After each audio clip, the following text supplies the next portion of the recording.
lifestyle. Sports cards and we live now. Jeremy Lee in the building and every guest that you ever needed. Sports cards after hours keep the hobby heated. Updates, hobby talk like you never seen it. Sports cards live and none could ever beat it. Sports cards is a lifestyle. Sports cards and we live now. Welcome to another episode of Sports Cards Live with your host, Jeremy Lee. All right, guys, here we go. Welcome to the December 2025 episode of the Fanatics Collect Premier Auction Ending Watch Party. It is December the 18th, 2025. My name is Jeremy Lee, and his name, he is coming on. Here he goes. Stop looking at your phone, Adam. Adam Gray, how are you, buddy? I am great. Happy Thursday to you, my friend. Happy Thursday to you. Are you bidding on anything tonight? Are you going to be looking? Is it going to be one of these Adam Grays tonight, or are we going to have you? Is it going to be one of these Adam Grays tonight? Even when I'm bidding on stuff, I am always present and here at for the show first, way before. But yes, I'm bidding on some things tonight. You are. Hey, well, that is exciting. I have to tell you, man. First of all, it's good to see you. It's been a month. But I went through this auction and I love so many cards in this auction, like almost more than usual. I don't know what it is, if it's just cards that speak to me, cards that I would love to add to my collection. I don't know exactly what it is, but my goodness, there are some wicked cards here tonight. Don't know that I'm gonna be able to bid. We will see. But I think I know what you might be looking at tonight. Are you sharing? I know you talked about it on Instagram a bit. Are you willing to talk about what it is that you have your eye on specifically? So I put a card. I put a card up on my Instagram, sort of as a tease, like, "Hey, might I win this tonight?" I might place a bid or two, but that card is going to go for a lot more than I'm able to afford right now. So probably not going to win that one. There's a chance. Maybe I'll go crazy. So I'll leave it open to the idea that things might change as the night goes along, but no, that's probably not the one that I'll go after most. So we'll see what happens tonight. Yeah, good. Also, I don't know if you caught wind of this, but Mantle had their Hobby Awards show earlier today, and the Fanatics Collect Marketplace was nominated for an award. Did not win, but would have gotten my vote. So. Congratulations to Fanatics Collect for the nomination. And that was a well-done event by Mantle and team over there. And if anyone hasn't yet caught wind or heard about the thehobbyspectrum.com, check it out. It is a new discover your hobby identity platform, courtesy of myself and my team. Please feel free to check that out. Add your name and email to the wait list. We are onboarding people very slowly right now as we are making little tweaks as things go by, but it is not a marketplace. It is not a social media platform. It is a discover yourself and a bit of a directory. Anyway, check it out. Add yourself to the wait list. I guarantee you will enjoy it. Adam, as I said, big awk. Anything else? Oh, by the way, look what came in the mail for me today. Yay! You got the cellophane off it. It looks like too. You cracked it up. I've actually opened it up. I've gone through it. I must say, I really like the layout of each of the pages of all the cards that made it onto the 25 most iconic cards of the 2000s. Really well designed. The interior, just a beautiful, beautiful book inside. Did you make it to the back where your votes show up? Did you see that? Did. I did. I must say, it's really neat to see. You're talking about this page right here. So yeah. all of the voters are along the top, and down this side over here are the cards, and then these are all the voters. These are numbers from 1 to 25, and I'm somewhere over here in this area. It's a good thing I've got the old reading glasses. It's like these. I was gonna say it's easily the least best design page of the whole thing, but we promised we would give that data. It's there. And so if you want to see Jeremy's votes, my votes, or any other votes, it's there. And if you want to go get a book, hit me up or check out the link in my bio. Yeah, because Jacob Dahl is asking, what book is that? And this is the 25 most iconic sports cards of the 2000s so far. It's called 25 in 25. Adam Gray, you see his Instagram handle there, right there. Right there's his Instagram handle. Go there. You can send him a DM. I think you're just selling these directly to people who are interested. Is that right? Yeah, it's done. It's sent through a company where I don't actually see your order, but it's through a company called Book Baby. They're the publisher. But yeah, it's been an awesome journey. Just to remind everybody, almost 500 hobbyists voted, and that is the result. The survey itself took probably, I don't know, 50 man hours to put together. So we're really proud of it. And between me and Jim Ray, we're really excited for how it turned out, and more big things to come on that next year for sure, Jeremy. Top 26 and 26. Attaboy. I like it. If you are watching on either my Instagram or Adam's Instagram, feel free to come on over to YouTube. There's a link in my bio. You can probably find it in Adam's story post as well. Sports Cards Live on YouTube. Come on over, get yourself involved in the chat. We have some people. Sammy Hill is here. We got Jay Mollico. We got Mike Double V, Jacob. Hello, Iowa Dave, Sports Cards. Best Thursday of the month. Hello, gentlemen. Hello, Iowa Dave. If you're not yet listening to the Shallow End podcast, wherever you get your podcasts, guys, you must. It's I say it a lot, but I've got probably 3 or 4 favorites, and the Shallow End by Iowa Dave is a top 2 for sure for me. Pursuit Sports Cards. Good evening to you, Sundin. Got a plate full of homemade Christmas cookies ready for the show. Hello, Orlando. How are you? Ken Wood wants some thoughts on the Gretzky O-Pee-Chee PSA 9 and the Jerry Rice Tops PSA 10. We will get to those for sure. Looking forward to it. The book is cool, Sundin. Reach out to Adam, the Real 27 guy on Instagram. He will hook you up. We got Jeff Hart, Patriot Sports Cards in the house. Ooh, I like his new icon there with Wilt. But that's not the Wilt rookie. There's something above. There's some letters above there. I don't know what that is, but I like it. I like it, Jeff. I like it. We got Mikey from Eastridge Hobbies.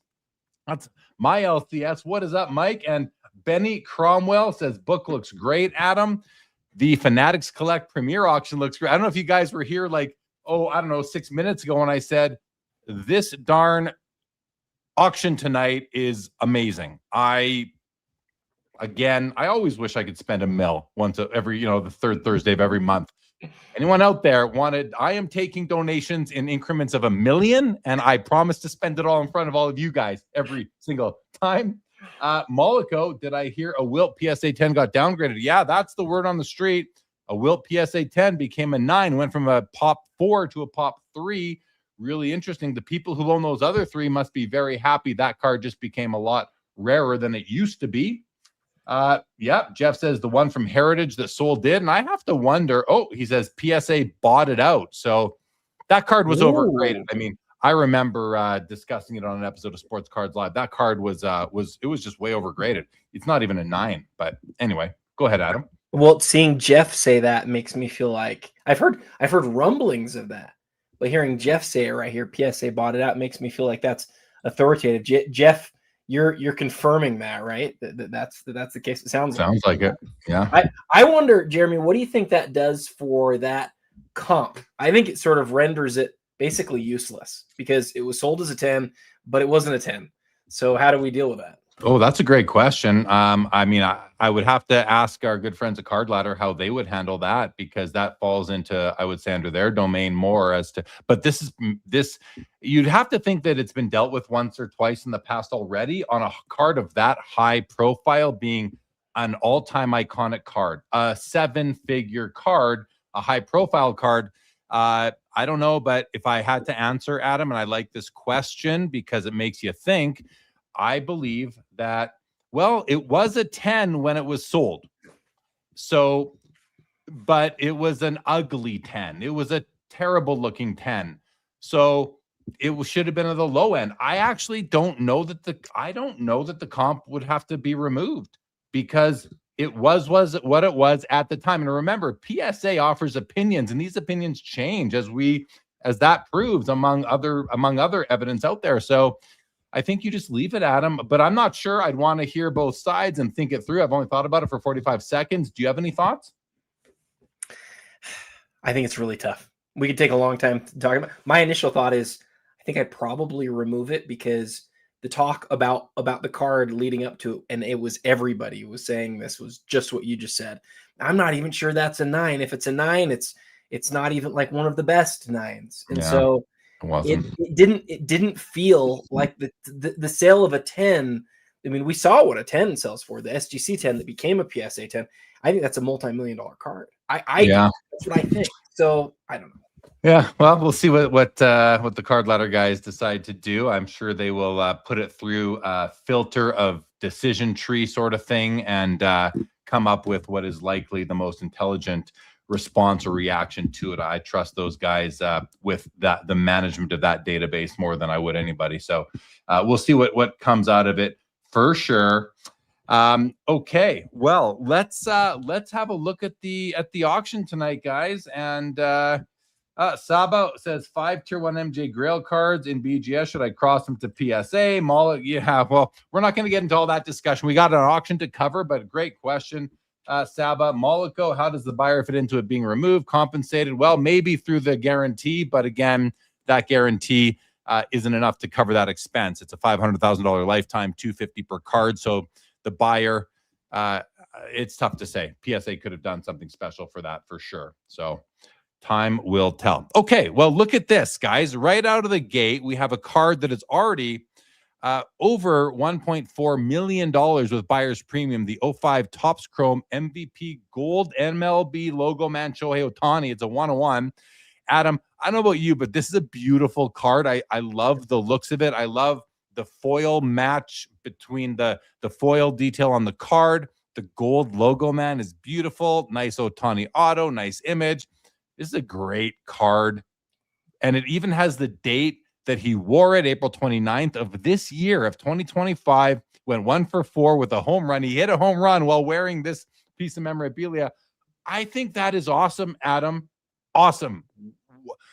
1.2 million. Is this now the highest selling Ohtani card? I believe it is. What are your thoughts on this piece? You've heard from me. I absolutely love it. Well, I love your thoughts on it. I love the gold logo, man. I saw something today that I haven't heard really talked about, and it was a video that Fanatics put together for the card. And I think you might be able to pick it up actually if you play the 360 view. Can you look at the 360 view on here? I can try. Something very surprising about this card. Watch what happens when you play this. The card itself, the whole card itself refracts. So the surface I thought was like a flat surface. It's not. It's like a refracting surface. Yeah, it's not working. Oh, there we go. There it goes. See that? Now you're looking at the back, but yeah, the surface of the card is not a flat paper cardboard surface. It's a refracting surface, and it really shines. And so anyway, I thought that was kind of a cool thing. But yeah, it's just a beautiful card. And I think if you wanted a patch of Ohtani, like the gold one here, I think in the NBA there's only like 4 gold patches. Do you know what the deal is in baseball? Is it the same thing? Like 4 different players? The MVP, I think it's 4. No, I actually don't know, but this is the one that is up tonight. It is absolutely stunning. It's a 1 of 1, 1.2 million. Anything quick thoughts, Adam, before we move on? We move on that. Nope, let's keep going. Good. Hello to the professor, Saba. Thank you. Dunkachino, good to see you. Jeremy would miss Sunday's auction for this week where I bought my grill. Yeah, I couldn't do one this past Sunday, but and there will likely be one this coming Sunday.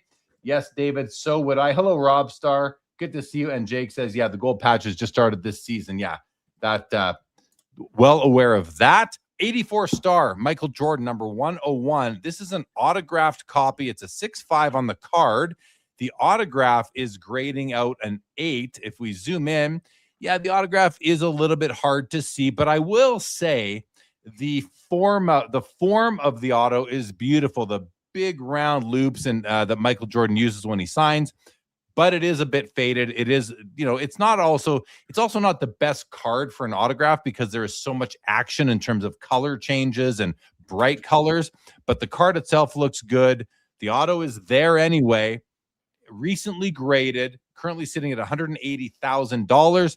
Adam, how do you sort of rank this version of this card with the auto versus other copies that we may have seen over the past year or so? Well, it's not. I mean, you always like to be able to see the autograph without having to really squint. I think you do have to squint a little bit here, but the card's in really good shape for the autograph. I'm glad that the autograph gets into the border on the side. That allows me to see it. And when you do zoom in a little bit, you do see it pretty easily. So I wouldn't say it's one of the best ones as far as the autograph itself goes, but when you add the card to it, it's certainly one of the better ones we've seen. And then you see, as soon as you zoom in, it's like, oh, this is really nice. This one has an amazing story. I saw a story posted about it that it was signed a really long time ago, and basically the same owner has had it the whole time. So that's, I think, really cool. That is cool. When provenance is sort of an underrated attribute of cards, I feel like at this point in the hobby here in December 2025. All right, we have the first basketball logo man of the night, LeBron James 2024 flawless 1 of 1. Let's take a look. Beautiful card. Great image of LeBron. I love the yellow Nikes here. Nice logo man. 110,000. Worn on November 8th, 2023. This is how you present an important memorabilia card. You let the buyer, you let the hobby know when it was worn. I think that is just an exceptional piece of information. Adam, what about you? I think you nailed it. This is exactly how all cards should be in a perfect world. We know when the logo man was, the jersey that the logo man's on was used in a game, and it's a great looking image and a great design of the card. And it's a 1 of 1, which is an underrated aspect on the logo man as well. Some logo man, I have a LeBron logo man. I wish mine was a 1 of 1. It's a 1 of 3. Very cool piece. Cooper Flag, Topps Chrome Silver Pack, Superfractor, Auto, 1 of 1, 46,000. Adam, is Cooper Flag meeting expectations so far, and are his cards following in that same path? It's meeting my expectations. I saw him score 40 points in a game earlier this week. He became the youngest player in NBA history to score 40 points in a game. He looks awesome, man. He looks like he has a chance to be an absolutely elite player for a really long time. The Mavs aren't very good, and so and he's 18 years old, so he's definitely still figuring it out. But the bigger story here is, I think this is from what I know, this is his first Superfractor that's NBA licensed that we've seen hit the auction block. I hope I'm saying that right. Somebody double check Card Ladder for me to make sure that's true. But that's a big deal. The question, of course, is how will this Superfractor fit in as the year goes by with his other rookie Superfractors, and how will the community see that? And we don't know how many there will be. We don't know what different versions there will be. I wish we could sort of see them all right now. So you sort of take a chance at this moment with this card, but it's the first one. I think it's the only one that's really like this so far. And I think if I heard right, there was a Dylan Harper from the same set that did 40 grand. And as good as Dylan Harper is, and he is freaking awesome, Cooper Flag's the name out of this draft. So it's not shocking to see it significantly higher than that, and I do suspect it'll go quite a bit higher tonight. That makes sense to me. Well, the thing that I find most interesting is that it is his first Superfractor ever, if that is the case, and I think that is a special attribute. Here's a 96 Topps Chrome Refractor Kobe rookie BGS 10 pristine at $130,000. We have to look for greening on these cards. That's just what you do when you see these refractors. And it looks like his arms are completely greened out. His face, the defender's arms over here, his teammate over here. The legs are completely greened out. So this card is he's completely hulked out here, I would say, Adam. But edges, corners, centering are all really nice. And it's in that elusive BGS 10 holder, which the hobby really likes, that regardless of the greening, let's say. Adam, if this card were to sell for 130 tonight, so it's 156 out the door, how would that rank versus a copy of this card with no greening? Do you think that this card is going to sell for a bit of a discount because of the large amount of greening going on within it? Yeah, I think so. I mean, I think what we can see as we look back is cards with a lot more greening sell for significantly less. With the BGS 10 right here, you've only got 13 of them. And so this is a buy the grade, not the card situation. And that happens. Sometimes people really want the grade. And obviously the grade really matters here to whoever's buying it, because you could get a card with a lot less greening for a fraction of the price here, but there's only 13 10s, only 13 BGS 10s. So this is like as far as greening goes, Jeremy, I don't know if you agree with me on this. I think this is like a bottom 20% card. This is really, really, really green. Somebody's really paying for the grade here. Yeah. Sundin says it's kind of a PSA 10 holder now, isn't it? Because Collectors, the parent company of PSA, as most of you should know by now, acquired Beckett earlier this week. But I would say no, Sundin. It's not. I know you're tongue in cheek, but if we were to take this comment literally, no, it's not. This was graded. There are no.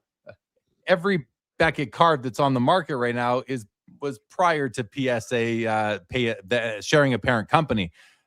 It's kind of like if Burger King acquired McDonald's, would all Whoppers be Big Macs? I don't think so. It would still be what they are. So I don't see it that way. All right. Let me say one last thing about that though. We have not seen a non-green Kobe. I really in any condition, but especially a 10 cell. We haven't seen one in years. It's been a really long time. So it would be cool. I feel like I just saw one recently somewhere, Adam. Maybe it was on the weekly. I might have seen one on the weekly. I've seen one recently that was perfect. There was a non-green regular non-refractor on the weekly 3 weeks ago. Is that where it is? Maybe that might be it. It was awesome. I mean, it was freaking awesome. I saw it and I was like, this is incredible, but that wasn't a refractor. Mollico, if the greens were graded again, how many grades down would they be? 2 to 3? It's tough to say. I think the surface would come into play. Canucks fan Jeremy the Epic Big Mac Whopper Comparo. All right. Topps Logoman Redemption Otani out of 4. Scratched redemption. Real card included. See description for details at $180,000. Next row. We've got, hey, look, I'm wearing the shirt, the Michael Jordan rookie card, the 86 Fleer, and this is a PSA 10. Let's take a peek at this card, guys, and see. Actually, I'm going to do it a different way. I'm going to do it this way to get an even better view of the card, and it looks really sharp to me. Graded, a few years ago, but not too recent, not too old. This card actually on a very intro view looks to be absolutely perfect to me. And not all PSA 10s are perfect. This one actually, Adam, this looks to be exceptional to my eye. Are you seeing anything wrong with it? Because I see nothing wrong with this card. I see no flaws. You can see it better on your screen, but I didn't see anything. No. Absolutely. Does it have an eye appeal sticker? No, it does not seem to have an eye appeal sticker, which is interesting because we're missing something. It looks really, really good. Is it a little high? A little low centering wise, perhaps?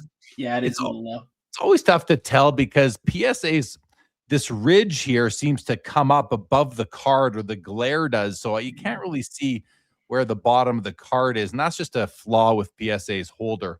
But in any event, a great copy right there at 190 plus the buyer's premium puts out at 228, I believe. So it's a great card. I like it a lot. 04 exquisite collection, dual jersey auto, Kobe and Magic Johnson, 2 copies produced. This is numbered 1 of 2. It's a BGS 9.5. Let's take a peek at this one, Adam. I like that the swatch colors are both purple. It gives the card a lot of flow with the background colors as well. The autographs appear to be really nice, which is a wonderful thing. Very nice autos.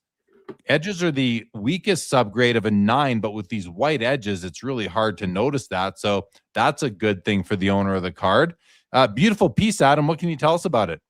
I can tell you that in May of 2021, this exact same copy sold for $156,000. And so you wonder if the person who's selling it tonight is also the same person who bought it and how they're feeling. It's obviously sitting quite a bit lower, about a fourth the price, or maybe even, about a little bit more than the fourth the price right now. They're probably the 2 most beloved Lakers of all time. There's some other guys that would like to get in the conversation. I think those are the 2 most beloved Lakers. There's only 2 of them. It's not like there's other parallels of this card. So I don't think people think of this set when they think of like exquisite. They don't think of the dual jersey auto from 04, but it's a super limited set. And I think the other thing that I'd point out is notice the foil on here. I've seen these in hand. It is a very different looking foil. I don't know if I would describe it as hollow foil, but the foil moves like when you tilt it side to side. It's pretty cool. Refractor foil, Adam. Refractor foil. Kinda, not really. Kinda. It's weird. I wish I could show it to you. It's almost like liquid. It's weird. But anyway, it's cool. 1914 Cracker Jack shoeless Joe Jackson. This is you like this card? I wonder if you like this card, Jeremy. Well, this is an SGC authentic. It's about 9 Premier auctions ago that I bought my copy of this card here live during the show. Mine is in a PSA 1.5 holder. This is an SGC authentic. It says minimum size not met. So they're not, it seems like they're not saying it's trimmed. They're just saying that it's minimum size not met, which is seems like a very arbitrary designation to me. Not met according to what? Because if this is how it came out of the box, then who are we in the 2020s to say what the minimum size should be? Although if they mean minimum size for our holder, then I'd almost wish they put that on there because it's a little bit misleading otherwise. But in any event, as I look at the card, it's got lots of the caramel stain, which is very nice. You can see it on the edge on the left here, on the edge on the right, down on the bottom. The thing that I like the most about this card, Adam, is the image is beautiful. Like it's just the red is nice deep red. The image of the subject, Joe Jackson himself, is very nice. Two things I don't like about it. One is it's got tilt. It's got clockwise tilt. You can see on the left, the border narrows as you come down, and on the right side, the border narrows as you go up. That throws me off. I don't like tilt on cards, but listen, this card was produced in 1914. The other thing I don't like is the bottom left corner has significantly more wear than the other 3 corners do, throwing off the symmetry. And I like a card that has rounded corners. I love rounded corners on a card of this vintage, but I want them to all be uniform, and this one doesn't have that. Despite that, there's only like 78 copies of this card known to man. And when you think of it that way, and in my mind, as I own a copy of this card, I consider it one of the most important sports cards of all time, like a top 3 to 5. Sorry, pre-war cards of all time. That's how I look at it, not all time. This is still an amazing piece to own. So we'll see where it goes. Right now, it's sitting at $34,000 plus the juice. We'll see if it gets any more bids tonight. Adam, what are your thoughts? Well, I just want to go back to your beginning comments. When you're talking about minimum size not met, I think it's interesting because SGC was not when they were grading a lot of cards, they were not hesitant to use the words evidence of trimming. And so if they felt that this card was trimmed, if they felt like it had evidence of that, that's what it would say on the slab. It would say evidence of trimming. Saying minimum size not met is definitely different. And I think the way that you analyze it is perfect.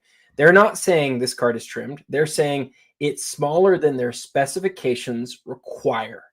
That's if they wanted to put like all the words on it, they might say something like what I just said there, which is like, it's not as big as we believe it's supposed to be based on what we know about the set, but we can't say that it's trimmed either. And I kind of like that because it's like they are saying we're not willing to give this a numeric grade because it's not big enough, but we're also not going to tell you it's trimmed. We're just going to give it to you and let you look at it. And I like how you diagnosed it better. You did it better than anybody would, which is like, look at these corners. There's something that's not quite right here. Look at this tilt. It's not that it's not right. It's just not ideal. Look at this tilt. Look at the image. The image is good. And then you might look at all of that, and to you, that might be something like a 2, right? Or maybe more, maybe less than that, but you're probably not gonna have to pay near that because people love their numeric grade. They just want their numeric grade so much. And so I personally, like, as somebody who's always a fan of the card first, like, I actually really like this copy a lot. And I think that whoever gets it tonight is going to get maybe a discount because SGC was unwilling to put that grade on it. Yeah. Well, living in Alpharetta says to me, had you not gotten your 1.5, would you have gone after this one? At when I first read the comment, my answer was going to be a quick no, but I've thought about it for the last 45 seconds, and I think I might have. It has some things I don't like, but this card is so elusive and I feel so important that maybe I actually would have it's hard. 9 months ago, things were different than they are right now. I'd have more ammo now than I had. I'd have all that ammo still had I not got it before. So maybe I would. It's a tough question to answer. I don't know for sure. I just don't know for sure. But it's a great card any which way you look at it, in any condition, in any slab. All right. Panini Prism World Cup Messi gold out of 10 BGS 9.5 at $110,000. Beautiful Messi card, Adam. We also have his Kaboom, his green Kaboom 1 of 1 on the other end here at $140,000 from 2025. Interesting combination of cards here on the top row. It's a PSA 8. Who cares? It's a 1 of 1, and 8 is still a near mint card, so still a great card. And in the middle, flawless dual sapphire patch Kobe Bryant auto, numbered 10 of 10 BGS 9.5. Pretty nice looking card here, actually, Adam. Let's take a quick look at the autograph on the Kobe, see how that is. And that autograph looks to be really nice to me.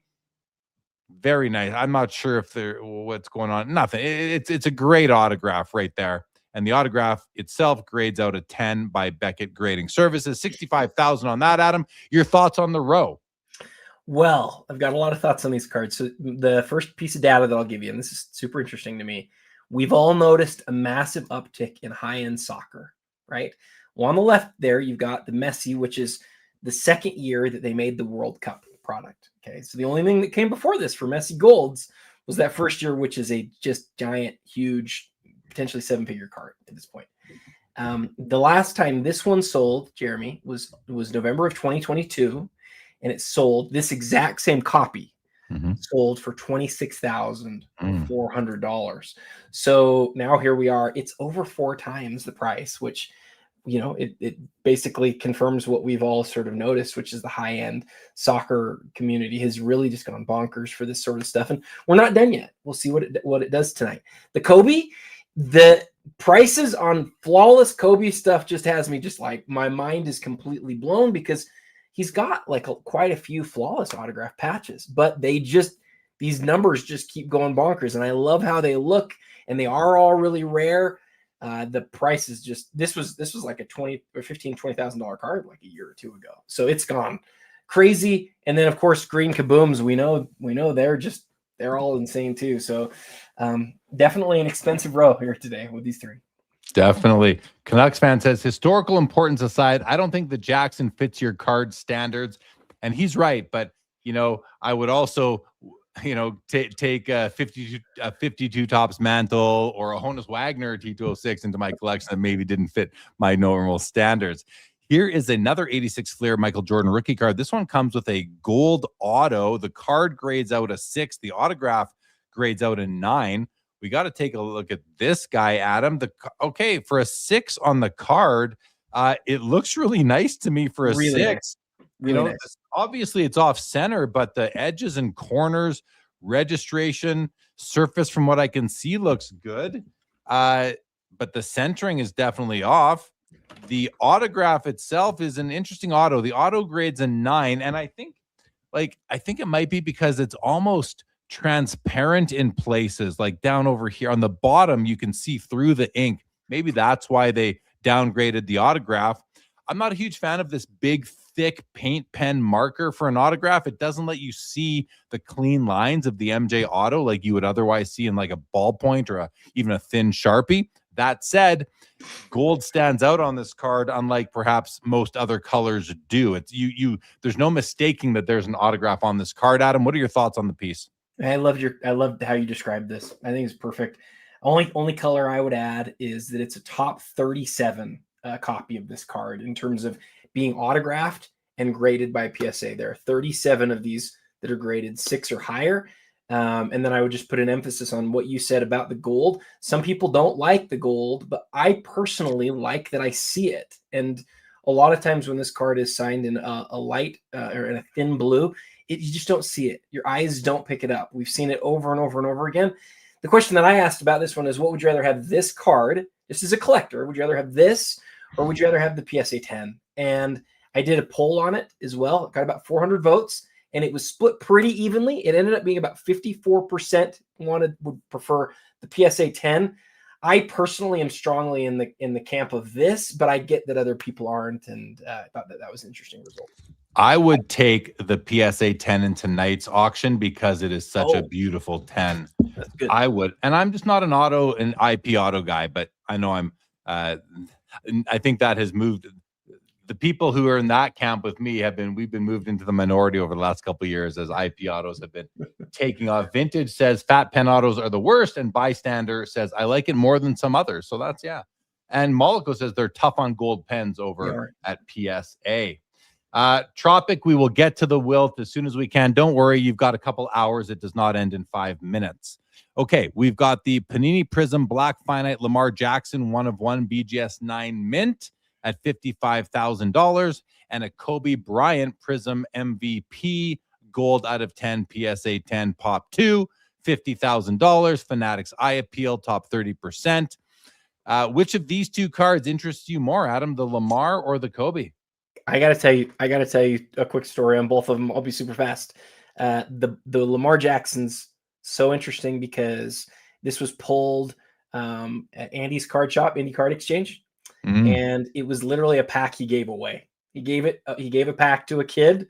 The kid needed to get good grades, and if he got good grades, he'd give him benefits. So he gave him this pack.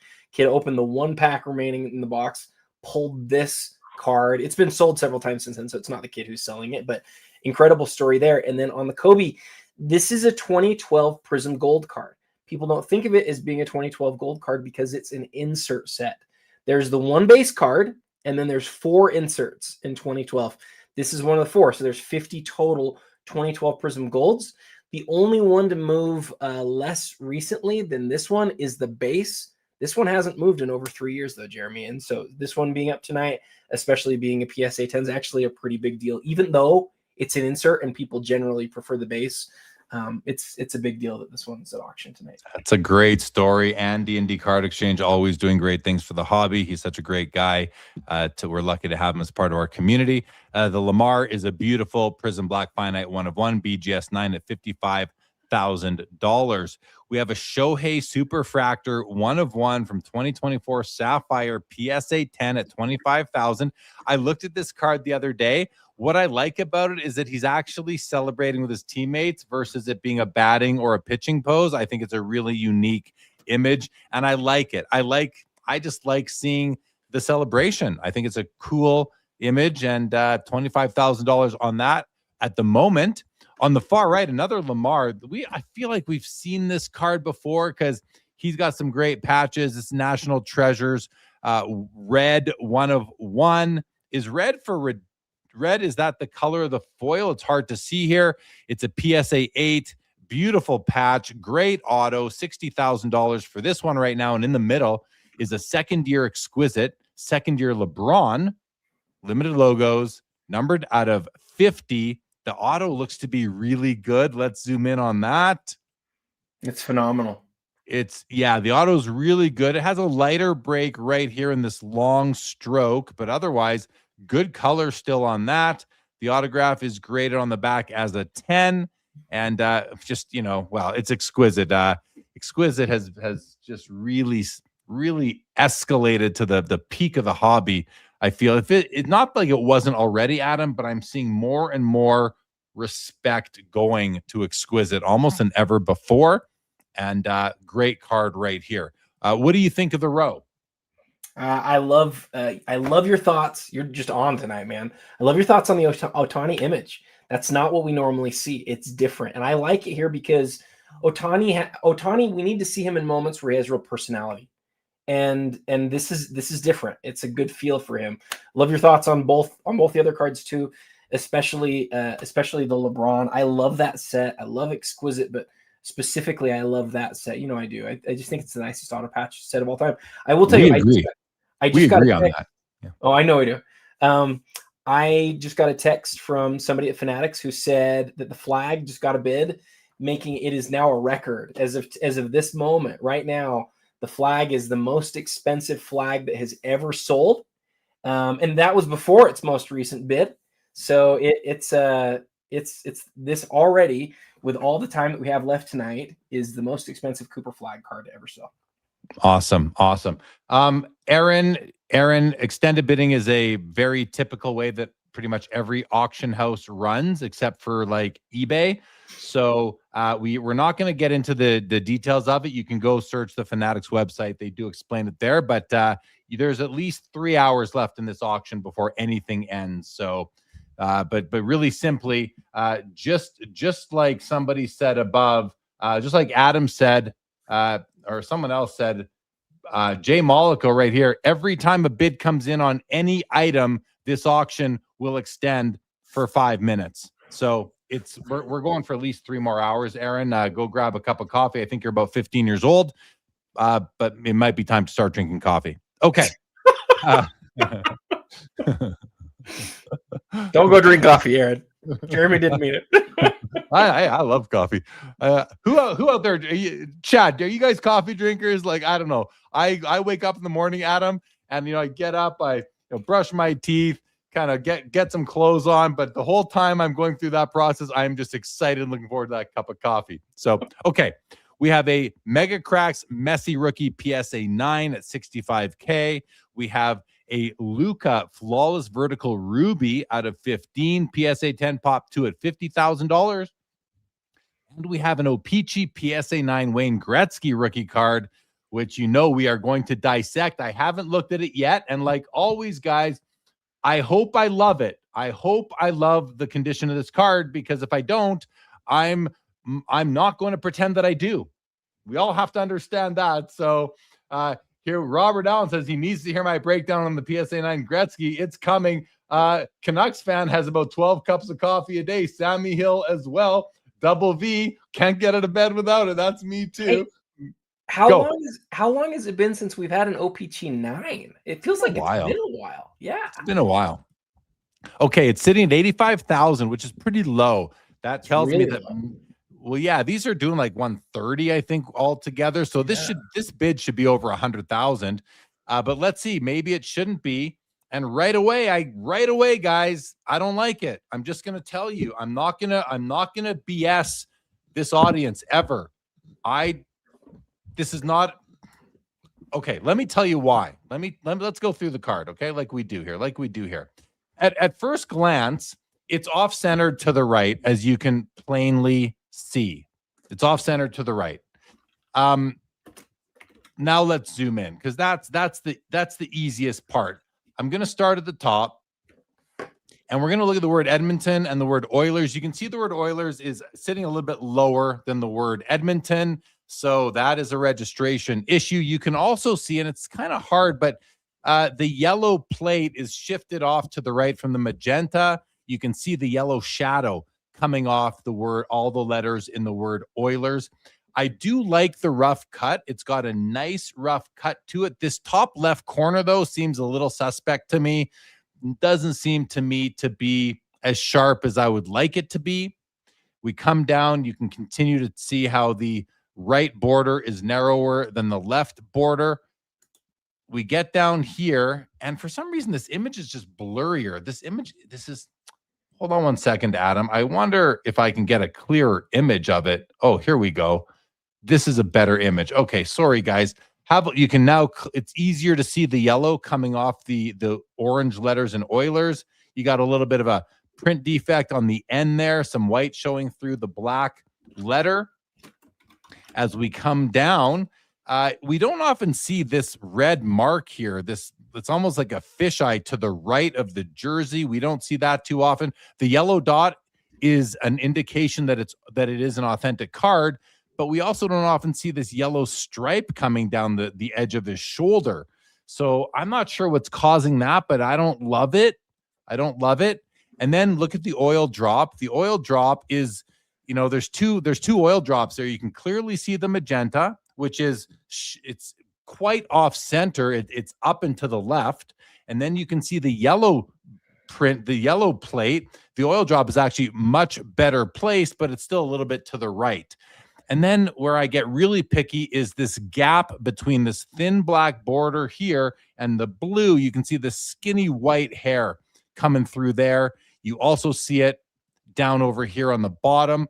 Like, these are the things that just because for me, there are so many opportunities to buy this card. I want one with really good registration. You also see the white line coming between the bottom blue here and the black line there. So these are reasons why I don't love it. Also, you have a yellow shadow coming off the bottom of his legs. These are things we talk about, guys, every time that we dissect one of these Gretzky rookies. You know, this card was graded a while ago. There's no way this card grades a 9 today. If you are buying this card for what is now $108,000, you're basically overpaying by 90 grand. You're like the buyer's premium, in my opinion, is what this card should be worth, is the buyer's premium only. You're basically paying 90 grand for an inaccurate grade up here, or a grade that would not be accurate today. It might have been accurate at its time, but it is not accurate today. My advice, this is a great card for the people who want the grade but don't really care about the card and the holder. Perfect card for you guys. I love the card for you guys. If you are someone who, you know, is a card connoisseur, then this is not the card for you. So, Adam, what do you think? I love everything. I love your perspective every time you break it down. I also love the chat's reaction. I love when Brent says, let him cook when you get going. The only thing that I'll say, the only color that I'll add is, you said, you know, we get to see it sell fairly often, but it doesn't sell very often, right? I mean, in the last year, across the whole hobby, according to Card Ladder, we've had 3 auctions of this card. We haven't seen this card auctioned since June 14th. It has been over 6 months since the last time we saw this card auction. And that's not just Fanatics, it's everywhere. So being as high a pop as it is, and you know, seeing, like, it's not like it's that rare. It's sort of shocking that it's been 6 months. And I think part of that reason is you hear people say all the time that they want, you know, that they want a Gretzky 9. And this is like one of the peak cards. Everything else you said about it no longer being a 9, and it being way overpriced for what it actually is, I'm totally with you on.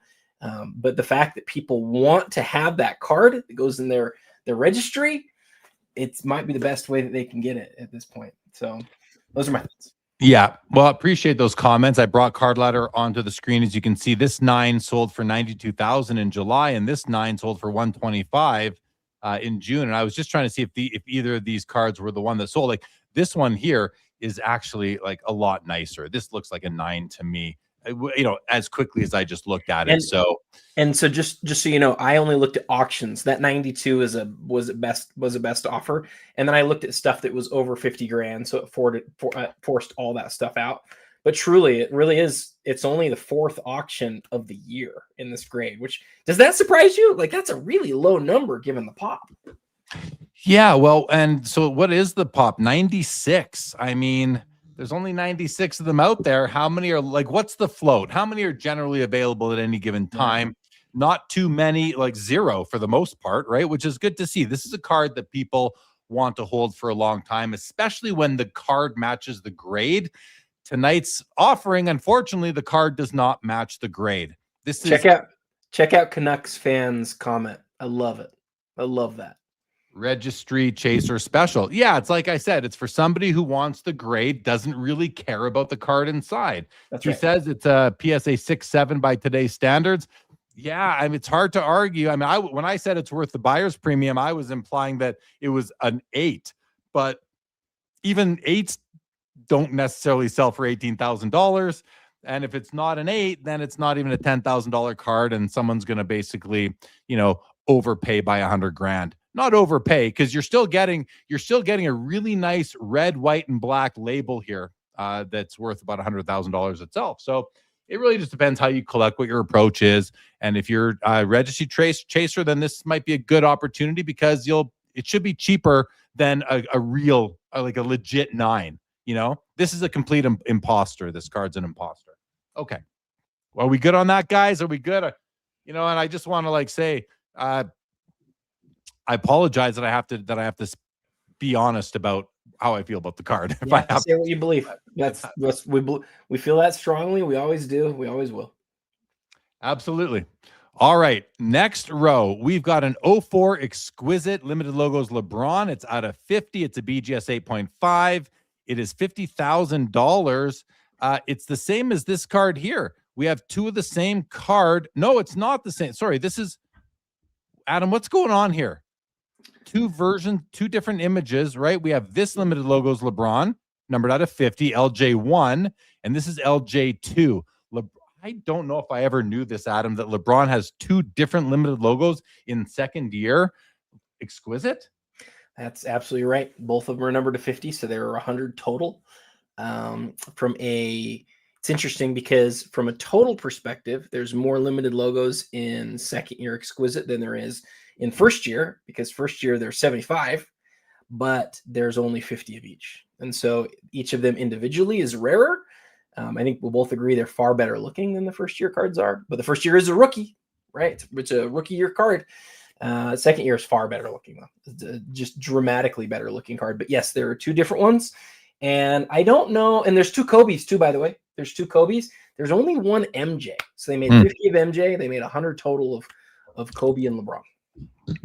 It's a great looking card. Great patch on there as well. In the middle here, dual auto, Steph Curry, Klay Thompson from Flawless. It's a 1-of-1 from 2023. Let's just take a quick look at the autos on this card.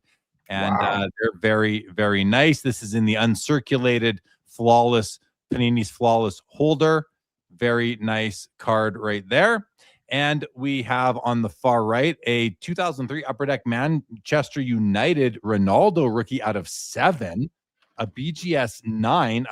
This is an interesting piece. Adam, did you happen to do any research into this card at all, being out of 7? Because I am not familiar with this piece. Are you? I wish I would have. I didn't. No, really nice piece. Well, $46,000. I'm sure that whoever's bidding does know what they are purchasing. We were asked about this Jerry Rice earlier. PSA 10. It's at $75,000. Let's take a look at. Let's dissect this one the way that we would look at a Gretzky rookie.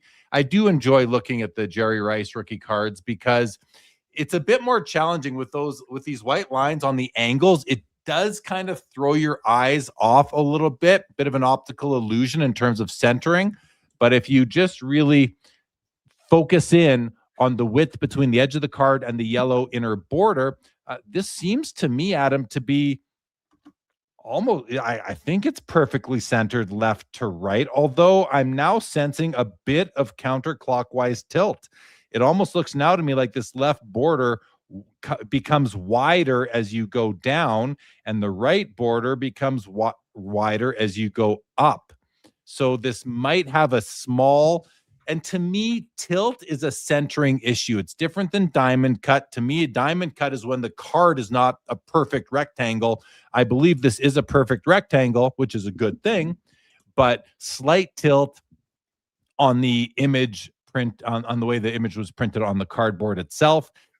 And it's probably so slight that most people probably can't even see it. And I'm not even convinced, Adam, that I'm seeing it. Like I think I am. So curious what the chat thinks. Oh yeah, Moliko's saying definitely there's some tilt. So so does Deep. So does Brent. He's seeing some tilt as well. Okay, guys, thank you for that. He says if only we had subgrades. And Lion Card says little tilt and I think a little more border on the right. Yeah, could be. You might be right about that. Corners and edges, though, look to be like pristine, really, really clean corners and edges. And the overall color and surface print-wise look really good, at least on the front of the card, Adam. Listen, I'm not going to say this is not a gem. I'm not going to say this card is overgraded because PSA centering standards allow for these little shifts here and there, and I think this one is probably within those standards. And when this card was graded, they had different centering standards than they have now. They used to have 60-40 on the front. Now it's 55-45. I think this would fit into even today's grading standards as a 10 for them. Adam, any thoughts on the Rice? No, love your thoughts. Thank you. I'm glad you do. I'm glad you do. Adam, why don't you, because I saw some people were asking about your book. Why don't you put the link in the chat for guys, people who wanted to purchase Adam's book, 25 and 25. And this isn't just Adam's book, guys. Adam did this in collaboration with GemRate, who, GemRate's the authority on global pop reports and printing volumes daily, weekly, monthly, annually, all these things. So you know that it's done right when Adam partners with Ryan and Gem Rate. So he'll put a link into the chat where you can go to purchase his book. I just tried to drop it. It won't let me. There's like something on it that won't let me. So I gave it to you. If you want to drop it, great. But if not, anybody DM me. I had a couple people message me, so I thought that would be easier. But thank you, Jeremy. Appreciate it. I am going to try and put in right there. I think I got it in there. Yeah, there it is. So guys, you can check that out for yourselves. Nice. Muhammad Ali, Hemet's Journal, Cassius Clay, PSA 9, Pop 14, 1 higher, top 15% eye appeal, 55,000. I want a copy of this card eventually one day, Adam. I will go for a much lower graded version than this, but this is a great looking card. It always has, this card always has this like fisheye over here. I don't think I've ever seen a copy without that, so don't let that scare you. It's similar to the way Gretzky has the yellow spot on his shoulder on every legitimate copy. I believe that's probably the case. And I'm not 100% certain of that, but I just don't remember ever seeing one without it. And on the far end is a Patrick Mahomes NT RPA out of 25, BGS 9, $34,000 with top 30% eye appeal. Adam, I think I had asked you about the Jerry Rice and we talked about the book. Let's go back and I'm going to ask you to opine or comment on any or all of these three cards. So the Mahomes is the one that stands out to me as like a personal favorite because we see the 1 out of 99 more often. We see a lot of 2 colors of this. This is out of 25, which means that instead of it having a regular flat foil, it's a hollow foil. And back when I used to work full time at PWCC, I was able to go into the office and look at these cards whenever they were at the Premier Auction, specifically to like talk about them on videos that they put out for their auction. The 1 out of 25 isn't just a little bit nicer; it is so much nicer. It is like far nicer as far as like when the card is in hand. And this one also is 3 color. So I know this is not the great moment for Patrick Mahomes, for like his stuff isn't taking off. That is often the very best time to be buying this type of card. I'm not saying it is the best time for sure. I'm saying it often is the best time. My experience is when things are really hot, that's generally not the best time to buy. When things sort of, especially a guy who like is viewed as a potential all-time great like Mahomes, if I was ever in the Mahomes market, if I was ever going to be into the market, now would probably be the time that I would be buying because nobody else is. Stuff's selling for a lot less. And this is the sort of card that I would go for because the eye appeal on this card is off the charts. Well, Adam, I just want to say that I was thinking about this yesterday. I was thinking to myself, is now the time to be buying Mahomes because he's hurt. People don't like that. People get scared. There might be people are fearful. Maybe they will start to let go of their cards. They don't want to see it go down anymore. You never know. Supply goes up. Prices are bound to go down. Or will people hold them and say, I'm not going to let them go now, perhaps at a loss? Who knows? So regardless of that, my gut tells me that the next little while might be the time to buy Mahomes, might be the best time to buy Mahomes we've had in years and could have for a long time. So I like that you went down that path, Adam, because I'm thinking the same way. And I think I think it might be the time. And you got to love what Brent says here too. It's this idea of, it's the Warren Buffett, be fearful when others are greedy when others are fearful. Like when everybody's on the bandwagon, it's so tempting to be like, that's when I'm going to go buy it. There's times where that's right, but more often than not, that's not the best time. Almost always as a really smart, discerning investor, almost always it's when nobody's buying that you ought to be. And then and what have we heard about Mahomes for the last 5 years? It's like, oh, he's going to be the greatest of all time. And maybe he is, but he's not priced like it now. And he was priced like it 6 months ago. So I think I appreciate you for saying that. I really do think that if there ever was a time to buy, it's now, not 6 months ago. I think you're right. Juju is going to be getting one of your books. Ryan Tedmis, good evening, sir. Good to see you as always. And Sundin just bought the book, Adam. Thanks. Very good. Canucks fan, my buddy Jay-Z says, buy the drop. Stale Prod says Mahomes will be back. And that's why you want to buy his cards now, because he will be back and he will still go down as one of the greatest of all time. These are the reasons why it may be the time to do it. Bystander says it's time right there. Molko says been getting a lot of offers on Brady's lately. Adam is thanking Sundin. Vintage says Mahomes needs to get 5 Super Bowls to pass Montana. Far from a guarantee. Of course, it's far from a guarantee. All right, let's roll on. Derek Jeter, Select Mirror Gold, rookie at a 30, a PSA 9, Pop 12, 2 higher. I appeal top 15%, $65,000. Beautiful card. I believe it's a stated print run of 30. I don't believe there is a serial number on the back of the card. No, this is a stated print run. I do like that you do have the Fanatics Collect I appeal sticker up there, top 15%. In the middle, look at this. Look at this MJ Kobe card. This is a beauty. Numbered out of 10 from Upper Deck, 2001 auto game jersey combo.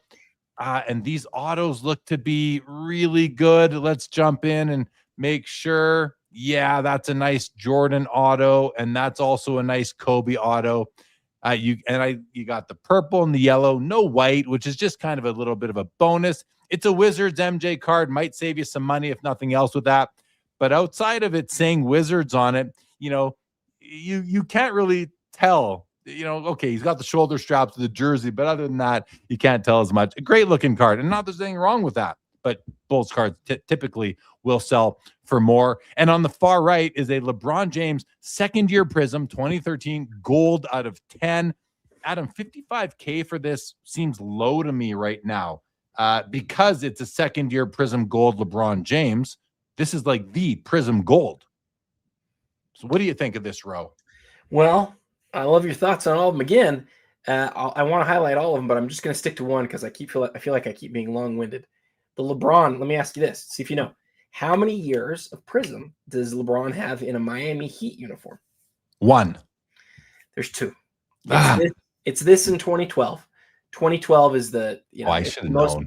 Yeah, it's the most expensive gold Prism card I think ever. I think that's true. I think it sold for almost $800,000 recently, or 700 something. Anyway, this is the only other one, and so if you want a Miami Heat Prism LeBron a gold card, like you've got 20 choices. Now 8.5 here is definitely a demerit. It's most Prism cards of this era aren't BGS 8.5s, they're 9s and 9.5s and 10s, and so that notice definitely I appeal. It's got an I appeal designation, which sorry to interrupt, but I just wanted to go. I want to take a look at the card and see how we feel, or how maybe I feel about the grade. And I'm not gonna be able to see little dimples and things like that on the surface, but like it looks really good, Adam. And I think that Fanatics Collect I appeal department feels the same way. Sorry guys. Surface is the problem at 7.5. Everything else is 99595, Adam. So yeah, sorry, I'm sorry to jump in there. You're good. You're good to jump in. I was just gonna say, and this is somebody coming from somebody who owns a couple of gold Prism cards that are like some of my best cards. I generally think that on cards like this, it really is about finding the card. And so, I mean, go back and look how long it's been since we've had the last. I don't know the answer to this, but how long has it been since we've had the last LeBron 2013 gold for sale? That is the story. The owning the card is the thing here. Like that's the big deal. And so for me, I look at this and I go, if I needed this card, this to me would be the perfect copy because it's an 8.5. And I personally just don't care very much about that. But maybe other people do, and maybe I'm maybe. That. But suffice it to say, there are 20 Heat Prism Gold LeBrons in the world, and that's one. I think it's a beautiful card. I think 8.5 is a perfect grade for this because you're going to get it at a better deal, most likely, as long as the reason for the low surface grade isn't like a scrape on the surface. If it's like simply dimples or something like that, which like I can't really see is there something going on in this area down here, or is that just part of the design of the card? And it's a new grade. Sure. It's a new grade too. So it's like they're tougher now than they were then. I honestly think you'd get it in your hand and you go, this card is a perfect looking card. That's probably. Nolan Young says 2013 Prism is so undervalued. Card Monster says 13-14 is the shiniest year of Prism as well. Brent Deep Value says, man, this LeBron grade shouldn't matter. I think that's what Adam just said. It doesn't matter. It doesn't matter to me. It doesn't matter to Adam. But Brent, as you know, many in the hobby stop at the top when it comes to the grade. They don't even look below the grade flip sometimes at the card. And that's what matters to so many people.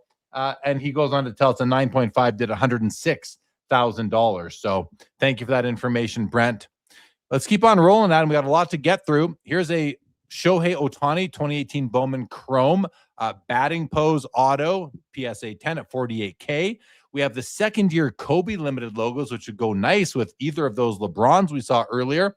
$75,000 game used patch BGS 9. Just want to make sure that auto is still nice and bold and blue. This auto is starting to fade, but listen, this auto is starting to fade, but it doesn't seem like it's past the point of no return yet. It's close, but it's not quite there yet. So if you're going to buy that card tonight, I would ask you to take really good care of it moving forward, because if you leave that thing out in the sun, that auto is going to bake as we close all these windows. Something's funky with the and it's been this way with the Fanatics website for quite some time now, where you open up, you right click on one of these listings and it opens two of the same window for you, so you're getting double the windows popping up. All right, go ahead real quick. I scrolled away. What was the card that you were referring to the auto on? Was it the Kobe or was it the Shohei? The Kobe. Oh, it's the Kobe. Okay. Kobe. One other piece of information that might be interesting is the LeBron has moved 3 times ever across all grades. 3 times that I can see. I'm filtering by over 15,000. I think that picks up all of them. Here's the part that I have to highlight here, because this is really important. The one that just sold for 106,000, it just sold like in the last 2 weeks. And the reason that matters, and this is like a psychology thing, whenever a card hasn't moved in years, and then 2 of them pop up at the exact same time, what happens is that the people who are bidding often see that there's 2, and it dramatically influences the value. And I don't know that that's what happened here. I don't know. I just don't know that. But what I do know is that, you see one that sold in 2022. We don't have any. And then this one that sold in December, it was knowable at that point that there was another one that was going to sell here on the 18th. And so I think you have to consider that when you look at that other comp. What that means is that one could have been depressed by the fact that people knew that this one was about to sell. And people might be like, oh, Adam, you're up in the night. I'm not. I'm right about this. I promise. I've seen it dozens of times. It's really true. So take that for what it's worth. Brent says, I love when a card sells too much in a short time, because you can buy it at a discount. People have to want to take cards off the market for this hobby, for these cards to maintain their value. You have to want to take them off the market. The more you see a card appear week after week, month after month, auction house to auction house, that has a negative effect on the card in the marketplace. It just does. All you guys buying cards, don't flip them month to month. Hold on to them for a while. You will be doing yourself a favor. And everyone else who owns similar cards. The best card in my collection I own because it sold in quick succession. And you just you couldn't have said it better. You're exactly right. PSA 10 Joe Montana rookie card at $48,000. My favorite thing about this card, okay, is the serial number on the PSA slab. This is the 43,500,000th card ever graded, guys. Look at that serial number. 5 zeros in a row. It's literally the 43,500,000th card graded. That's awesome. Come on, that's a wrap. That's a good eye by you, but that is pretty cool, actually. That's my favorite thing about the card. I'm kidding. I do like that, though. I mean, I think it is pretty cool for PSA, which is graded 130 million cards historically. This is, only, what is that? Only 260 can be around 1 million or 500,000, and this is one of them. In any event, the card looks really good. It's slightly off center to the right, but well within PSA centering standards. I have no problem calling this card gem mint. The corners and edges look to be really good. Nice color. I see no registration issues whatsoever. So that's good. Very nice copy right there. on the Joe Montana. Let's go to the next row. A couple of Ronaldos. We have a Steph Curry Topps Chrome Refractor out of 500, PSA 10 at $90,000.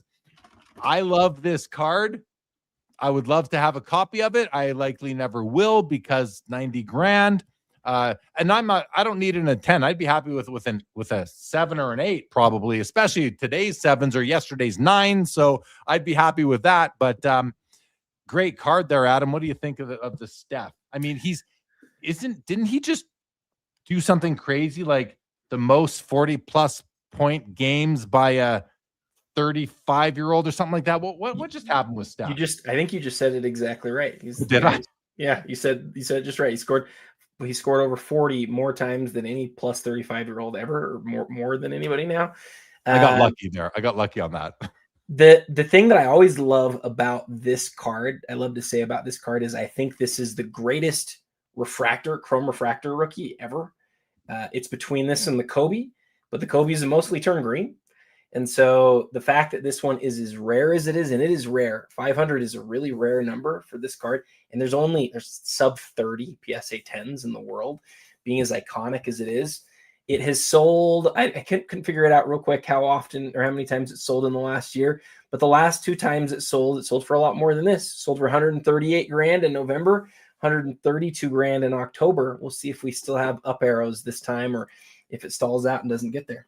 I can see it getting another bit. It looks like a pretty nice copy. Hello to the courtside investor. I guess you'll be coming back a little bit later. Mollico makes a great point saying the best case study for a card that gets sold too often is the Brady Champ ticket. Lion Card Trader wants to get another Montana for his collection, maybe a nice 6. I hear you, Lion. You can get beautiful 6s nowadays, so do it. That was the perfect way to do it, I think. Okay. I love Vintage's question. You've got to read that real quick. What would you rather have? I didn't see this. What would you rather have, guys? Curry Chrome Refractor high grade or gold refractor low grade? So the gold's out of 50. Is that right, Adam? Yes. And the regular is out of 500. Yes. Ooh, this is a tough one for me because I don't like card. I don't want a gold card where the border has a bunch of like nicks in the border showing me white coming through. Like that would turn me off. Well, but a 5.6 is still not. I mean, you're not going to have a lot of stuff going on a 5.6. No, a 6, maybe a 5 could be for a modern card. A 5 could be pretty ragged. Not like a vintage 5. But I hear what you're saying. I know. Okay, guys. Adam is taking the gold. There's no doubt. Adam's taking the gold. You should all know. If you don't know that by now, I think you should leave the show. No, I'm kidding. If you don't know that by now, you're not paying attention to Adam when he speaks. It's not the gold it is the gold refractor. I thought it was the gold. Okay. Yeah, I'm taking the gold as well. In that case, I'm taking the gold as well. Yes, I am. We're in the same place. Okay, cool. That was a great question, Vintage. Great question. Yeah, good question, Vintage. Good question. All right, I want to know what Vintage thinks too when he gets a chance. Yeah, what would you do, Vintage? What would you take? All right, Justin Herbert, Contenders ticket auto, numbered out of it's a 1 of 1. This is a 1 of 1. Herbert rookie auto. That's a great card. 24K, beautiful. We got a gorgeous Steph Curry flawless patch auto, the star swatch, numbered 5 of 5, game used, uncirculated, 44K. I actually, I don't love green and red foil a lot of the time, Adam. I find that they just clash with the card. In this case, though, because if you think where does green fall on the color spectrum? Right between yellow and blue, which is what you see in the patch. It almost brings the card together. I don't mind the green foil here. And then this LeBron rookie auto SB signature edition. Pretty cool card.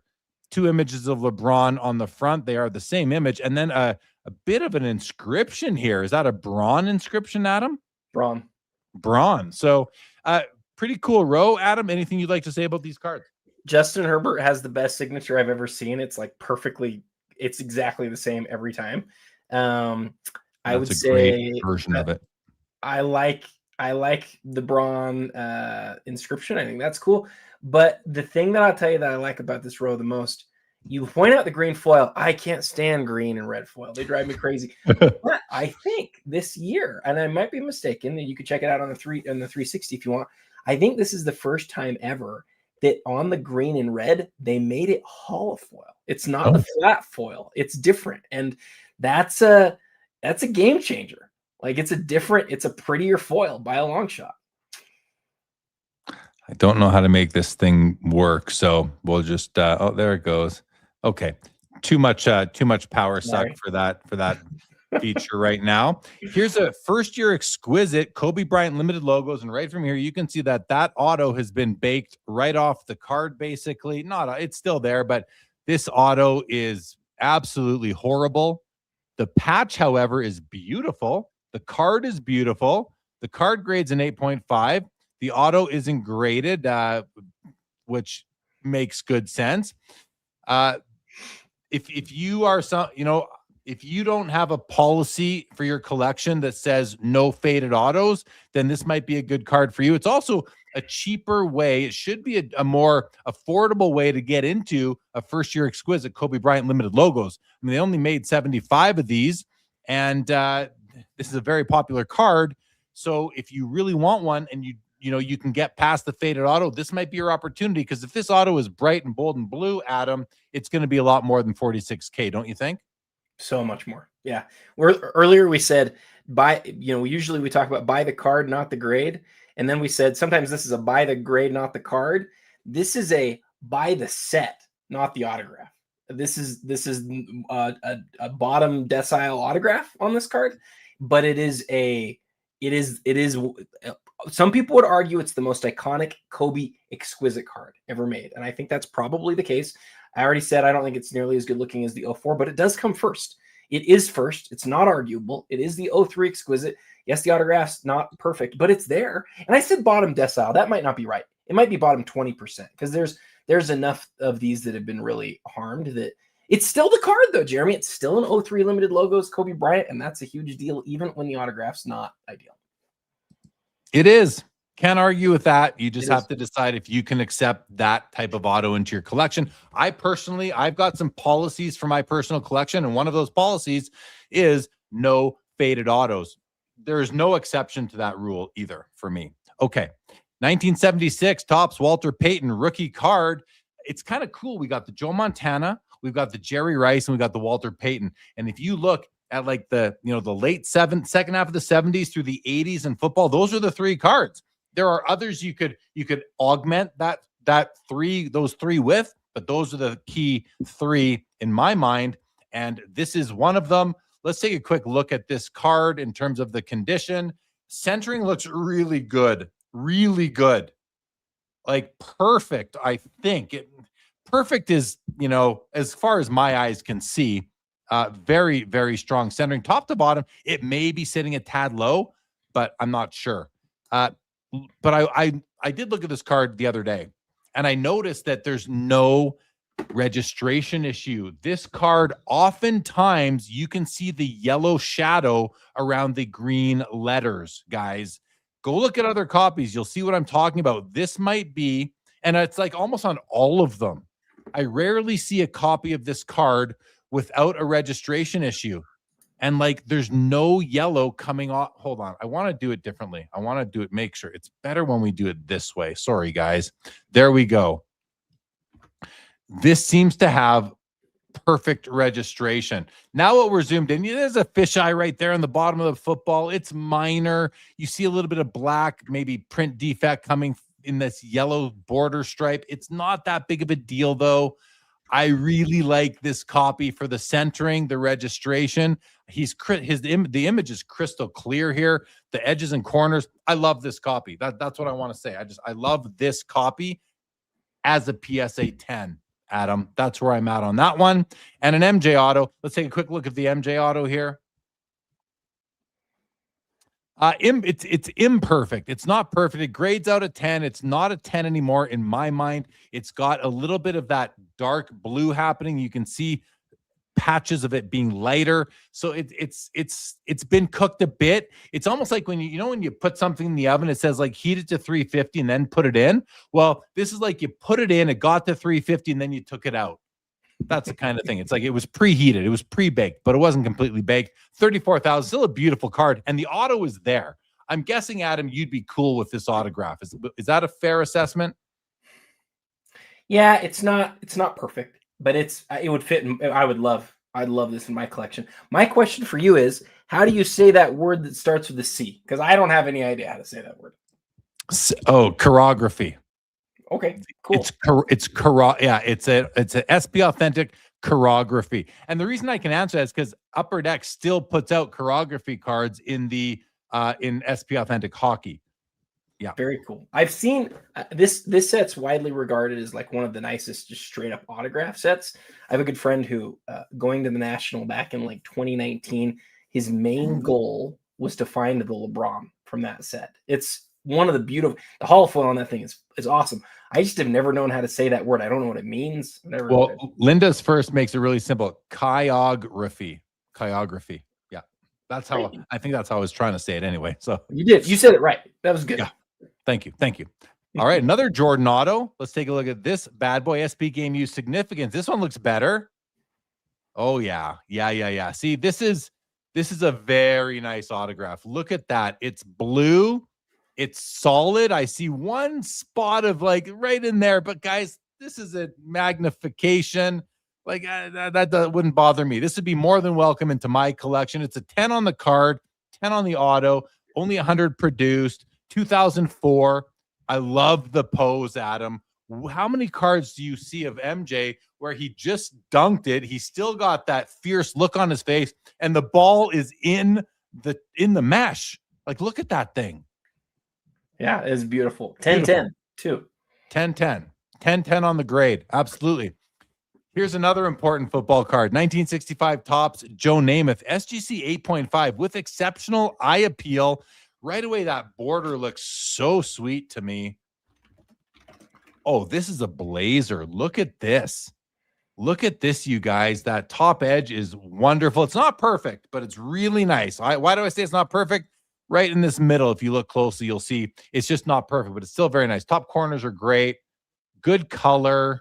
There are some light white fisheyes. I'm not going to point them out to you. You won't be able to see them. Great registration. That's a wonderful card, isn't it? It's a stunning copy. I mean, there's some minor PD print defect issues, but I'm not even going to point them out because, well, actually, I'll point one out right here. This little black, almost looks like an eyelash right there to just northeast of the word Joe, northwest of the letter J in Joe, I should say.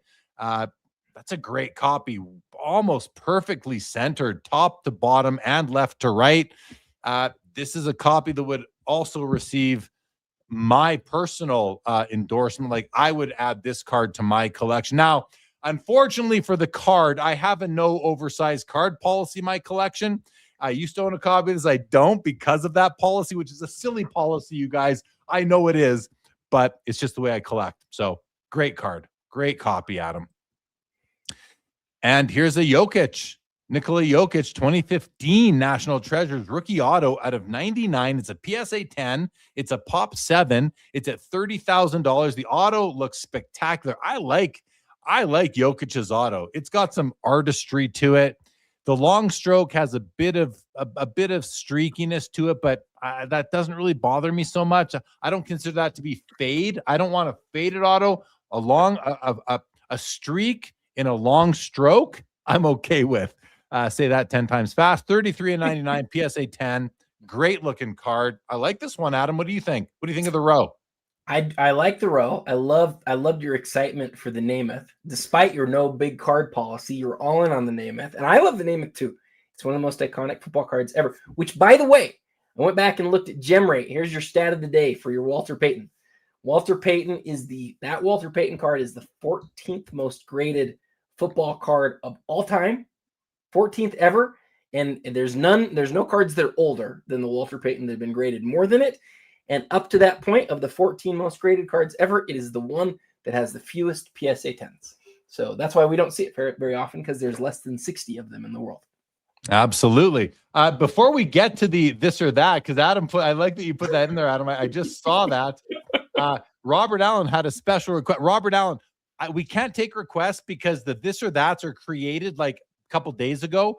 But if you have one for any future premiere, DM me on Instagram and I will I will take requests for this or that's, guys, but it can't be during the show. It's got to be a few days before. I'm happy to accommodate that way. And like Linda's first says, no requests, it ruins the surprise. I like that you like the surprise on that. Linda's first. Before we get to our first one, and by the way, these pages are twice as long as they used to be, Adam. I don't know if you know that. Yeah. 2013 Kaboom Kobe Bryant PSA 10 is at $42,000. I believe these are some of the first Kabooms. First, we also have the very first Kaboom. So that's really cool right there. We also have an 07 Ultimate Collection matchups, Michael Jordan, LeBron James patch auto. 29.5 seems way too cheap to me for this card right now. Let's look at these autos. Yeah, guys, this is what I'm talking about. Look at the blue. Look how blue these autos are. Now, did BGS penalize the autos grade-wise? They didn't even grade them. I was only asking because the MJ auto seems to go right to the edge of the card, which doesn't bother me too much. I still think this is a sick card. You've got 4 jersey swatches, which are interesting at least. You got the red pinstripe on one of the Jordans. This is a great card. 25 made. It's LeBron and MJ, guys. I love it. 29, Adam, game use patches, on-card autos, MJ, LeBron, 29.5. Should this not be double the price? What am I missing here? I think that one thing that we're seeing, and I think it's crazy, is that people are really out on like simple jersey cards. This card wasn't designed to be a patch card. It was designed to be a jersey card. But people sort of use this phrase napkin patch. And that doesn't make any sense to me because I think of it as jerseys and patches. I know you think of it the same way. This is a quad jersey card. And the autographs, though, like to me, the autographs are the story. And the other thing I would add is that you know this, that Beckett for the longest time graded all autographs. And then several years ago, they said, if it's not a 10, we're not gonna put the grade on it unless you still want us to or something like that. I can't remember exactly what they did, but the reason that this doesn't have a grade on it is just because that autograph goes off card a little bit. And the way that it's designed, good luck not having some part of the autograph go off it. So I think it's phenomenal. I really like it. And I agree with you on the price. There's far lesser duels of these two that sell for more than this one's at right now, for sure. Yeah. It's great. Deep Value Brent says, I always look for the correct blue color, not darken for autos. Me too, Brent. That is a Jeremy Lee PC policy. Bright blue only for me. I like this from Linda's first. The new phrase for an all black patch is a funeral patch. I think that's clever. Moloko, take it over my base, over any base Kaboom. Absolutely. And right now it's cheaper than the Kobe Kaboom, but that's a special Kaboom. It is the first one. Okay, guys, we're going to do our first this or that of this or that. And I have to tell you, I sent Adam a text message yesterday, the day before, saying, bro, I'm really excited about the this or that's this week. And I am. They really spoke to me this week. They popped out to me. And when I made them, the prices of the cards were very, very similar.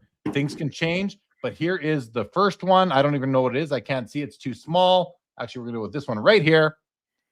And there you go. So, yes, we have Logoman versus Logoman. We have a single Logoman LeBron James, and we have a triple Logoman featuring Tim Duncan, Wembanyama, and who's the third guy? Robinson, of course. The Admiral. David Robinson, Duncan, and Wemby, guys. This is like the ultimate San Antonio Spurs card. 3 Logomen versus 1 LeBron Logoman. Of course, with the LeBron card, you're getting the full image of LeBron, which I love. It's a great image of him. These are both from the same. They're both flawless. You can tell in the background design. I think these are both amazing cards. No autos, so autos aren't going to come into play when you're trying to decide which one you would rather have. But which one would you guys want? Put it in the chat if you haven't already. Are you going with the LeBron or are you going with the triple? Say it any way you want. While you guys are getting more of your responses into the chat, let's get Adam's thought on this or that. Adam, I love this one because it really makes you think. It's LeBron, who's a top 3 all-time player, versus 3 amazing, like 2 top 15 players. If Robinson's a 15, Duncan's easily within the top 15, and Wemby could get there one day. Is this as good of a this or that as I think it is, Adam? It's great. It's perfect. I had to think really hard about it. I do have an answer. You ready to hear it? I'm ready. So I like the LeBron because the fact that we know which day it was worn. I think that's really cool. And I generally like single Logoman a lot more than I like triple Logoman. Triple Logoman, to me, aren't always my favorite. Here's why I really like this triple Logoman. All right. This one is sort of filled with basketball history. This is the #1 overall pick from the 1987 draft with David Robinson, the #1 overall pick from the 1997 draft with Tim Duncan, and the #1 overall pick from 2023. This represents the good fortune that San Antonio has had over the course of the last over 3 decades, drafting some of the greatest big men ever, all at #1 overall. And it, represents their tremendous amount of success in that time too, having won 5 championships and presumably very likely more with Wemby as well. I really like the history that's on this card. And so although I've never owned a triple Logoman, it's never been my thing. If I had the chance at both of these, it's the triple for sure for me. It's the triple. Yeah. I say I'm about to say me too. Because I really like that LeBron card. I look at that LeBron card and I'm like, I just love that you've got the full body shot from head to toe, the yellow sneakers, one stocking on one leg, no stocking. Stocking. It's just a great image of him. But how can you beat 3 Logomen? And are they game? Are they game? Yes, they all are. They all are. They're all game worn. I mean, I think I got to go triple too, Adam. I got to go with the triple. You're getting the Admiral, who I have nostalgia for when 89 Hoops came out. You got Duncan, who's an all-time great. And now you can ride the wave of what should be a legendary career with Wemby. So, yeah, really, good evening to you, Kinger. Okay, well, let's see what the chat had to say. Mollico gets in there first and says he's taking the Spurs triple. Living in Alpharetta is taking the LeBron. We've got Dylan Rantucci is taking the LeBron. Sundin is taking the triple. David is taking LeBron. Jake Dahl is saying, I don't want any of these. Tyson is taking the LeBron. Bystander the triple. Lion Card the triple. Sammy Hill is taking the LeBron because he's a lifelong Cleveland fan. That's what you want to see. I love hearing that. Linda's first is taking the triple. Mike Double V, I'll take the triple only because it doesn't have LeBron. Vintage is taking the triple. So is John's. Lantern is taking LeBron. LGC is taking the triple. Deep Value is taking LeBron. I'd love to hear your reasoning for that. Brent, just curious. Linda's first says, yes, one of the best this or that ever. Thank you. Kinger says, interesting how the triple has 2 stitched old school with a new rubber era, which is what you want to see with those 3 players. That makes a lot of sense. Outlaws is taking the triple. Sundin says only problem with the triple are the microscopic player pictures. But what else can you get with a triple? And I know that's what Sundin is really saying. Like, that's the only problem. It's not necessarily a solvable problem. They could have moved those 3 logos lower, maybe. I don't know how close to the edge construction allows the card manufacturers to get. But if you could lower those down, make those 3 microscopic pictures a bit bigger, it would help. Robert Allen says the triple for sure. And Zach Swisher is wishing everybody luck. Couple pieces selling for them tonight. Been ripping Topps Chrome basketball all day and likes the Cooper flag. Oh, he says the Cooper flag record sale tonight will be short-lived. And Deep Value says, I don't like the design of the triple, but LeBron over Spurs all day. Fair. Okay. Well, there we have it, guys. That was our first this or that here of the December Premier Auction. And we are now, we're up. Oh, no, sorry. I thought that said 1.3 on the Shohei, but I thought it went up 100, but it's still at 1.2. Let's move on to page 2 of the auction now, guys. All right, Adam, you want to go row by row now? Yeah, I love it, Jeremy. Let's do it. All right. We've got a 2018 Topps Chrome Gold Refractor Shohei out of 50. This is 50 of 50, $40,000 with eye appeal, PSA 9. Second year select Gold Prism Kobe, number 10 of 10, BGS 9.5 at $21,000. Also with a top 15% eye appeal. That's the exceptional. That's a better eye appeal ranking than the Shohei has. And a dual scripted swatches of Michael Jordan, LeBron James from 2005. It's a $60,000, only 5 copies produced. It's a PSA 4, none graded higher. It's a PSA 4 with none higher. I kind of want to see what's going on with that low grade. It's a card where, just the corners are worn.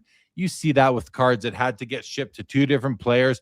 I'm not a huge scripted swatches guy, but these autographs are still nice and bright on there. So that's pretty good. Sometimes they can fade a bit or you don't see them as well, but silver or white pen on the black jersey on the funeral patch to quote the new term from I think that was Sundin earlier. Nice card right there. If I'm picking one of these for my collection, Adam, I don't know how I don't take the dual auto. How about you? Gosh, I really like the Kobe. I think it really stands out. Like, it's just a really pretty gold. The purple too, right? Yeah, it's really nice looking, and it would be great to get a Shohei too, because is it 50? It's 50 out of 50. That's pretty cool. Yeah, but no, cool. I'm with you. The dual. I've long felt like the autographs on patches have been under loved for so long, and I don't get it because, Jeremy, like, a lot of autographs don't look nearly as good as those that were on card. Those look really great. So nice. Yeah, I think for me, I agree with you. I think I'd go with the dual. I like all three cards, though. Don't get me wrong. Hello, Lauren Anderson. Good to see you. Welcome to the show. All right. Next row, we have an autographed MJ, PSA 4 on the card. The autograph is just like authentic by PSA DNA. I can't really see. Oh, there's the auto.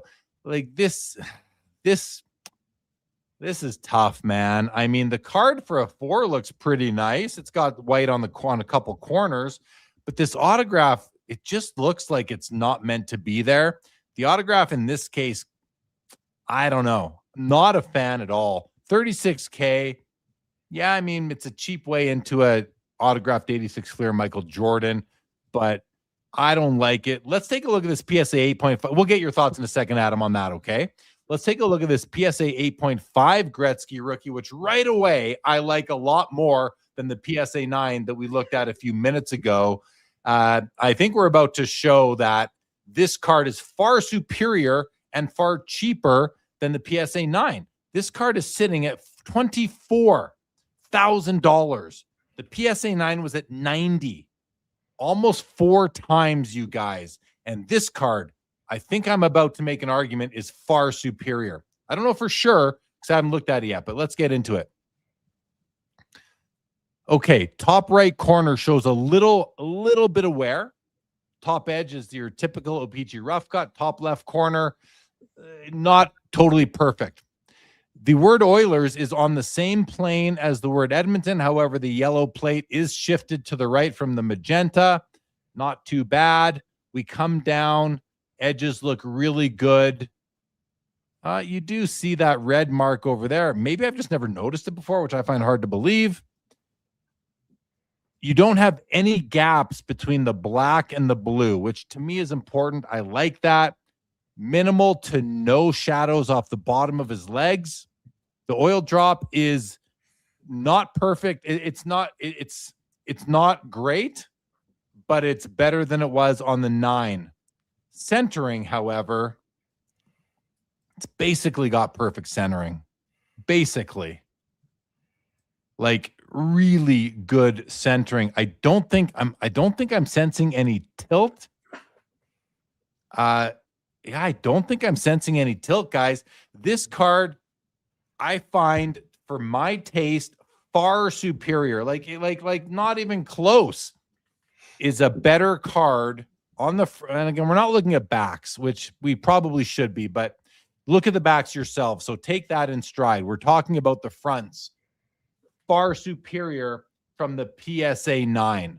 Far superior.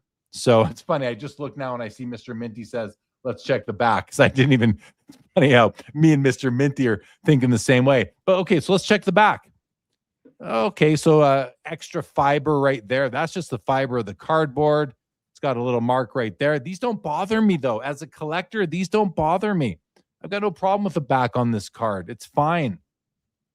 Like I will nitpick things that I like to nitpick on. I don't see any reason to nitpick the back of this card. And the front is just, it's beautiful. This card to me is superior to the PSA 9. It's also very recently graded. So again, This 8.5 could have been a PSA 10 5 years ago. Well, they wouldn't give out another 10. So it'd probably be a PSA 9 a few years ago. Now it's an 8.5. The 9 we looked at earlier now is like maybe a 7.5 sort of thing. Bang for your buck. This card is far superior. And to finish off this row, we're going longer than we should. 98 Metal Universe PMG Jerry Rice out of 50 BGS 9 pop 2-1 higher, 29,500. Love this card. Absolutely. It's a dream card for me. Love it. Adam, over to you. I really want to hear your thoughts on the Jordan Auto. We're going to spend way too much time on this row. I apologize. Apologizing in advance. So the Jordan, can you click on the Jordan real quick? Yes. There's something about the Jordan that to me is really special. And it is that if you look at the back of it, the back bottom left has this sticker, which is the PSA DNA sticker that they used, and they only used it for 2 years. So PSA, a lot of people don't know this, PSA bought a company called DNA Technologies, or acquired a company called DNA Technologies back in 1999. And for the first year or so, until 2000, the way that they would authenticate cards or autographs on cards was not by slabbing them. They did not slab the cards. They just put a sticker on it. They also put a trace amount of liquid on a card that has some sort of DNA technology that also allowed them to go back and to authenticate, yes, this is the card that we applied the sticker to. The sticker, as far as I understand it, isn't actually hard to get off, but once it comes off, it can't be placed back on the card in the same sort of way. So I love this. So with all that said, we know when that sticker was applied to the card. It was applied in 1999 or 2000. And you can still look up that number and find it on PSA's website. You just don't see a date because, PSA never puts dates on anything. The reason that matters to me is that we know that this autographed Michael Jordan rookie card, that it was actually signed before he finally retired. And I don't know if there's another Michael Jordan autographed rookie card in existence that was authenticated prior to him finally retiring in 2003. And to me, although there's like this sort of, I get it, the autograph's not perfect. My guess is that this is because of who Michael Jordan was at this point. The only way you're going to get his autograph is if you're standing in line at a hotel or at a practice and you just get a quick scribble, and that's what this is, and that's why it's not perfect. But given when it was signed, I actually really like it a lot. Aesthetically, it's not perfect for a lot of different reasons, but I like that history behind it a lot. And that's the kind of information you get from Adam Gray, everybody, right there. Really good stuff, Adam. Thank you for that. Hello, Dave Snyder. Congrats on 4 wins in a row for the Buffalo Sabres. Yeah, that is some cool information you just shared right there on that card. Okay. We've got a BGS 9.5 Michael Jordan 86 Fleer rookie with Fanatics Collect superior eye appeal, guys. Top 5% of 86 Fleer cards, basically. That is a lofty eye appeal assessment. So let's see how we feel about it. The card has 9 corners. Corners look good to me. So right there, I'm leaning towards agreeing with the eye appeal assessment. 10 centering, 9.5 edges and surface. Centering looks to me to be bang on. Yeah, a bang on top to bottom, side to side. Looks really, really strong. Registration. There's a slight registration issue. The only place I'm really seeing it, besides the Fleer logo, which you tend to always see issues, I'm seeing it in this yellow border. You can see, it's hard to see, guys, but you can see some of the print dots of the red, of the magenta plate coming into the yellow. See that fuzziness just to the left of the basketball net there? You can see it coming down here. You see it there. And then you see a bit of yellow. It's so hard to see. You probably can't see this if you're not zoomed in.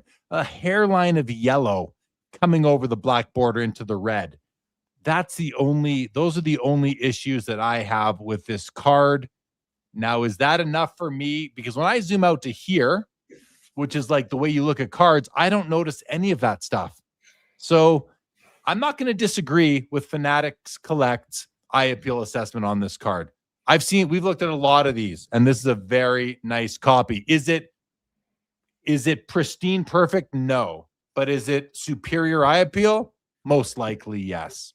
Go ahead, Adam. What grade would you have assigned if you were doing subgrades?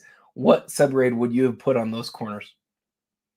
On the corners, let me look at it one more time. Let's just zoom in. Like I think because you've got this white stuff is fray, and fray does not penalize the grade of a card. But it sometimes makes it harder to see the corner, the very tip of the corner. And this tip of the corner looks to be all there. So this corner, you've got a bit of rough cut. Seems to be all there, though. Coming down to the bottom, it's all there. And the left, I think 9.5, Adam, just to be a little conservative. I thought they were really nice. Looking at the subs, usually you sort of look at it and you go, oh, I see what they were doing there. Those are about as nice a corners as I think you'll find. So I'm with you. And I think that's got to play at least a little part in that 5% eye appeal designation. Yeah. Yeah. I think it's a great copy. Absolutely. Beautiful Luka flawless rookie, number 10 of 10. Sorry, numbered 8 of 10 with a 10-10 grade, 10 on the auto, 10 on the card. I love the patch. Really cool patch. Nice, interesting pattern. Perfect autograph. I just love these flawless RPAs, Adam. This is just beautiful. Am I ever going to pay a premium for a 10-10? Absolutely not. But that's just me. Many people do. And please, all the power to you. It's much better for the consigners, much better for Fanatics if people pay those premiums. So please go ahead and do that. But I love the design. I love the looks of this card, Adam. How about you? Yeah, I really like it a lot. I think the patch is probably like a top 5% patch on that card too. Yeah, it's absolutely beautiful. I'm just going to clean up the browser here. Why is it you click on everything twice, Jeremy? That's Fanatics. Fanatics gives you 2 of everything now. Okay. Another Kobe flawless dual patch auto at $42,000. Game used. It's an uncirculated, beautiful card, full body shot. Just a great looking piece. Tatum's National Treasures RPA pop 3 out of 99, 10 on the card, 10 on the auto. Nice looking card right there. And a PSA 6 Star 101 Michael Jordan at $44,000 with exceptional eye appeal. So let's look at that because this card did look good to me at first. Like, this looks really good to me. This might be one of the better centered copies we've seen. Look at the centering on that, Adam, too. Like, look, the left border doesn't look that much narrower than the right border. What we always see on this is whenever we see the left and right look pretty good, top and bottom's always a little bit worse, I think. But still, it doesn't bother me. No, it doesn't bother. I think it's great. I think this is for a 6. This is as good as it gets. This is for a 6, for a 7. Yeah. I mean, it's got some technical issues. Like the bottom right corner, you're seeing some white, but the biggest technical issue chipping on the left might just be this little edge chip right there. Yeah, that right there is gonna bring down the score for sure. But like this top left corner is pretty good. It's not perfect. Top right corner might have a bit more of an issue. Yeah, but it's not bad compared to most. No, it's not bad. Guys, I'm gonna tell you right now. This might be my favorite copy of this card I've ever seen for the grade.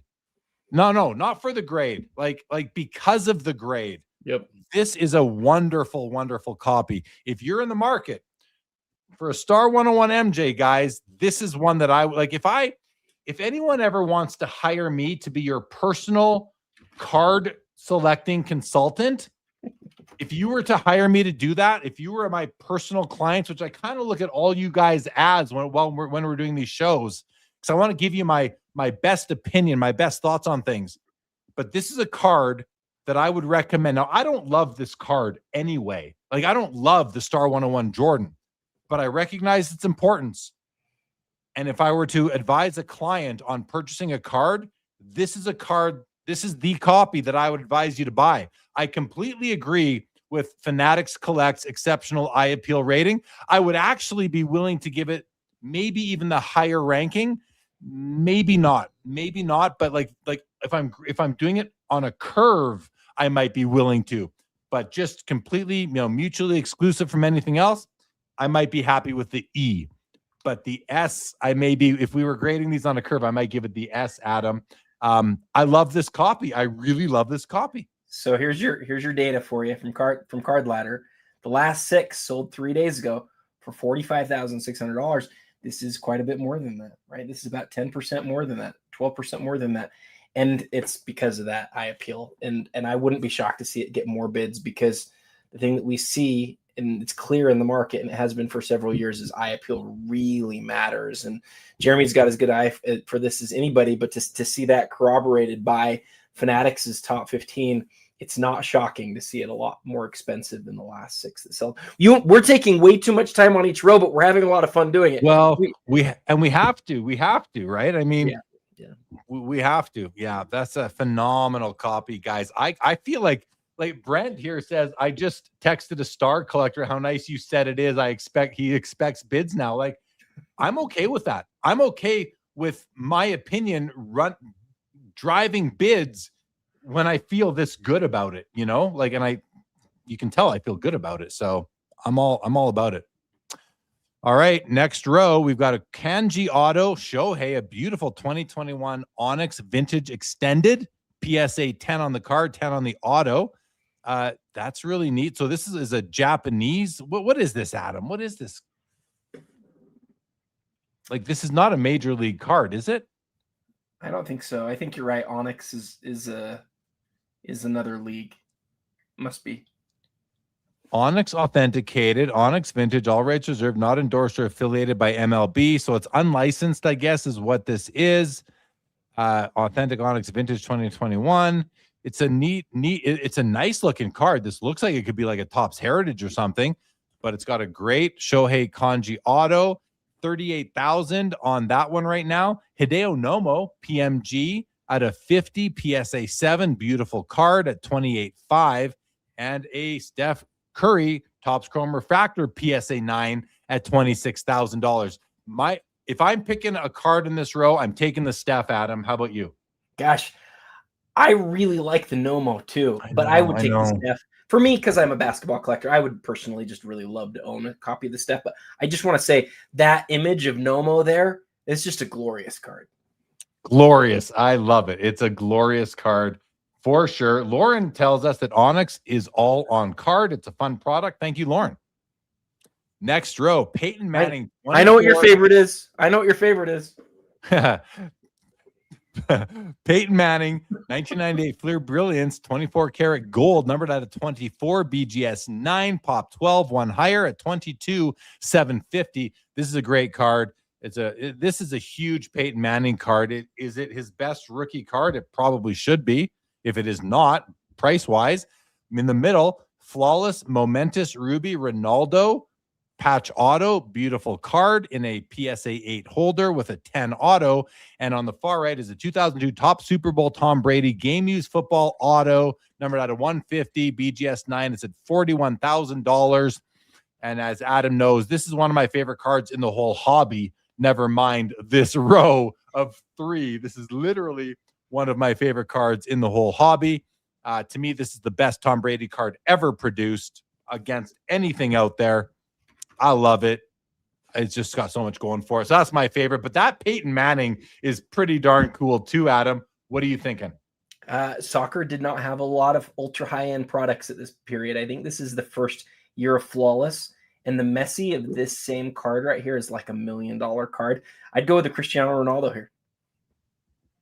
You'd go with the Ronaldo. Wow, you're going. Yeah, the Ronaldo's pretty cool. You know, so I haven't brought you over to the Brady side. No, I love the Brady. I do. I just these crazy soccer card collectors have talked to me enough that they've sort of influenced me. I think this is one of the premier. It's one of the premier Ronaldo autograph patch cards in existence. And yeah, it's a great card. It does have that red foil, which you commented earlier. You don't love red foil. That's You're right. You're right. I didn't see the foil until you pointed it out. So now, does that change it, or it's still a great card? But I'm just wondering. It might. It might change it. It might change it. I'm gonna go with the Peyton Manning. No, I love. Last time you and I talked about the Tom Brady card, we both were just like loving it. So the thing you always got to point out on that Tom Brady is we've seen so many of them, and most of the autographs are not good, but that one's really nice. It's really, really nice. Let's just show everybody that auto. Yeah, it's a great auto. A little streaky right there in the long stroke, but again, that's going to happen. I'd prefer, like, when I eventually, and this is a card I will say I will eventually own a copy, because like when I can spend, you know, $50K on a card again, this is probably a leading candidate for me. I will want one where the serial number and the auto are perfect, which will probably drive up the cost, but that's okay. That's what I would want to have. Kinger, you did see an authentic Cracker Jack Shoeless Joe in the auction. It's also the 2014 as well. Okay, next row, Adam. 19, we have an 1914. What did I say? 2014. 1914. Thank you. That's how easy it is to misspeak when you're live streaming. Okay. Oh, we earlier talked about a Contenders Tom Brady ticket auto. Well, here's one. It's a PSA 8 with a 10 auto grade. It's $43K. Joe Montana green Kaboom 1 of 1 at 41,000 from 2019. If that is his first Kaboom, that's awesome. Even if it's not, it's awesome, but it's especially awesome if it's his first. And hey, 'tis the season, you guys. It's Christmas colors, red and green. So it's a nice time to buy the Montana this month. And a 53 Topps Mickey Mantle with a beautiful, beautiful IP auto. The grade's a 9, which is probably a pretty high grade for a Mantle on-card auto like this, because the E comes right to the edge. I mean, who cares? It's still so nice. That's a beautiful copy of the card too, in a 4. Look at the red. The red is like intact along the bottom and the left there. Great copy. I love it. If I'm picking one of these cards, Adam, oh, this is tougher for me than you might think. This is a tough one. It's really tough. Like, I'm not taking the Mantle. I just don't collect IP auto vintage. So I'm not taking that. I'll leave that for my friends that do. In which case, I don't know that I'm taking the Brady either, because I'd rather have the one above it, this card right here for a Brady. I'm taking Joe Montana. He's my favorite quarterback of all time. Okay, you and I are going to be total opposites on this, which I love. But we both know that I love the autographs on vintage and you don't. But that Mantle autograph's just really sharp in the card. Like that, like look at that, pop 1 of 3, 5 graded higher on Mantle's second Topps card. Like that's a big deal, big deal card. I might go with that. The only thing that's giving me pause is the Brady. And the reason why I say the Brady, this will surprise you a little bit. Maybe it won't surprise you, but on the pop report for PSA DNA, the 8 is a pop 16 with autograph grade. There is an 8.5, there's 4 9s, and there's 2 10s. And that's it for PSA DNA. Now, we don't know out of those how many of them are 10 autograph grades. That's impossible to know. What we do know is if you just include the 16 in that, it's basically a top 23 copy of this card. And it's not a small amount that have been graded. It's over 300. It's 309 of them. So it's a really high-end card for that. And that's why you're seeing that price, which is a lot more expensive than you see on a lot of the Brady contenders. So I think I'd still go with the Mantle. I think I'd still go with the Mantle, but the Brady's second for me, for sure. See, and the only thing where our approaches are different there is where you spent so much time talking about the grade and the population, where I don't even care. Like, I like the rarity of the Montana 1 of 1, even though it's 20 years post-retirement or more, 25, 30 years post-retirement. It's still a cool card. They're all great cards. You can't go wrong with any of them here. So fair enough, right? Fair enough. Same page. All right. Kaboom, Messi, PSA 10. I appeal top 30%, $32,000. That's a nice looking Kaboom. A gorgeous Steph Curry, Panini 1-in-1 Timeless Moments green out of 5 at $21,000 uncirculated. And a Michael Jordan Upper Deck Ovation. This is a 1999 card, autographed, 23 copies made. Beautiful card. Look at that. You get the nice portrait shot of that beautiful bald man. I know another beautiful bald man, you guys, just kidding. And then you got the full body shot superimposed over his face. I think that's super cool. Autograph is glorious. It's not perfect, but it's good enough for me. Auto grade's an 8? What? Come on. So stupid. I don't like the word stupid. We don't allow it in our house, but I'm going to use the word to say that whoever graded this auto I like the standards. I just think it's stupid. This auto is just fine for me anyway. But hey, what do I know? I'm just some guy that collects cards for his whole life. What do I know? $65,000 on this one right now, Adam. Okay, I'm taking the Jordan auto in this row. How about you? taking the Jordan autograph. I like the screen Steph pose. It's cool, but let me give you a little bit of detail here that I really like on the Jordan. In 1999, there are several signatures that Jordan signed that are not consistent with any other, like with any sets. So there isn't like a set that looks like this. It's just that Jordan signed 23 cards. I might be mistaken on this one, but I don't think I am. If you look at this card, on the card itself, I don't think it says the word ovation anywhere on it. Again, I might be wrong. I haven't looked into this one specifically in this time, but I think I'm right about this. There were several sets like this where Jordan just signed 23 autographs and it doesn't say the name of the product anywhere on it. And so, yeah, check up above. No, I think you're right, Adam. I think you're right. I don't see the word anywhere. What's really interesting to me as far as like a process goes on these, I believe that what they did is they had Michael Jordan sign. It's probably about 5 or 6 sets. Encore was one of them as well, where the card doesn't look like an Encore card at all. And it's the only one like it.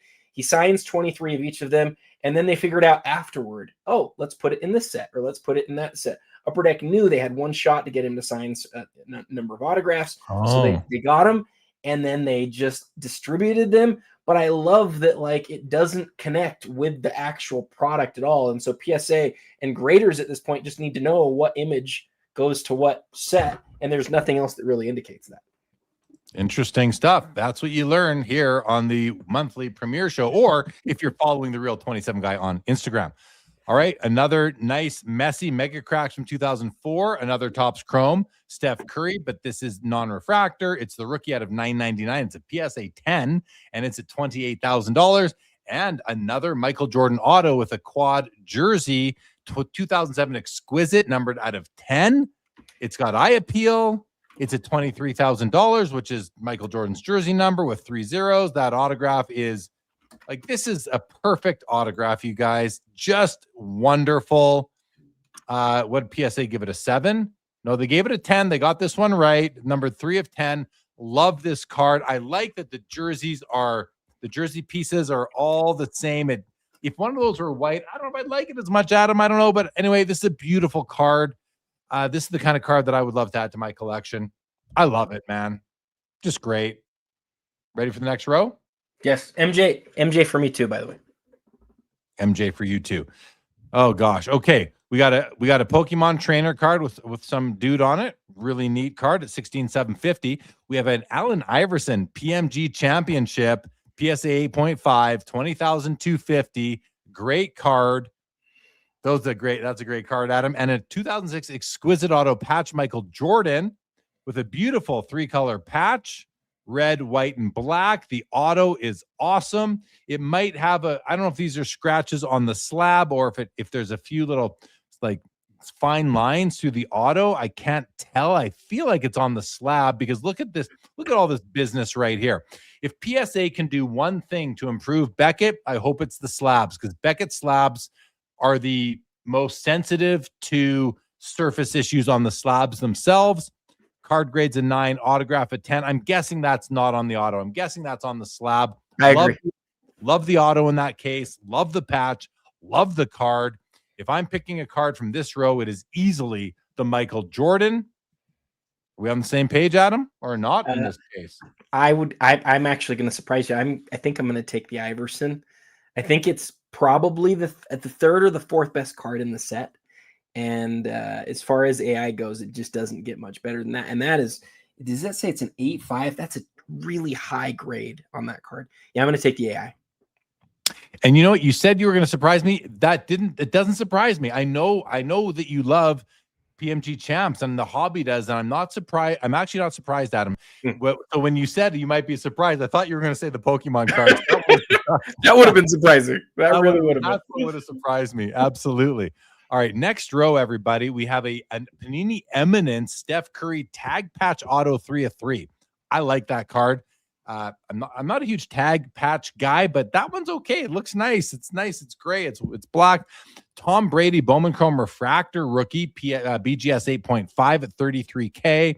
And we have a Messi Dynasty UEFA Champions League patch auto out of 5, match warm, tops uncirculated. A couple of uncirculated here, both the Panini Eminence and the Topps Dynasty. All 3 cards are great. You know, Adam, there was a time I would have said, give me that Brady out of these 3, but then I realized I like that other card for Brady more, which now takes me out of this card. This will not be the Brady card that I want to own. If I had to own a Brady rookie, it would be the Bowman Chrome Refractor. But now that I don't need a rookie card in my collection to represent a player I want in my collection. I don't think I own a single Brady right now. I don't. But I don't want I wouldn't want this. I would want the one above, the football card, the card with the football patch in it. So in this row, give me the Steph Curry for Joe Perot, Adam. Give me the Steph Curry this time. Which way are you going with Messi again, or what are you doing here? I'm gonna go with the Steph. I don't know if it's the case on this one, but I think is it Sotheby's or somebody. You can type in this code that's on here. Basically indicates on the patch itself, Jeremy. The code indicates what game it was from. And so if it was sold at auction, if it wasn't sold at one of their auctions, then you sort of have to do some triangulating to figure out exactly what game it was from. But the fact that you can know what game that patch was used in or that tag was used in based on that code for the most part, I just think is a really undervalued thing. And then the fact that it's 3 of 3 and that guy right there is Mr. 3-point, like the greatest 3-point shooter of all time. I know it's a little weird, but those little things sort of give the edge to the Steph for me. Those little things give the edge to the Steph to me too, Adam. Listen, we're sitting here buying and collecting and investing in pictures of athletes on cardboard with ink and fabric. Like, that's what we're doing. If we are not also picking on little weird details about it to find meaning, then what are we doing here? That's what we do. That's what we do as collectors. We look for things to find meaning. I love it. And that would be the card for me in that row as well. Here we have a ultra starring role Michael Jordan PSA 10 Pop 11 at $15K. Kobe Bryant 1996 EX 2000 rookie card PSA 10 at $23,250. And a Steph Curry Panini Classics rookie auto out of $499 in a BGS 10 black label holder, which is at $30,000. Okay. This is an interesting row for me, Adam, because I would usually just say no to any black label because I'm never paying a black label premium. I think it's just not for me. But the card is autographed, and it's a pretty cool card. I'm not going with the MJ starring role. I just don't like the looks of that card. But the Kobe Bryant in the middle here is kind of where I might think I'm going to lean. I think I'm going to go with a Kobe rookie in this case. I like the green, the blue, the yellows, the purple. It all flows. It's a beautiful card. It's a gem mint. As long as the grade is correct, I'm going with Kobe, but I'd also like the Steph. How about you? This is a row where all 3 cards, the vast majority of their value is determined because of the grade. And that's why for both you and for me, it's sort of like I'm not so sure because neither of us are really like that. I really like you and like just sort of between the Steph and the Kobe. I'm going to lean with the Kobe because the Kobe is the most iconic card of the group. And everybody who collects basketball cards knows that there is very few of that Kobe Bryant in a PSA 10 grade. I think it's like 20 or 27 or something silly like that. Something really, really low. Give me the Kobe. Yeah, I think we're both taking the Kobe there. Plus, I just don't have any Beckett black label slabs, so it would stick out like a sore thumb. It just wouldn't be uniform. I know people think I'm crazy for saying that, but I actually mean it. Okay, here's a fun row. Skybox Thunderboss MJ PSA 10 Pop 6 at $16,000. Again, this card its value is almost like $16,000. I'm going to guess at $15,850 is based on the grade and 150 maybe on the card, if that sort of thing. Pop 6 is what's doing it. So that card is a big no for me. It's an easy no. So it comes down to these two. And I'll tell you, I do own a 33 Gaudy Babe Ruth number 53, and I don't own a Connor McDavid Emblems of Endorsement rookie year, and I don't really covet one. So in this row, I'm kind of getting ahead of ourselves here, Adam. I'm taking the Ruth, even though I do believe that this is not a PSA 5 anymore. Just look at this card, you guys. I looked at it earlier. It's got all sorts of, first of all, it's got horrible centering. It's almost a miscut. It's definitely an OC.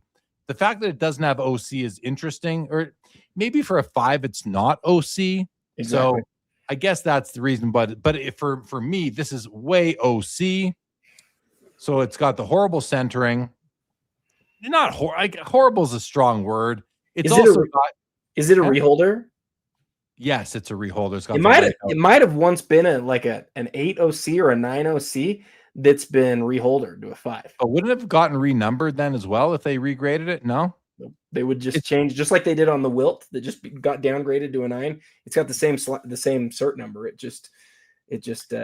And this is where a lack of transparency by the grading companies really hurts the hobby, because you don't know what this would have been before. It's almost as if they don't want you to know because it would hurt their brand. Like, it's just so weird how we have such a low expectation of transparency from the grading companies in our hobby. But with that said, he's got a big mark on his forehead here. There's also this, I don't know if this is probably not paper loss. It's probably just print defect. Something going on the shoulder here. You got a bit of a stain right there on the front of the card. Now, it does have, nice straight edges, like really straight corners. Yep. But there's no way this thing should be a 5, guys. Like, and by 5 guys, I don't mean the restaurant. I mean 5, space guys. Is it? I mean, the edges and corners were really nice, though, right? Like, really nice. Yeah. Is that not enough to feel like, well, because other than that, I mean, I know there's some other things, but like other than that, other than the being so off centered, nothing's so egregious to be less than a 5, is it? No, maybe not. But let's look at the back now, just because we're being really picky. A bit of a fading on the top half of these letters, George Herman Babe Ruth. All sorts of weird stains on the back, especially down here. Look at all this print defect. Look at all this black everywhere. Like, look at that. Like, that looks like there's an ant crawling on this card. No, I'm gonna just say that this is overgraded. It should not. I don't think this is a 5, Adam, especially with the forehead. Come on. Like, look at that. That's egregious. That's a serious defect there, flaw on the card. You can barely see the right edge, the right border. I think today this card gets a 3.5. And this is the card that you picked in the row. I would still pick the card. It's still the card in this row that I would want to own. Well, actually, hold on. Sorry. Let me just see if this is game used.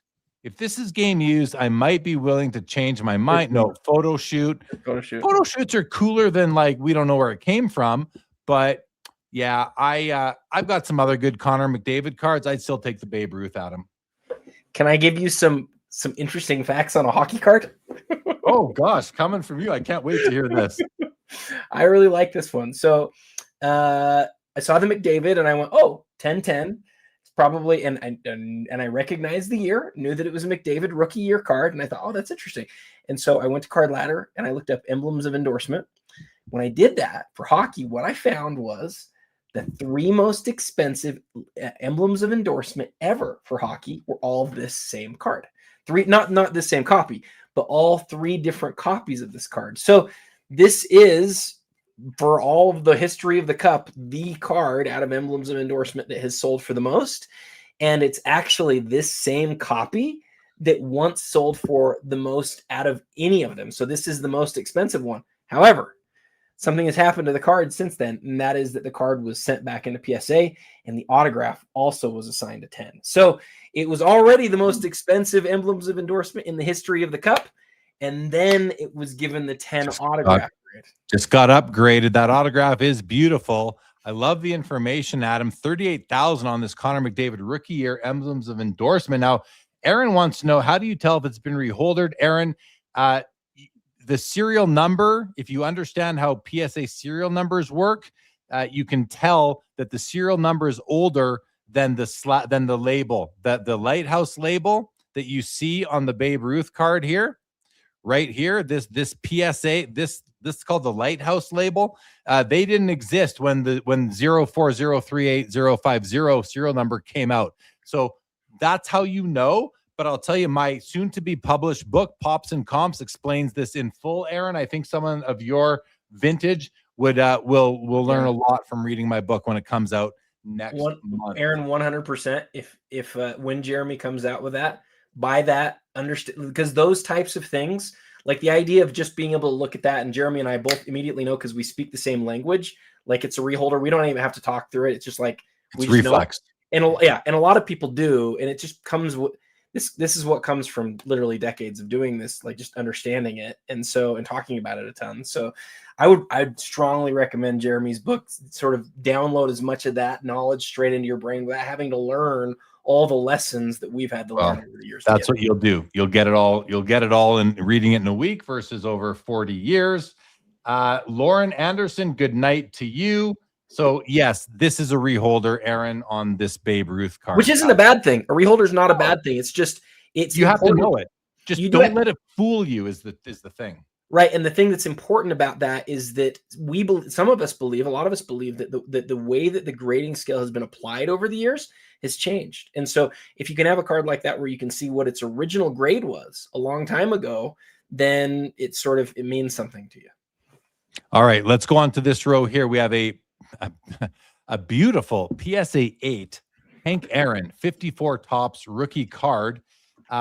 And here's another. This is the same case as that Babe Ruth, Aaron, and everybody. This is a reholder as well. This is a very old serial number in a very new slab. And you can tell right away, it's still a nice card, but it has two big problems. One is the centering, which isn't really a problem. It's just the state of the card. So I'm not going to say it's a problem, but that looks to be about 65-35 centering to me.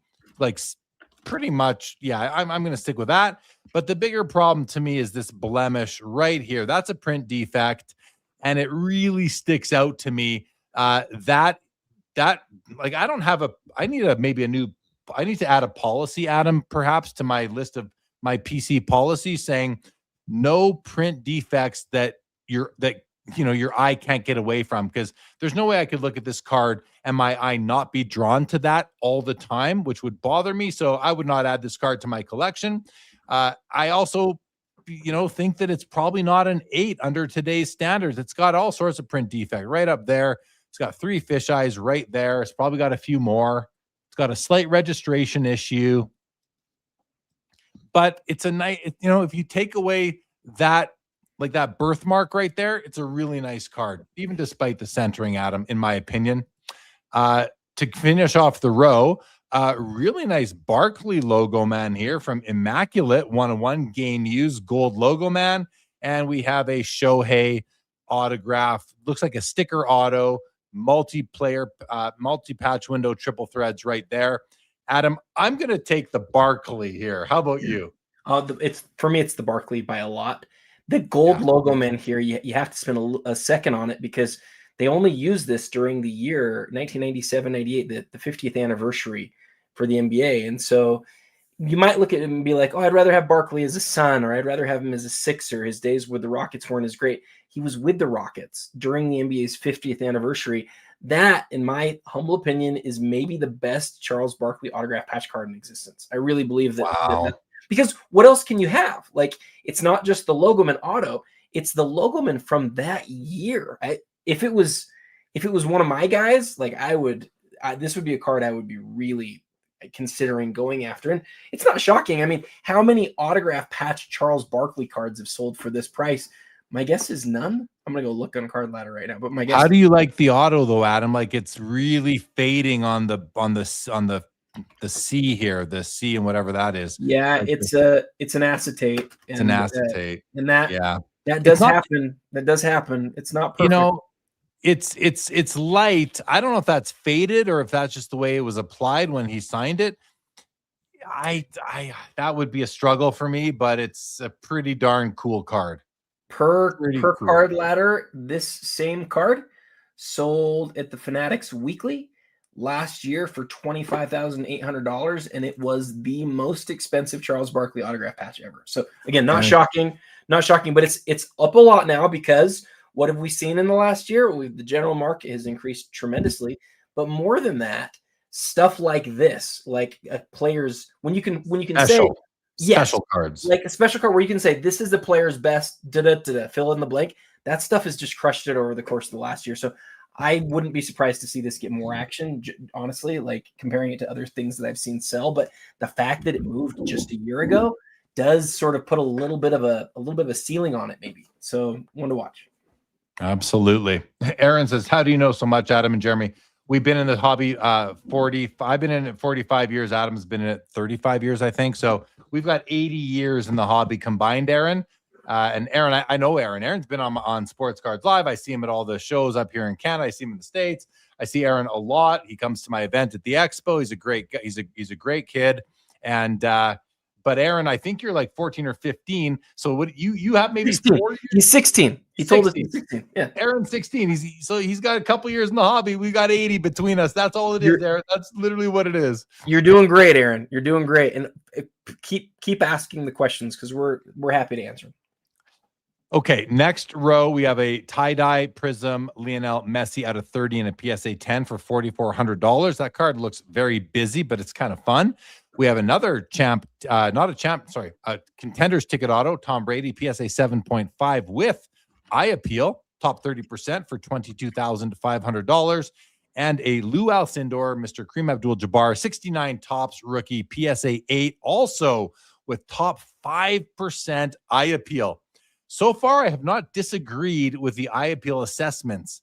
And let's have a look at this Lou Alcindor because I kind of want to find one. One of the toughest cards in the hobby, by the way. Yeah. Well, first of all, let's start with centering. It's basically perfect side to side, top to bottom. Basically perfect. Which very few are for this set. Like very few are. Let's zoom in and look at that top edge. It's beautiful. The corners are beautiful. Some slight fray, but that doesn't bother. Side edges as we come down slowly are basically perfect. Those bottom corners are perfect. The bottom edge, I love it. I'm almost wondering why it isn't graded higher. And of course, we can't see that. We can't see everything in 2 dimensions. Take a quick look at the back just because it is such a special card. Slight blemish right there to the left of the 2. Otherwise, there's a little bit of a mark or a stain right there. You guys can see where my mouse is. I mean, other than a couple of weird little print defects on the back of the card, Adam, this thing could have been great. Okay, so I haven't noticed the serial number yet. I'm guessing it's a recent grade. It's not. It's not even a recent grade. So maybe this was graded at by someone who wasn't in a good mood at the time, or there's something we just can't see, which is easily the case. It's got basically perfect registration. I see nothing wrong with this card, Adam. This is a wonderful copy. So I have to agree again with the Fanatics Collect eye appeal assessment as top 5%. And when Fanatics Collect gives an eye appeal assessment, it is not for the specific card. It is for cards from the set, is my understanding. Ryan, if you're in the chat, correct me if I'm wrong. But this card is like as good as it gets for a Kareem rookie, a Lou Alcindor rookie. Gets my complete blessing right there. And if I'm picking a card in this row, if I didn't have my PC policy, I would take the Kareem. But since I do, give me the Brady. Where are you at, Adam? Well, I gotta give me just a sec on the Kareem, just because I love everything you said. The only thing that I gotta point out is that I think a lot of people look at a card like this and then immediately, before even looking at the card, they look at the slab or they look at the cert and they go, "Is that new or is that old?" And what I think a lot of people might be guilty of here, and this is why the eye appeal, I actually think is a really important factor to consider, like the Fanatics eye appeal. I think a lot of people would see the cert number on this and they would say, oh, it's an older Kareem. It's probably not as nice as an average one. But when you look closely at it, you go, oh my goodness, this is actually like a really, really nice card. And that's surprising given that usually happens on more recently graded cards. It's cards that are older like this that people sort of pass over, like, I don't think that's going to be great. But this is a rare example where it's an older slab and it's just a much nicer copy than what you'd expect. And for that reason, because it's as nice as it is, and we've looked at a lot of these through the years, for me, it's the Alcindor. Yeah, and don't, like you said, it's a rare instance. There are several instances where a card graded by PSA, you know, with a serial number starting with the mid to high ones, or the twos, the threes, the fours, and then you get to the, like, fives are weird, but sixes, sevens, eights are all stricter standards. But there are some with the twos, Adam, more than you might want to admit, that are undergraded as well. Yeah.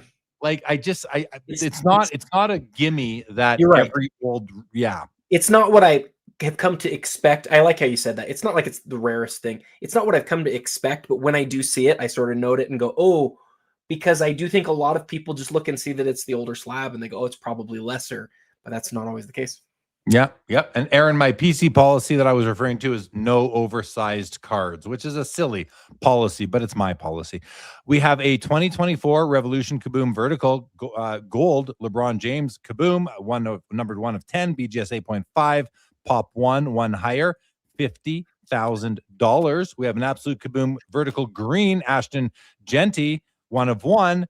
9,750. It's just slabbed as authentic. This is an ungraded card. And we have an E103 Williams Caramels Ty Cobb PSA 4, Pop 3, only 1 higher. This is a very rare Ty Cobb card, guys. $25,000. What a cool looking card. Look at that red. That is a deep red. It's like a rusty red almost. That's a beautiful, beautiful card. 25K there. And give me the Cobb in this row, Adam. Yeah, I'm gonna take the card from 1910 in this case. How about you? I thought about the LeBron for a sec, but I really like the Cobb. I don't have anything like that in the world of baseball. I think that'd be cool to own something like that. And it's a 21st year LeBron. I mean, there's so many other LeBrons. It's still a great card. Don't get me wrong, but it's at least it's playing days. All right, guys, that's the end. Gold Kabooms, though, man, they've taken over. We need to start doing the this or that's every half page. All right, well, let's do the next one right now, guys. It's time for this or that number 2, and here it is. Okay, a couple of beautiful PSA 10 rookie cards. Walter Payton versus Jerry Rice. And when I set these up, the prices were very similar. I don't know what they're at right now. I don't remember, but Adam, well, and this is where you guys in the chat say, which one would you want? And the reason why I like this is because we're talking about two of the most prestigious and important football rookie cards that exist. Walter Payton and Jerry Rice, Hall of Famers, top tier guys. These are GOAT caliber players right here. Which one would you rather have in PSA 10 holders? And I think we kind of said that these are both very strong PSA 10s, especially the Payton is exceptionally strong. The Rice, strong, but maybe not just quite as strong, but still very strong. Adam, do you have a thought on this?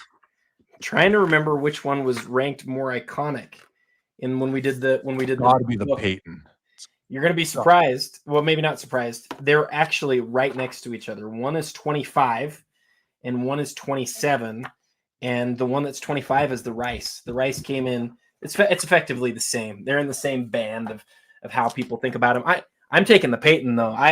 That card's, you know, it's a decade earlier. It's rarer on the pop. Not that much rarer. It's pretty close. I'm taking the Payton. How about you? Well, the Rice is at $75,000 right now, and the Payton is at $67,500. So they're pretty close. I'm taking the Payton as well, Adam. Yeah, I'm taking the Walter Payton for sure. And I'm not sure what the populations are. I would want to know that on commodity cards like these. These are commodity cards. There's no shortage of them out there. They trade like commodities. So that's where population becomes very important to me, because especially at this price point. Okay, you ready? You ready for some fun details from Gem Rate on this one, Jeremy? This is good. Yes, please. Yes, so please. The Rice is the most graded football card of all time by PSA. It has been graded 43,760 times. There's only 63 gems, so a little bit more than 1 in 1,000. Whereas the Peyton is a rarer PSA 10. There's only 56, but 63 to 56 is close. But here's the difference. The Peyton's been graded 17,000 times, which is less than half. So it actually, there's fewer Peytons that are 10s, but it is a low, it's a significantly higher gem rate. The gem rate on it's about twice as high. Right.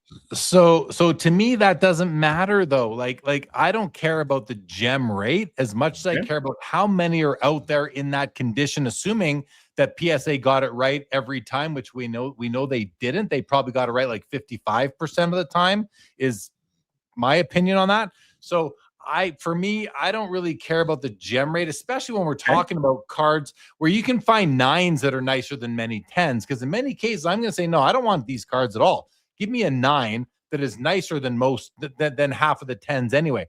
These are both nice 10s. So I appreciate the data, but I like the hard numbers there. How many 10s exist versus each other? These are both highly graded cards. Yeah, one's been graded 16,000 times versus 50,000 times. That's still more than enough supply. You know what I'm saying?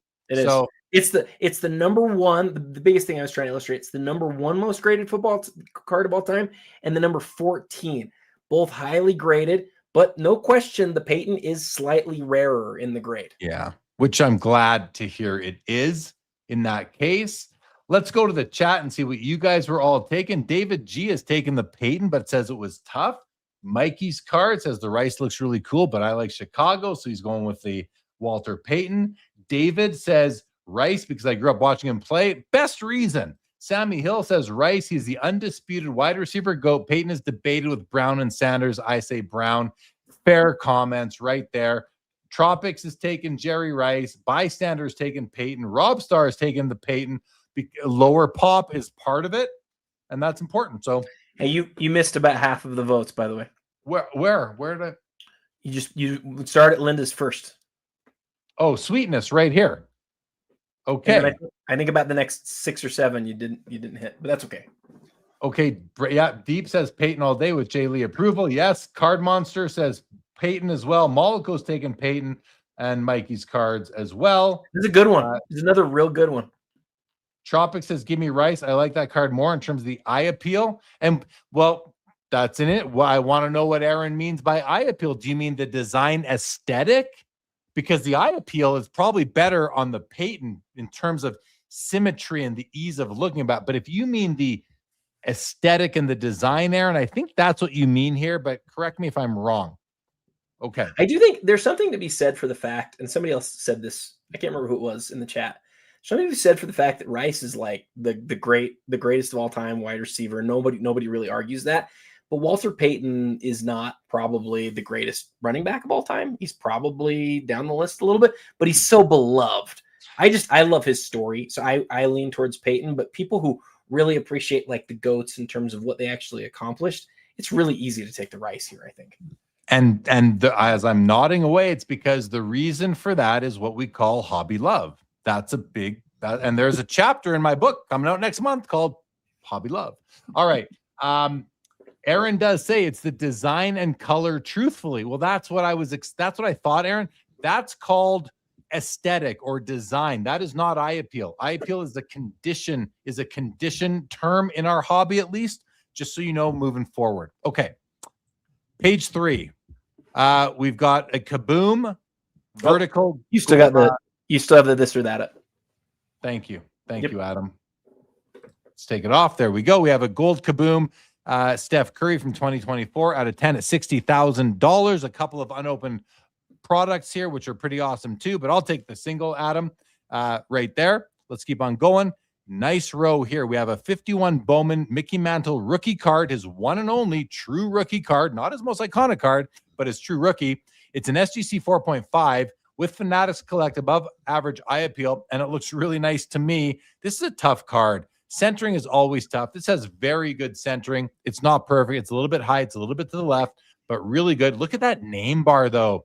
This might be one of the finest name bars I've ever seen. Solid black, almost totally throughout. Now, it does have a registration issue. You guys can see the magenta color fringe coming up above his ball cap there. You also see it above the baseball bat. So that's an issue for me, but I zoom out, you don't notice it as much. What I like about it is that you don't see any of the green tree stuff coming down below the black border, which you do in other copies. We also don't see any print lines, which we often see on this card. However, we do have a fisheye right there on the black border, which I don't love. Small print defect right there under this cloud. That's minor. That I could get that wouldn't distract me too much. Overall, I really like the copy, but I'm glad that I was able to point out the flaws that I did notice with it. $20,750. It's a great copy right there.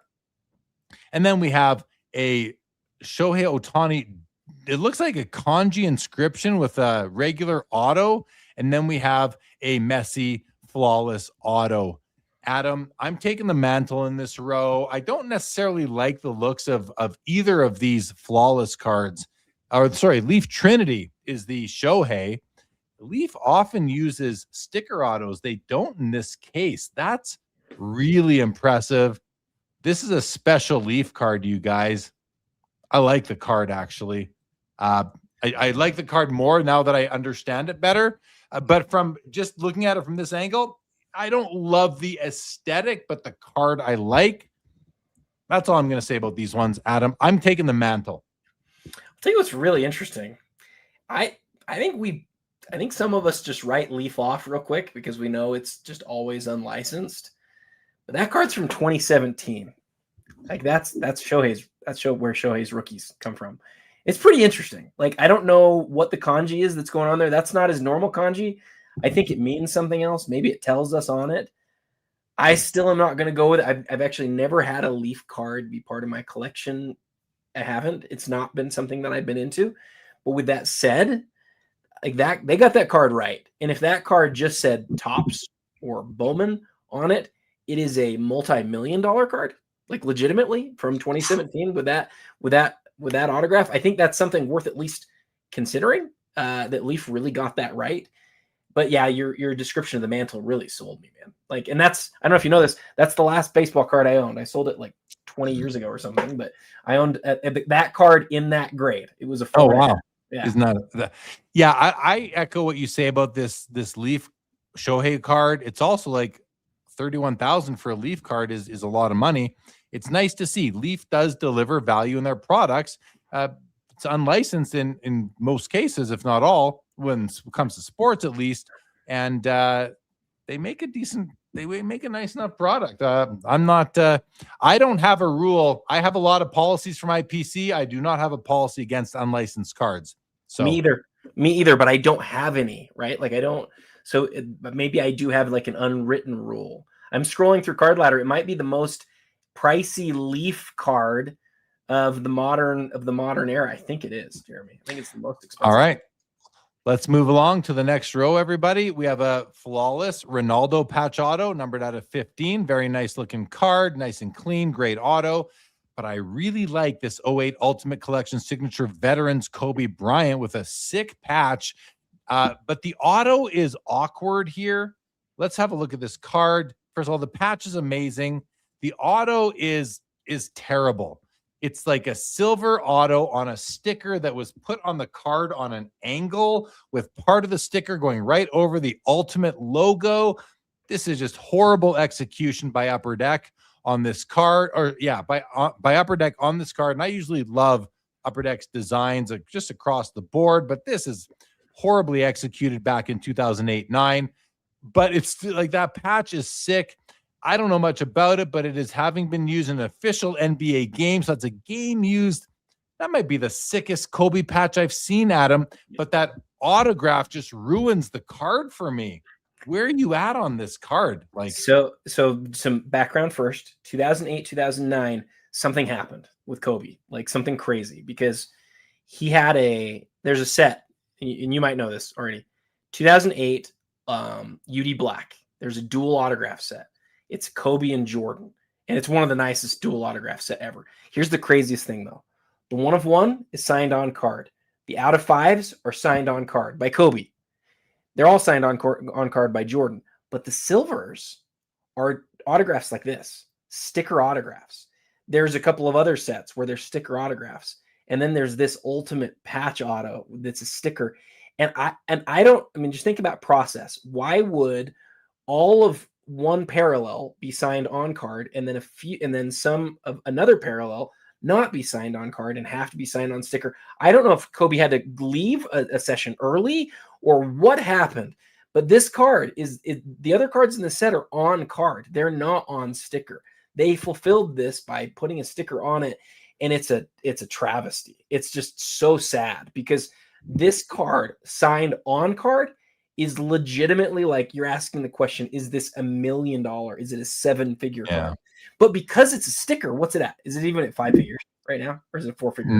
It's not even at 20 grand, dude. It's not a 20. It's like, it's really sad that the difference here is like, it's 50x, Jeremy. I'm not joking. Like, this is $1 million card if the card is signed on the card. And so I sort of look at it and I go, okay, now, number one, I don't have sticker autographs in my collection either, so I'm not bidding on it. But if somebody wanted to say, hey, I've got the sickest autograph Kobe patch ever, they can do it right now for 20 grand. That's sort of the sell point here, but it's a travesty that it's on a sticker. Look at, and it's got an auto grade of a 10, which, I mean, maybe it deserves it, because if the auto is all there, like, the auto is applied pretty well. I don't see anything wrong with it. It's just not aesthetically pleasant. They had to even put it not straight. It has to be like on a tilt. The fact, I think if you're grading an autograph that's on a sticker, you have just the same way that they grade the placement of the autograph on a card. They have to should take into consideration the placement of the sticker.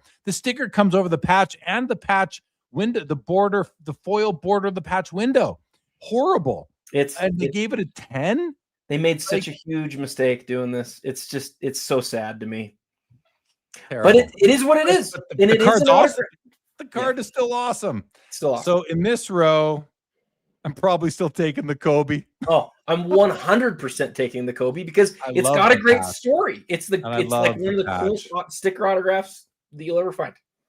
We have an E121 American Caramel Babe Ruth SGC1 Pour, which doesn't look so bad from here. I mean, the centering's awful, but it looks like the image is nice and clean. What looks like a beautiful 52 tops Willie Mays SGC 5 with eye appeal, no doubt. That is a blazer of a card. This thing is stunning. Look at that color. Look at the borders, the edges, the corners. Holy moly, what a card. This is incredible. There must be something. There's obviously something we can't see. What eye appeal did they give this? They gave it E, where I don't know. I mean, I could argue for an S even on this card. This is a fantastic card. Holy moly, I love it. I love it, Adam. I'm taking that one, no doubt, no brainer. I know it's an early Ruth, but it's just not doesn't appeal to me design-wise. Importance-wise, yes, but I wouldn't love looking at this Ruth. I would love looking at this Maze. And we have a Treya Savage from the Blue Jays, came out of nowhere this season, and a great Bowman Chrome red draft refractor of Trey out of 5, PSA 10 at 88.75. Adam, are you taking the Maze, or are you going with the Babe in this case? I'm going with the Ruth. You almost talked me into it with the Maze, and as you look at it close, I get it. I just get it. But I just would really love to own a Babe Ruth from his playing days this early in his playing days.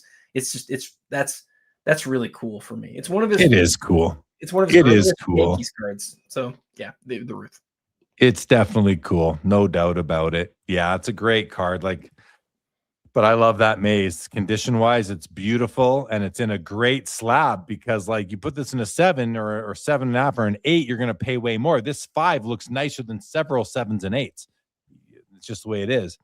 Okay, here's an early Messi Mega Cracks, PSA 10, 17,000. We have a Steph Curry 2022 Prism Gold, BGS 8.5 at 17.5, and a 2022 Prism Gold LeBron PSA 9 for 19,500. Give me the Steph, Adam. Give me the Steph in this case, so I could make my buddy Joe Perot happy. Sammy Hill, yeah, I don't, but Savage did get me out of my seat this year a few times. I'm going with the Steph, Adam. I also do like the LeBron, but no, the Steph's an easy one for me here. How about you? Steph for me too. I will say I think it's pretty staggering that these two cards same year, BGS 8.5 versus PSA 9, and the Steph is still almost at the same price as the LeBron. We continue to see Steph in these similar sets is outselling LeBron, which is just not what we saw historically. Rob Starr noticed the beautiful centering on the maze as well. It's not just the centering, it's the color. It's the surface, it's everything. It's a perfect card. Was that an eye appeal? That had to be eye appeal, didn't it? Yeah, 15%. Yeah. Like the E, but I thought it could have even had the S. All right, Nolan McLean draft prospect superfractor 101, 42K. We've got the Steph Curry flawless star patch out of 15 at $40,000, BGS 95, and a Connor Bedard Young Guns high gloss numbered out of 10, PSA 8.5 at 26,250. It's a big card. Like, I don't collect Young Guns because there's just so many of them. I just like, it's just too easy. But this high gloss, not too easy, too hard. Only 10 made, 26,250. On this page, I'm going to take the Connor Bedard. Adam, he's hurt right now, but he's having a great year. He is the real deal. And this is going to go down as an iconic card. And this is not the toughest parallel because there is a gold outburst 101, but this is a more accessible card. It's a card that you can actually have a community with. When you own a 101, you're the unless it's like our buddy Chris Hoge from Card Ladder. He's doing these Jordan 101s, but there's so many of them from the same set that it's like if someone else has one and you have one, you kind of have something in common with that person that way. And so I get that. I like that aspect of it. Anyway, I like this card. I'm going with the Bedard. How about you? I am also going to go with the Bedard. Here's your shot. I love it because it's got two things going for it for me. It's that iconic card, right? It's the Young Guns. It's the set that everybody knows. And that's sort of the recipe for great, like the most iconic cards these days is when you have something that's really well known, but then to have something that's like one of the rarest parallels. And yes, there's the 1 of 1, but I can see from here that it's got this glorious holofoil on it. Am I wrong? It looks like it's awesome. And so I don't know a lot about Bedard, but I know how you guys talk about him, you hockey guys. So I'm going to go with that one too. He's like a Cooper Flag of hockey. You know, we've got a great future. The team is doing better than you would have expected already. He's having a major impact, not just like on the hobby, but he's having an impact on the NHL and on his team, which is really what's important. So if hockey had a Prism Gold at this point, would this be it? Yes. Yeah. Well, this has deeper lineage than Prism Gold does. Certainly. Yeah. Well, and like 20 years deeper, not just a couple. The set does, but does this parallel, whatever this parallel, does it have that same lineage? No, it doesn't. That's where I was getting at. It's like the Young Guns does. Yeah. The set does, but the parallel doesn't. But still, it's the 10. And it's beautiful and everybody knows. What's the name of the parallel? High gloss. So I like it. All right. Oh boy, what's this thing on the left here? This Onyx Premium Auto Shohei Ohtani, 21,750. It's not much of a looker. You can't even really tell what's going on with the car, but that auto is beautiful. I mean, if nothing else, it's all about the auto, and you've got like a silhouette of the player, but that auto does stick out nicely and is beautiful. So I can actually get behind this card. I don't mind it at all. The Richard Dent 85 Topps Football PSA 10. I think this is a PSA set registry play here, and a Herbert NTRP at a 99 at 12.5. Gosh, I think I'm taking the Kanji auto in this case, Adam. So many Ohtanis. You are right, Brent. Absolutely.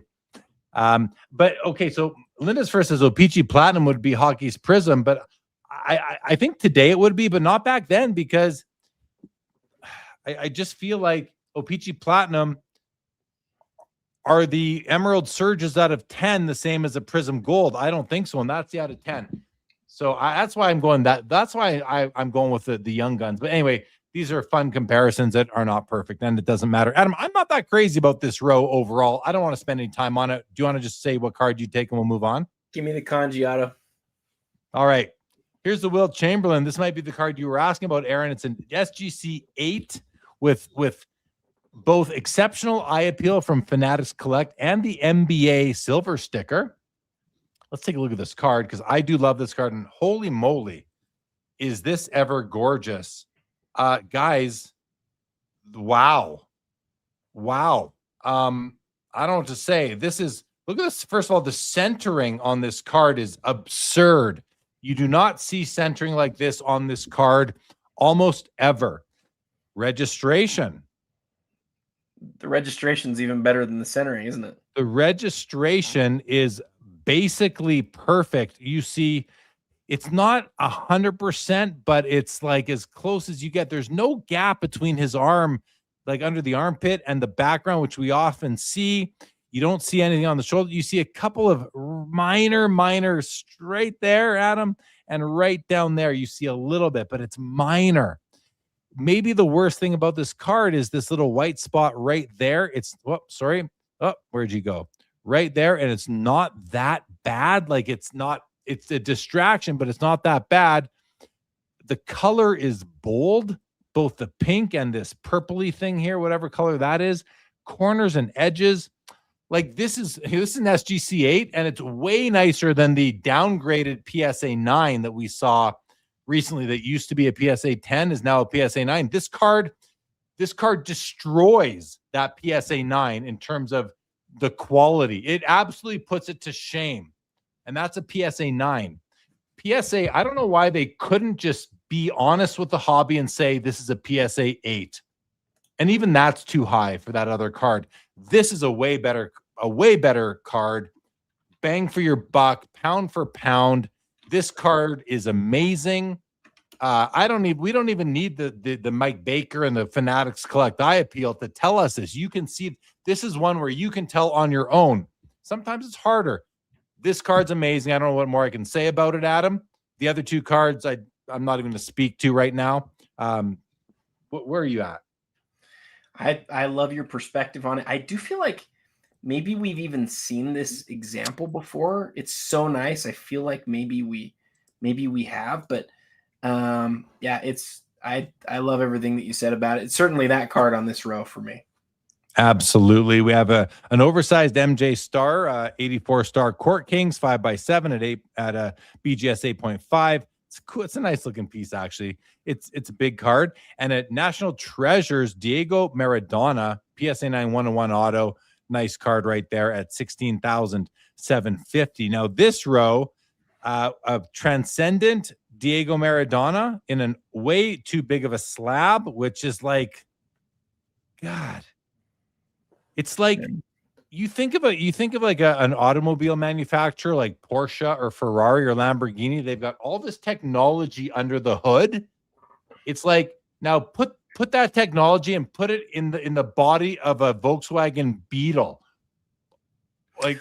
Why is it in this case? Is it a booklet or something? It can't. If it's a booklet, they would have put it in a worse case, unfolded. Like. Yeah, I don't know. They just, because they're, you know why? Because they don't have, well, what's Mr. Minty say? Oh, it's Eminence. Really thick. It's like a cello pack. Well, then PSA with all their resources should invest in the right equipment to slab cards properly so you don't have a monstrosity like this. Well, what's expensive? What's really interesting is part of the reason that people like you and I don't have larger cards is because they don't fit inside our collection.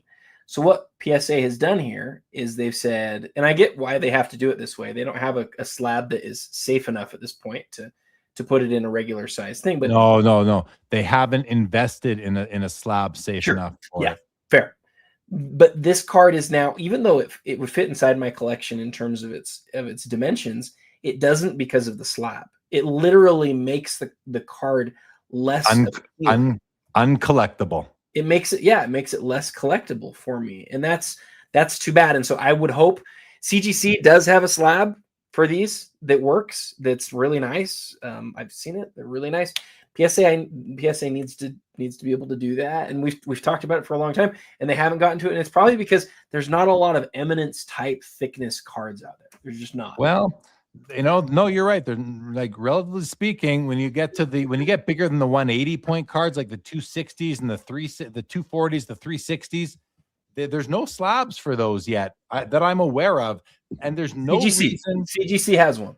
CGC, if CGC has one, then PSA is just, they must have other priorities like opening offices around the world or whatever it is. I don't mean to be like that. Well, maybe I sort of do, but it's just like, don't make my card uncollectible. And that's what holders like that do.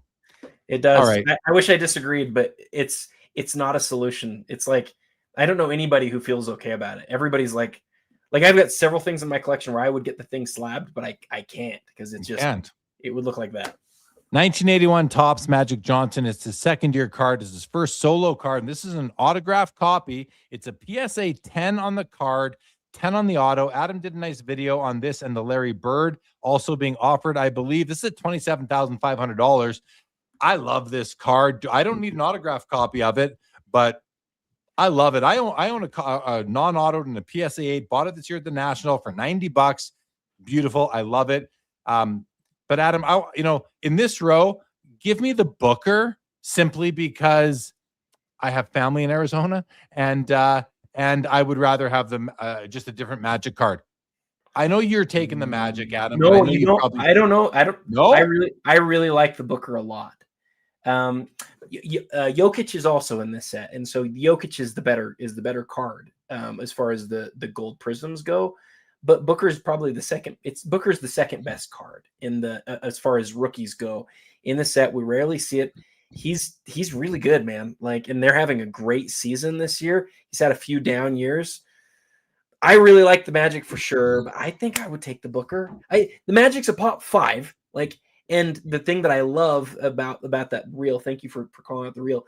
I love the idea that the only standalone pack inserted card for the first 7 years of Magic's career is that card. That's so cool. Yeah. This is a great piece with the auto, without the auto, but this particular copy with the auto, 10/10 grade. The card looks all of a 10 to me. So great card. Okay, let's keep on rolling here. Tom Brady, Bowman Chrome Draft Orange Refractor baseball card out of 25 is sitting at $23,000. And on the far right is the John Stockton PMG Red from 1997, PSA 6 with a gold NBA sticker. 10,000 seems way too cheap to me for this card, Adam. This should be 25, 30 grand, in my opinion. Does John Stockton just get no hobby love? Because this is almost what commons sell for. It's all a game of population. That's all it is. And so the fact that you see how it's PSA pop 1 of 5, it just is going to sell for a lot less than if it was a pop 1 or a pop 2. Ungraded higher even, Adam. Yeah, I mean that's the story though. And it makes sense. You've got 2 or 3 guys that are doing the best sets that they can get. And if they already have one of these cards and there's 5 of them, then it's not big of a deal. Yeah. This is a great card. It's one that if I was shopping tonight and buying 5-figure cards left, right, and center, I would be buying this card because I have 1 PMG Red from the set, and I would love to add a Stockton because it's Stockton. Yeah, I would love to add the Stockton too. That's a great card. And I agree with you. I could definitely see it selling higher than it is, especially when we've seen the commons sell for so much. But the thing, it's those set collectors that want those pop 1, none higher. So they go bonkers for them. All right. Well, I don't like it. I think that this card is undersold at the moment.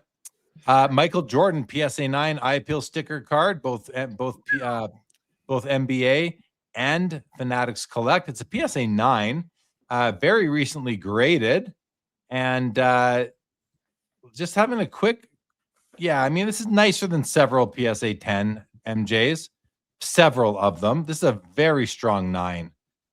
Look at how well centered it is. It's not perfect. Actually, hold on a second, guys. Hold on. I want to just,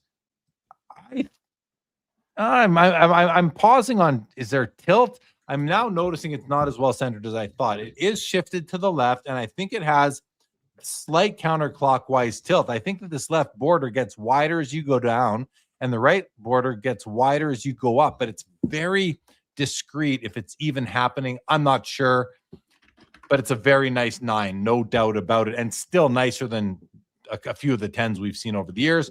It's at $26,000. $250. BGS 9.5 Magic Johnson Larry Bird rookie card with Dr. J in the middle. This card is it weird, or is it just on tilt in the holder itself? I'm not sure, but it doesn't seem to have any of the print defect you often see. It doesn't have the little black line on the bottom right corner that you often see. The perforations are not centered. They are shifted to the left. I want my perforations on this card to be dead centered between the blue and the green border and the green and the pink border. Here they are not. I'm also noticing some blur in the, look at the Julius Erving name. There's a pretty serious registration issue here that's making you think you're wearing 3D glasses here on the Julius Erving. But Magic Johnson doesn't seem to have that problem, nor does Larry Bird. But the borders of the Irving, you see the yellow fringe coming off the right and blue fringe coming off the left. So this 9.5, I don't know, maybe for edges, corners, and overall centering. But for me, this is just not the copy. Mollico says PSA 8, probably right. Tropic says it is tilted. I don't know if it's tilted in the holder. Is it also tilted print-wise? I'm not sure about that yet. Adam, your thoughts on the row? I don't have anything. I think of the three cards, I don't even know which one I'd go with. They're really even. I'm going to take the Messi in this case. And I don't even like the Messi rookie. I mean, I think it's an ugly card, but it's important. I'll take it. Okay. Here we have a select UEFA Ronaldo out of 3 auto patch. We've got a Cornerstones Downtown Kobe from 2018, PSA 10 at 17.5, and a Kobe Refractor rookie PSA 9 Topps Chrome Refractor, $24,000. Let's take a look for greening on this one, and we do see it on the arms, a bit on the nose and forehead. The legs, the defender, the teammate all have some greening, and then something going on right here. It might be on the slab. You'd think it is for a PSA 9 card, but it might not be. This is a very old slab, very old grade that could actually be damaged. I don't know for sure. I'm not taking any of them in this row, Adam. I'm going to abstain from this row altogether. I'm going to take nothing there for me. I'm going to take the Kobe Chrome. We looked at the BGS 10 earlier. This card has significantly, it's still greening for sure in all the ways that you said. Significantly less greening though. This is more of like I don't know if it's better than average. It might still be better than average because a lot of them are really green, but it's still not what you want. But it's not perfect. But this is illustrating how imperative that grade is, that pop 13 on the BGS 10, because that card's about 5 times as much as this one is right now. And to me, that's insane because the greening is there. You know, it doesn't matter that the card was graded, however long, but people love to buy the grade. But I personally would prefer to have this one over the BGS 10. All right. Next row. Oh boy. Well, this one's easy for what I would take. Let's have a look at the Hank Aaron for a moment, though. It's a 4MC on the grade, and the reason it's graded a miscut is because there's no border, like at all, on the bottom. So that's a miscut. Cool auto with inscription, although it's kind of jumbled in with the facsimile autograph. Makes it harder to really see it. It's got a terrible print line going right through his nose and ear there. Another one up over here. Yeah, the card itself is a disaster. Like when you look at it with the bottom border missing, the image of Hank is good though. I mean, look at his head, the ball cap, even the action shot here. It's all good. The autograph, it doesn't look good to me, Adam. It just makes a mess of the card. I don't like it. Like, it's just not for me. I'd rather just have a clean, simple Hank Aaron rookie. I do not like the Diego Maradona card, the sticker, whatever this thing is. It's just 15 grand. Just not for me, but it's a 1978. Very important, I'm sure. Easy for me. The Kobe, the LeBron Black Refractor out of 500 in the PSA 9 packaging. Easy for me there, Adam. I don't like these other two cards at all. I kind of hope you like the Hank. Like, is there any party that says the Hank Aaron's awesome or no? There's one weird thing I like about the Hank, and that is that, and for those of you who don't know the set, there should be 3 borders. It's got to be like the only 3 border set ever. 54, yeah. And in this case, it only has 2 borders because it's so miscut. If you were to show this card and a normal 3 border Hank next to somebody who didn't know the set, I think there's a pretty good chance that they would say this one's the one that was cut right. Right. Because the 3 borders doesn't make sense. It's just weird, but we all know it, and so we sort of accept it. To me, it doesn't bother me as much because I kind of like that. I like that it's autographed. I would still go with LeBron, but I think it's a unique Hank from that perspective. If the 3 border thing bugs you, here's your solution to that. Yeah. I think you're right though about people would think this is the right cut. So, all right, beautiful finest Kobe Bryant, 2003, numbered 1/25, PSA 9, 39K. There's different variations of this card. This gold refractor is absolutely stunning, Adam. 25 copies produced. That is it. The fact that we see any of them ever almost blows my mind. 39K. I love the card. Here's a Jordan Auto SP Signatures edition. 13,250 right now. It's from 2006. 10 on the card, 10 on the auto. Beautiful auto. I just like, you'd think you'd go Jordan Auto like over either of these Kobe's, but I don't love the aesthetic of the card personally. And then we have here a Kobe Flawless Patch Auto at a 25, which is very nice as well. It's funny. This Kobe Flawless Patch Auto is at a 25, just like the Kobe Gold Refractor is at a 25. The Gold Refractor is like 2.5x the price. Meanwhile, with the Flawless, you get game used jersey and an auto. You don't get either of that on the Topps Finest. So you get so much more bang for your buck on the Flawless. But all that said, I still think I'm going with the Gold Refractor because I just love the looks of it. It's so nice, so unique. And the other thing is that there are a ton of Flawless Kobe patch autos out there. So it's not like this is the only one, even from that year. So not for those reasons, I'm still going with the finest Gold Refractor over the other 2, Adam. Yeah. I am too. I actually like that it's 1/25 as well. I think the Jordans we're thinking about, the Jordan, I believe, is a sticker. I'm pretty sure it's a sticker. I tried to see. It doesn't seem like it is to me, but hold on. Let's look again. It's SP Signature. I think it has to be. Oh, yeah. Yes. I can vaguely. Yes, I do see the outline of the sticker. Yes, it's definitely a sticker. You're right. I didn't even notice at first. They camouflaged it well, but it is definitely a sticker, Adam. That one, I mean, I can't even see it. You can see it, but I can't. I just remember that product. I think it's like, and that's even more reason for me not to pick it. So that's also why a 10-10 Jordan is at that price. Because if that's on card, there's no chance in the world you're getting a PSA 10-10 Jordan autograph for this price at this point. You're taking the finest Gold Refractor without a doubt. I know you for sure are. Absolutely. You know it. All right. Here we have a Super Refractor Shohei from 24 Topps Chrome 101 PSA 10, barely at $8,400. We've got the Michael Jordan Ultra Ability Superstar PSA 10 at $21K and a Sidney Crosby Gold RPA numbered to 87 from 05 The Cup. It's a PSA 6 with a 10 auto. It's a great card. It's game worn. It's on card, and it's Sidney Crosby. It's not his standard Cup RPA, which is out of 99. It's the gold parallel. It's a great card. I'm taking the Crosby. It's an easy choice for me. I have owned this Ultra Ability Superstar MJ before. It's a cool card. It's got a weird shape to it, but it's cool. I no longer own it. And I do like the Shohei 1/1. It's Dodgers. That's really cool. But I'm going to take the Crosby, Adam. Crosby by many miles. And the reason for me, not to sound like a broken record, but compare this to his normal one to 99, that holofoil on this card just really, to me aesthetically, it just really looks far nicer than the regular one. I love this Crosby. I don't think the auto is still worthy of the 10 grade.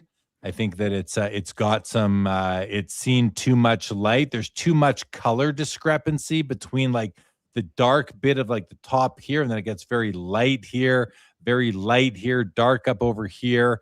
You know, the 87 is dark, but it's lighter elsewhere. I don't love the auto anymore, but I would still take this card, and I would just very much protect that auto moving forward, or I just crack it out of the holder and I just kind of touch up that auto with my own blue Sharpie. I'm just kidding. No, he doesn't actually believe that. Don't clip that. No, he doesn't feel that way. I would never do that. Of course not. All right. Look at this. Whoa. When Aaron said this was a 70K, it's now at $110,000 for the second year Larry Bird auto, 10 on the card, 10 on the auto. 1 of 1 pop wise. The auto looks decent here, even though it's not so easy to see. Adam, $110,000 there. We got a couple of Messis to go along with it in the row. It's hard not to pick the Bird because of the price.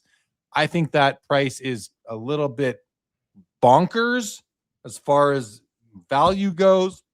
So I might go with a Messi instead, probably orange refractor out of 25, although you get an auto on the right. I'm not a big fan of this row altogether. What about you?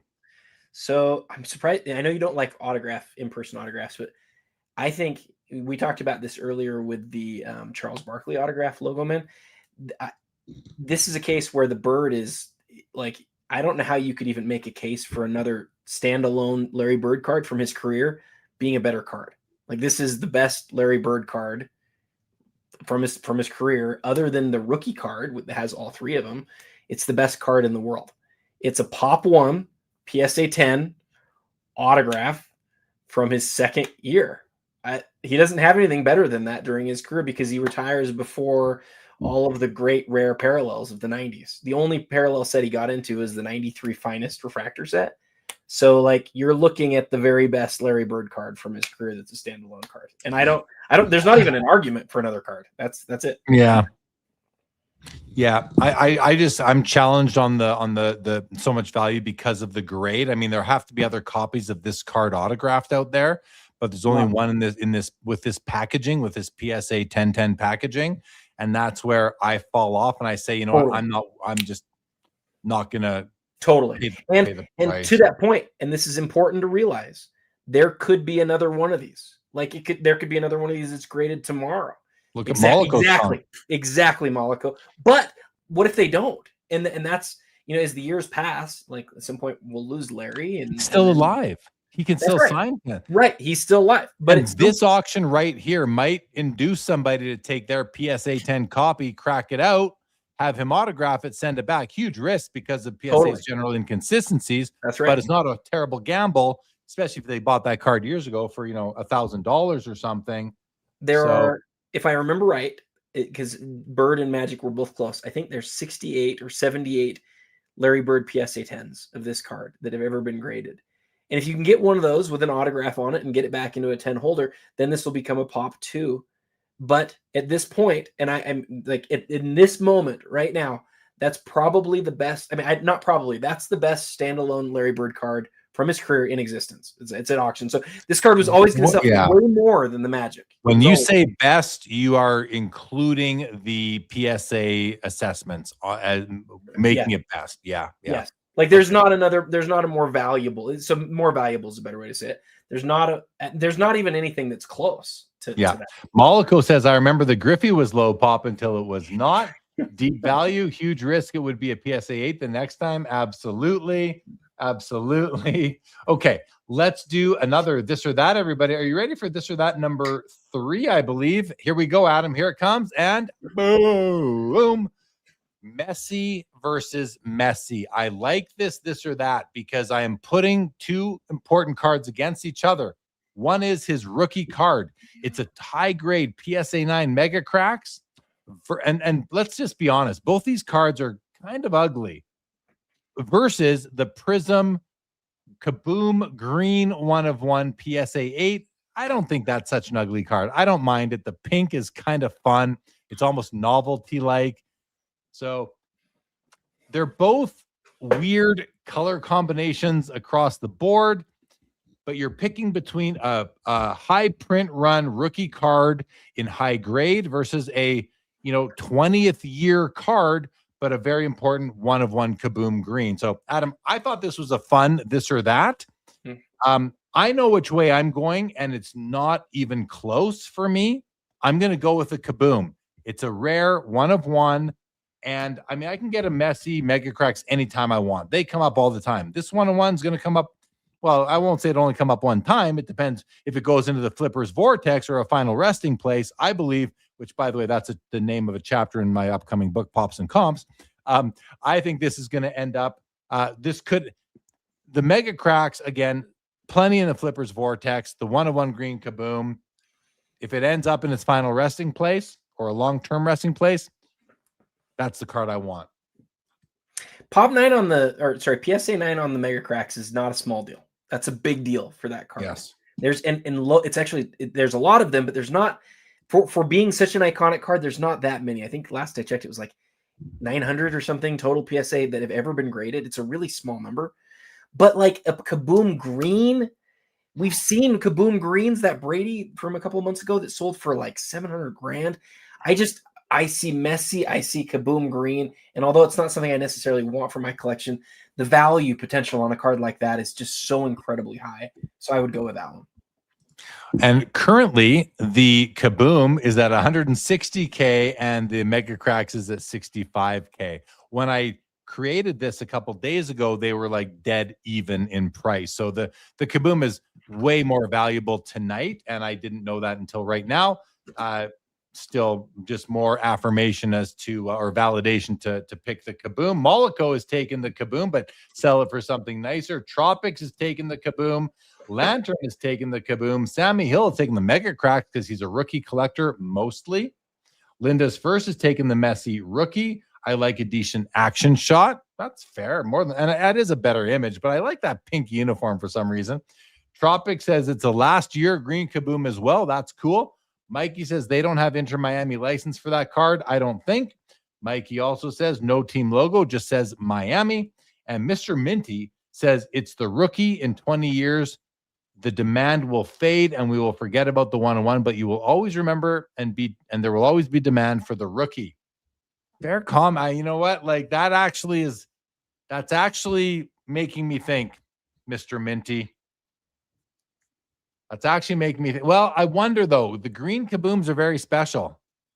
So I don't know. And the population of the rookie is just going to go up and up over time. There is future population potential for that Messi Mega Crack. So I think I'm going to stick with the Kaboom. I think it will maintain its importance. But the rookie card is iconic. This Kaboom is not an iconic card. The Mega Cracks rookie is a very iconic card. Again, my opinions. Swisher says Minty until Topps established a real case hit. We will look back fondly on Panini case hits. Fair enough. Deep says rookie is the new Zag. I'm telling you. And private. Oh, okay. Never mind. Okay. So I think we're good there. Adam, did you opine on this one? Yes. I went with the Kaboom. The Kaboom. Thank you. All right, guys. Thank you for playing this or that. That was number 3. Hey, let's do this or that number 4 right now, Adam. What do you think? Yeah, let's do it. All right. Number 4, guys, here it comes. Boom. All right. Here we have Michael Jordan, 97 Skybox Premium Thunder and Lightning, PSA 10 versus a 05 Exquisite Collection Rainbow 1/1 base card parallel, PSA 6. So, this Thunder and Lightning, I believe, is like a pop. It's under 15, I think, Adam. It's under 20 for sure, I believe. And I'm gonna let me just find out a bit more information for everybody, including what they are at price wise. You're gonna find when you look at the prices, I suspect that these are not very close anymore. Okay. Thank you for letting me know in advance. I'm scrolling through all the MJ in the auction. So the Thunder and Lightning is at 52,500 and the 1/1 is at 150K. Oh my God. Wow. Yeah. When I looked at these, they were both, I think, around 40 grand. So the 1/1 has shot up just like the case with the Messis. For me, Adam, I'm taking the 1/1. It's not even close. I do love the Thunder and Lightning. which is we don't see the pop in the front. Do we see the pop in the description here? Tell me they put it in the description. 15. It's a pop 15 on the Thunder and Lightning. Obviously, it's a 1 of 1 on the base card parallel there, Adam. I'm going to take the base for sure. For sure. And I love the pose. I love the card. What about you, Adam? Which one are you taking? Then we'll go to the chat. So it's sharing chat time for me, I think. This was one of the 2 cards that I was after tonight. The exquisite. Interestingly, the other card that I was after was the Kobe Bryant from the same set. They're both 1 of 1s. 2005 is widely regarded by people who are into this world as the best looking base card in the history of exquisite. And so I bid. I'm the underbidder right now on the Kobe Bryant. It went past what I was willing to do, but I still think it's actually a really good deal for where it's at right now. The Jordan here, the last time that we had a 1 of 1 from one of the years of exquisite base sell, the 04. Remember, we've got 7 years, 03 to 09, 1 of 1s, your years of exquisite. The 03 Jordan is the most expensive because it's 03 and everybody knows that. But this one is the best looking. And the last time we had one of these move, it was 04. The 04 1 of 1 moved actually just in September, and it moved for $312,000. Now, I personally think that this is a better card than that is, because it's not older, and I generally like 04 more than 05, but 05's base is the nicest year. So again, my bid on the Kobe Bryant is I'm the underbidder right now. I wanted this one as well. I knew that they would both go way higher. They were sitting low as evidenced by this or that. They sat low the whole week, but I knew these would explode today. Are you done bidding on the Kobe? Yeah, I gave it a shot. I gave it a shot. It's so much money, like I would have had to sell a lot to get it, but I really wanted that card a lot. I did. Well, let's see what the chat thinks. I'm sorry that you can get it, Adam, but sometimes that's a good outcome for you anyway. You don't have to make some tough decisions now. Linda says, cool, a double this or that. Yeah, it's our first time doing a double feature this or that, I think. Tropic says this is tough. Both are Jordan. Brent says, give me the lower grade of the 2 that has the same value, even though it has way more value now.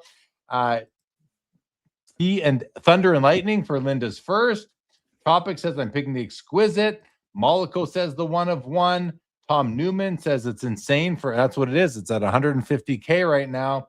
Lantern says the exquisite. Mollico the 1 of 1. Sammy Hill says Thunder and Lightning. Great image and art. I love that. I love when people are picking the card that they just like the looks of, but I love both the looks of both.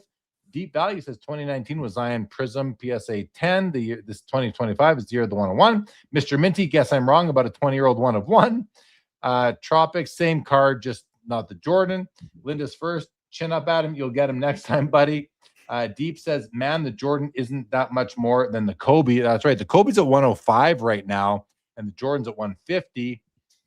And Zeke says 1 of 1 easy. The grade is irrelevant. I could not agree more, Zeke, with you on that. And Zach Swisher says, Adam, do we know if both were crossed from Beckett or they were recently finally graded? Do you have any insight on that, Adam? I do, but I need to. I can't share. Sorry. Okay. All right. Thank you, Adam. That was this for that number 4. To somebody said Kobe's not that, or Jordan's not that much more than Kobe. I think it's important to remember there. Kobe's it's a playing days card. That's just making my case here for why I was bidding on it. Arguably one of his best 1 of 1s in existence. Jordan's not a playing year card, and so it might. I would expect it probably sells for more, but I personally like the Kobe more than the Jordan in this case. Shohei has had a couple bids. It's gone up 75 grand up to 1,275 now. But we're gonna make our way to page 4 in the auction. That brings us right here. We got the Ronaldo Mega Cracks PSA 9 at 23K, a Herbert NTRPA at 11.5, and a Kobe Bryant Panini Noir Spotlight Signatures at 14,500.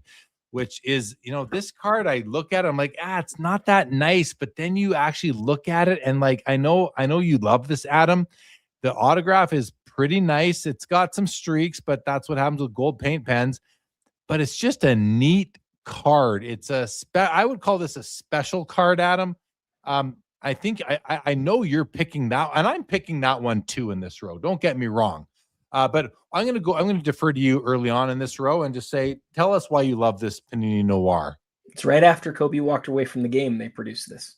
So it's, that rare situation where you just get an image of the back of the guy, and it's sort of like a Kobe saying goodbye to the NBA moment. And now I think you look back at it and it just like sort of symbolizes Kobe. I think it's one of the best autographs from the Panini era. When we talk about iconic Kobe autographs, there's not very many that you would describe as iconic. This is one of them. He signed for Noir a couple of times, but the Spotlight Signatures really has a case for being the autograph only set of the Panini era. And that is, I think, certainly the best known Spotlight Signatures card in existence. My only reason that I sold my copy was because 125 is not that small of a number. There are a few of these out there, right? You see them move more often than I'd like to personally. I don't have a lot of cards in my collection that there's this many of. But I would just add, this is a pretty high grade on this card. Mine was a CGC 7, CGC 7.5. And 8.5 is actually really nice on this because these cards are tough condition-wise. So love it. Great card. Cool card. That's one I'm picking too, buddy.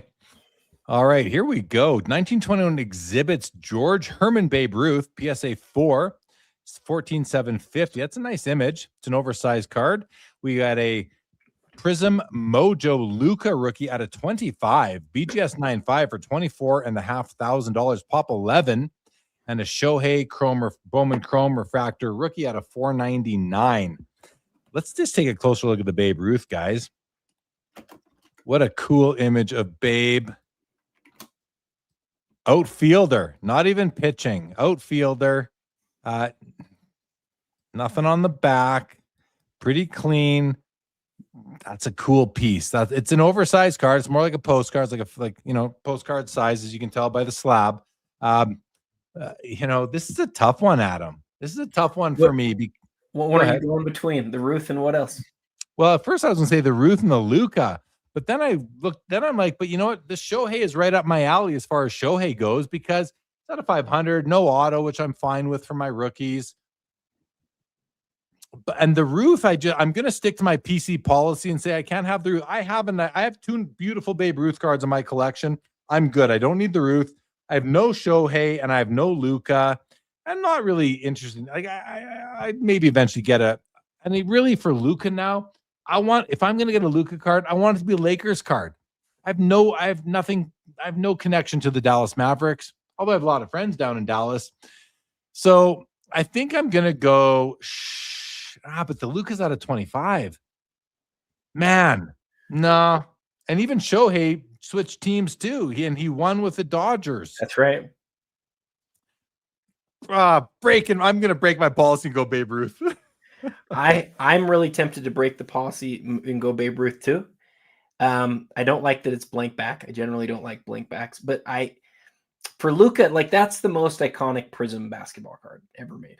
And I mean, image wise, not the Mojo, but Mojo's well established. It's been around for a long time now. It's not like gold or black or even, some of the other ones. It's not white. It's not even white sparkle to me, but Mojo is well known. It's to 25. And that's, again, I know he's not in a Laker uniform, but that's the Luka card. I'm going with that one. I'm taking the Prism. You're taking Luka? Yeah. All right. I'm gonna switch sides and I'm gonna come over to the Luka too. I'm gonna just because you do. You're an influencer and you influenced me on that, Adam. Don't ever say that, but I'll tell you this: I can't stand watching Luka. He's he's awful, man. Like he's petulant. He argues all the freaking time. Joseph Zavero says Adam for president. Love that, Joseph. Deep says 1921 Babe Ruth, the same price as the base card Ohtani with the LOL. And MKO, that's his Luka. Bought it graded for $3,000, selling it now for over 25,000. Congratulations! Oh, that's awesome. do you know? I don't know John. I don't think I know Jonathan Zavero, but I do know that I've seen him on Instagram like very recently. I think I follow him. So nice to see you in here, Joseph Zavero. Deep, give me Luca. The real Ron Fig is here. What's the pop on Babe? Good question. I'm not sure. Yeah, so many Otanis, of course, always. Okay. We've got a dual jersey Michael Jordan auto. It looks like a very nice auto. We got the Metal Universe Championship Galaxy MJ PSA 10 at 22K and a Bowman Chrome Red Refractor Bobby Witt Jr. out of 5 PSA 10 for $19,000. I like the Witt, but I wouldn't pick it. I think I'm going MJ here. Like a couple of years ago, Adam, I would have gone Championship Galaxy. But I think, well, hold on. Is that a sticker auto? No. It's not, is it? No, it's on card. It's on card. The auto's nice. It gets a little bubbly when it went off the autograph part, but I'm okay with that. 20 of 100. Couple of game-used jersey pieces, a white and a red. I don't mind. 10 on the auto, which is weird considering it's got all this bubbling going on, but I'm okay. I don't care. I'm okay with that. 9 on the card. I think I'm going with the MJ dual jersey auto here, which is, $5,000 cheaper than the Championship Galaxy.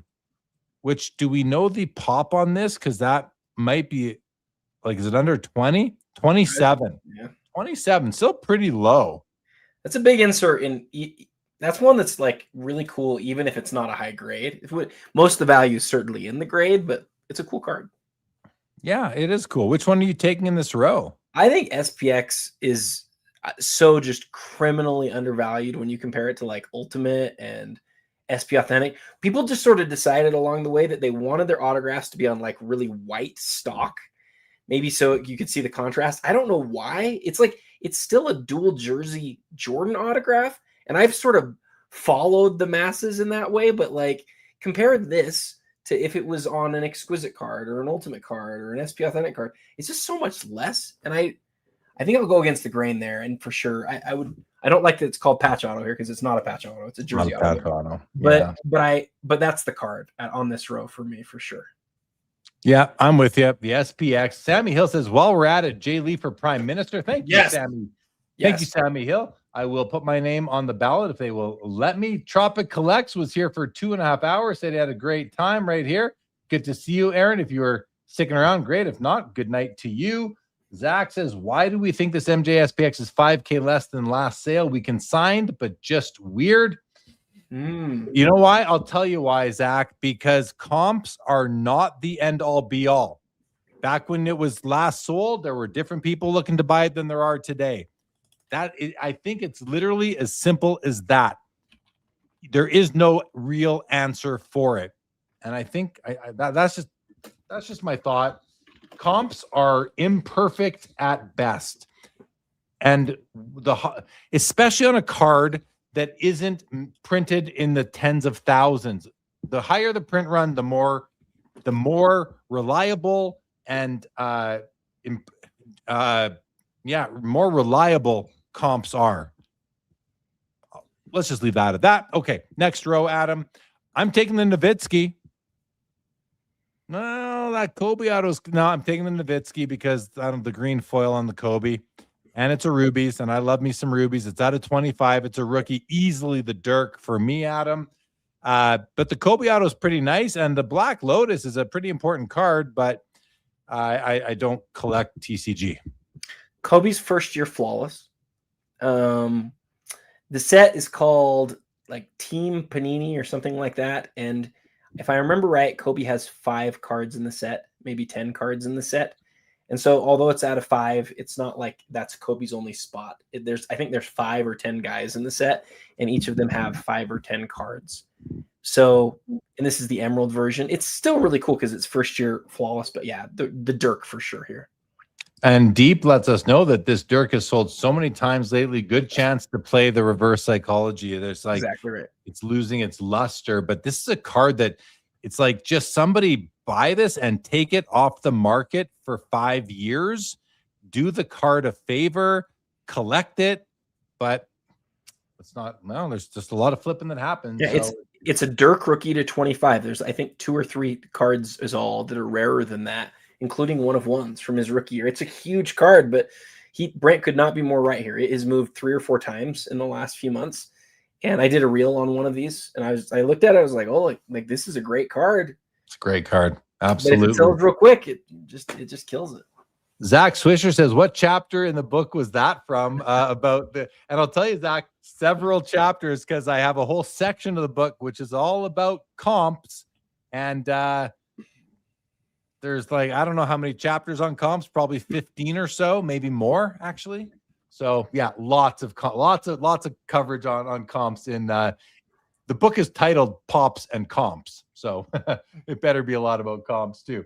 Kobe every time for me, says the real Ron Fig. All right, Jackie Robinson, PSA 5, 48 leaf rookie, off center but beautiful. 2018 National Treasure Shohei rookie patch auto at a 99 at 15,250.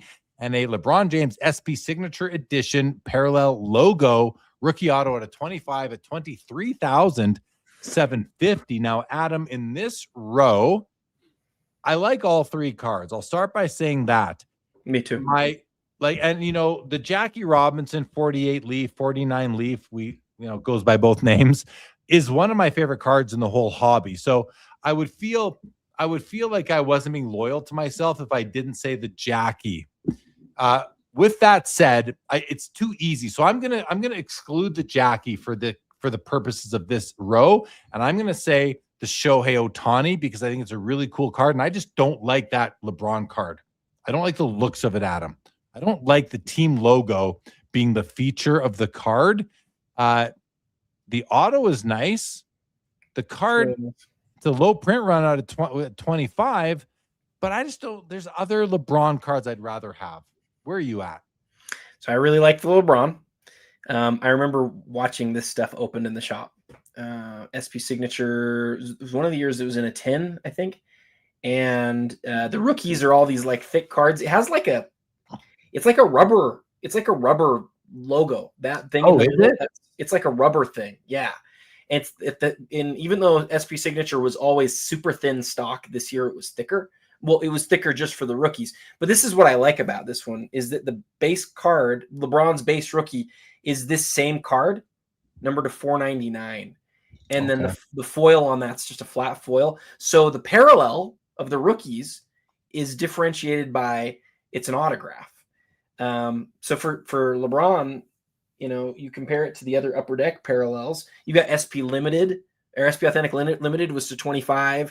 Ultimate Collection's the patch, it's to 20, SP Limited is to 50, Ultimate's to 25, Exquisite's to 23. This is in that same vein, but it's so much cheaper because its base card is not an autograph. It's only this one that's autographed as a parallel. And so, but it's like a fraction of what the other ones are. So the other thing here is that one of these hasn't moved in this condition in over 3 years. So that's why it's doing as well as it is. The fact that that's rubber and not just the graphic on the cardboard does change it for me. I'm still going to take the Ohtani in this case, but that's pretty cool.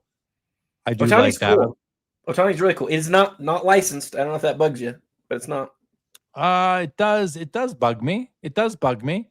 It bugs me enough that I'm now not going to take it. Yeah, it bugs me that much. So in that case, I'm going to shift to the LeBron. Last point on the LeBron, and you hit it right off the head. Compare that autograph to Ultimate Collection and SP Authentic, and you end up sort of it's really nice for a LeBron autograph. It is a nice auto for sure. Let's take a look at the Jackie. Brent was asking if this is nice for a 5. Now, I have to sneeze, so let me just do the centering. The centering stands out immediately to me. But obviously, but the registration is fantastic. The registration, as Adam said, is fantastic. The color is nice and bold. The edges and corners are nice. It's got a lot of toning on the border, which I'm okay with. This card, I want it to look its age. At Brent, if you can get around the centering, like I have a PSA 6 of this card with the centering is the same, except my centering top to bottom is better, but left to right is about the same. I'm very happy with it. I've owned it for so long, I have an emotional connection to it now, and it has an emotional connection to me. This isn't a one-way street, guys. My cards love me too, believe it or not.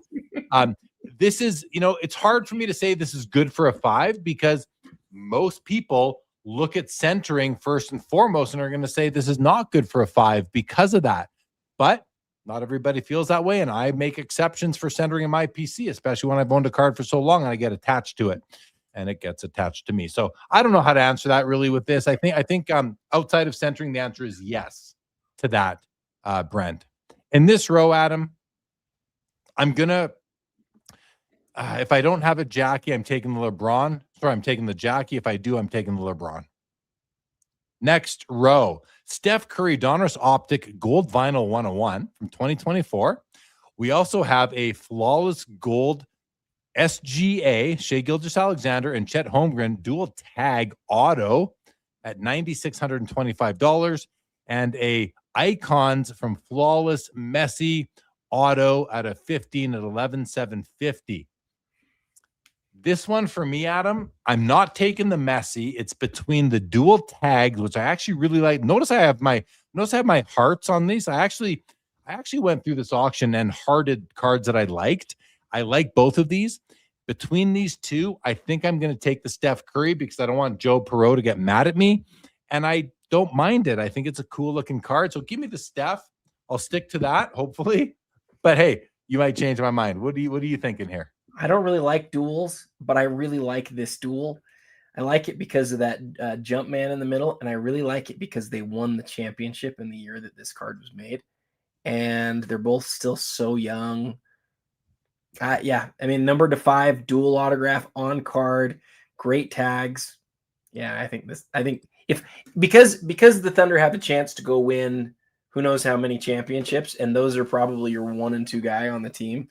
It's a pretty cool piece to be made at that point where they're winning their first championship. And look at the Chet tag. I mean, the full jump man is in there. Like, that's awesome. That's amazing. Like, this is basically a triple card. You got SGA, you got Chet, and you got MJ.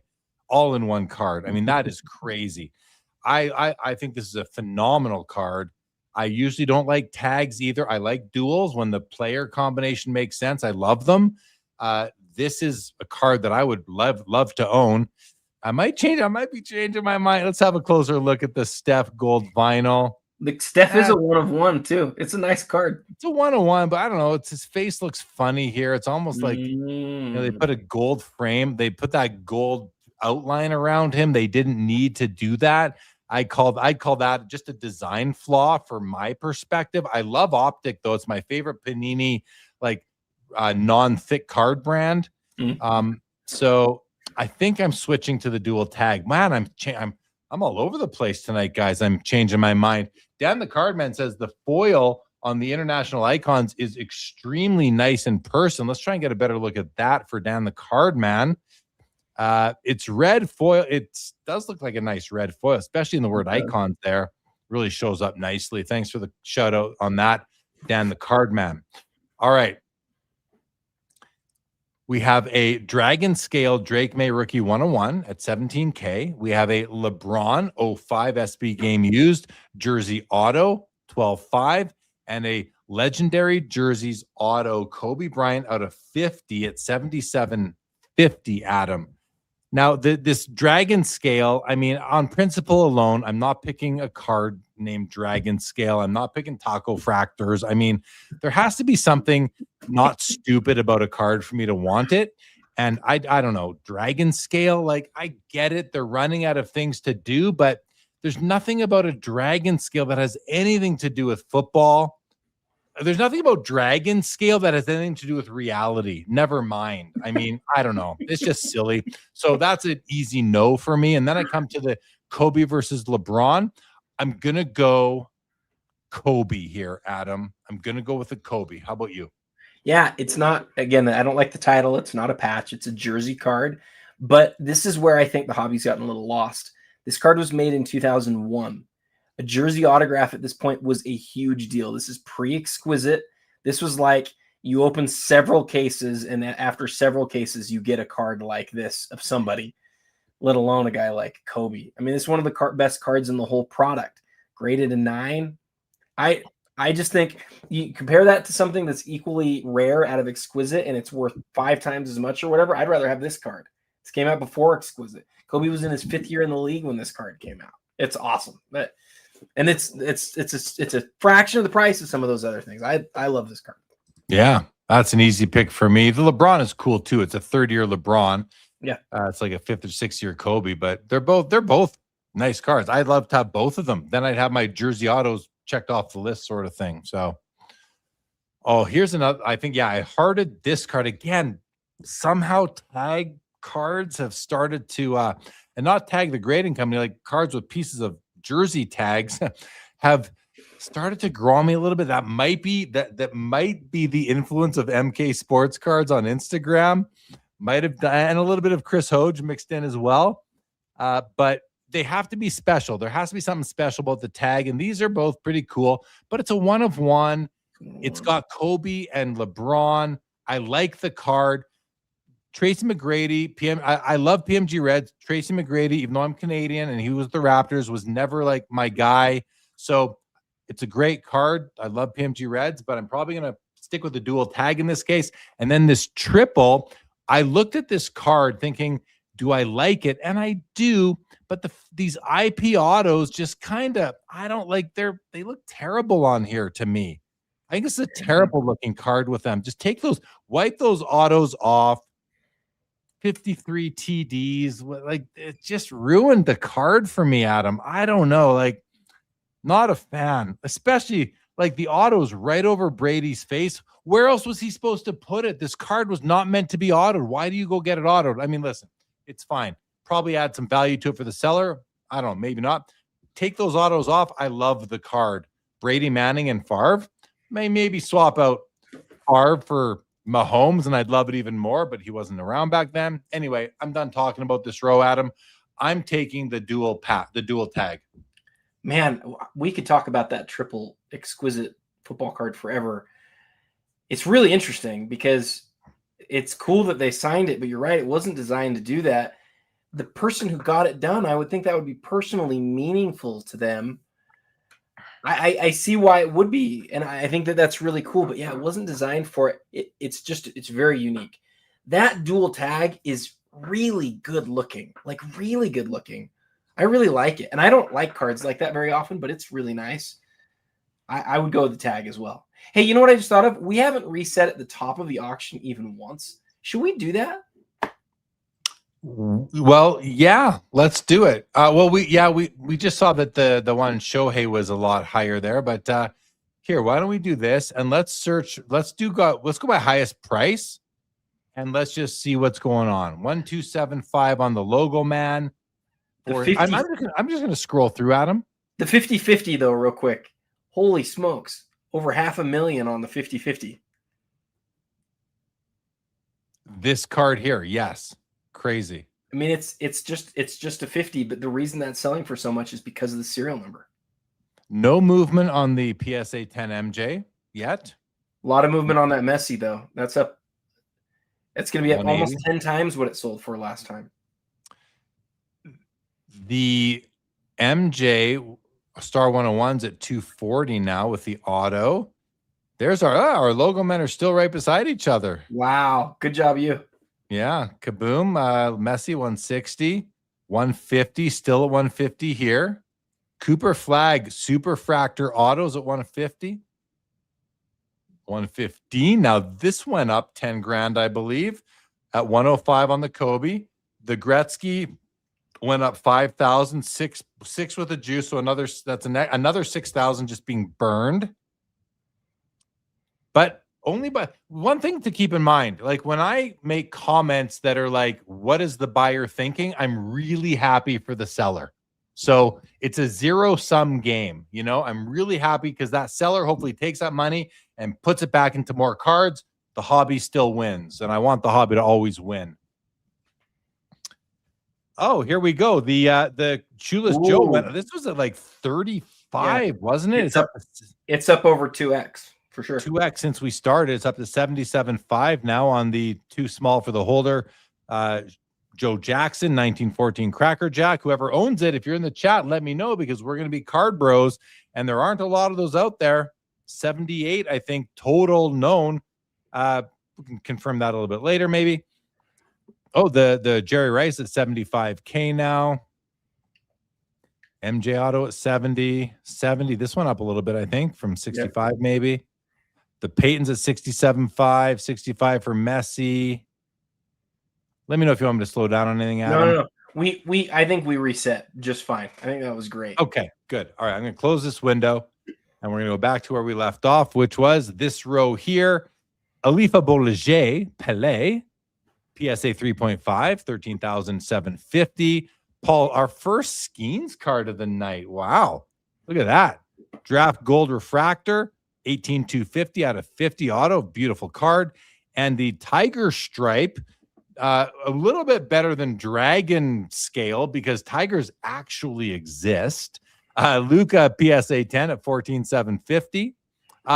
Give me the Skeens here. No, I don't know. Give me the. No, I don't like the Pelé. I don't want any of these. Why don't you like the Pelé? Just because it's small? I just don't like the looks of it. It's too small. I got other Pelé cards on my hit list. Yeah, man, give me the Pelé for sure. I don't know. I know you like the card, and I love that you do. Give me the Skeens. I'll take the Skeens and ride out his career, have some fun. LeBron, this is like a dual patch, dual jersey auto from Exquisite. Ooh, that's nice. Yeah, Tyrese Maxey, RPA, and NT out of 99, and a cracked ice Jalen Hurts rookie auto out of 22. I mean, I'm taking the LeBron all day long and like every other day of the week. Did you see the real Ron Figs? Komodo dragons exist. LOL. I'll take. Oh, he's right. Oh, that's not the right. They do exist. He is right. Oh, that might be. Yes, I might be. I took it as the imaginary dragon, so maybe I have to be corrected. No, he's right. He's right. I'm definitely wrong on that. They do exist as much as tigers exist. So yeah, I may have to retract those comments. Retracted. All right, Adam. I'm taking LeBron. How about you? Man, Tyrese Maxey is so good, dude. Like it sort of flies in the face of what I normally buy, but the fact that it is a PSA 10, there's only 5 of them. That's his key ultra high-end rookie, and he's like legit, man. Like he's gonna be a superstar for. Does he have any game used RPAs? He does have some in flawless, yeah. But this is the one that people think of as his best one, and but you don't have to. You don't have to join the group think, Adam. I know, but it's the brand. It's his National Treasures RPA. I mean, you're saying I have to pick one of the 3. I think I'm going to take the Maxey. All right, I'll take the LeBron. Second year MJ with a Fleer MJ with an on-card gold auto at 17,000. The card's a 4. The auto looks to grade an 8. We have a nice Messi 2018 World Cup signature silver out of 25 in the middle, and on the far right is the 2016 Studio Downtown Kobe PSA 10 with eye appeal of top 15%. It's at $13,000. Gosh, this one's tough. I'm not taking the Jordan. I think that card, I just don't like it. I think I'm going to, no, the Messi's a sticker auto, so I'm not really interested. God, do I got to take it downtown? I got to take it. Yeah, give me the Kobe downtown.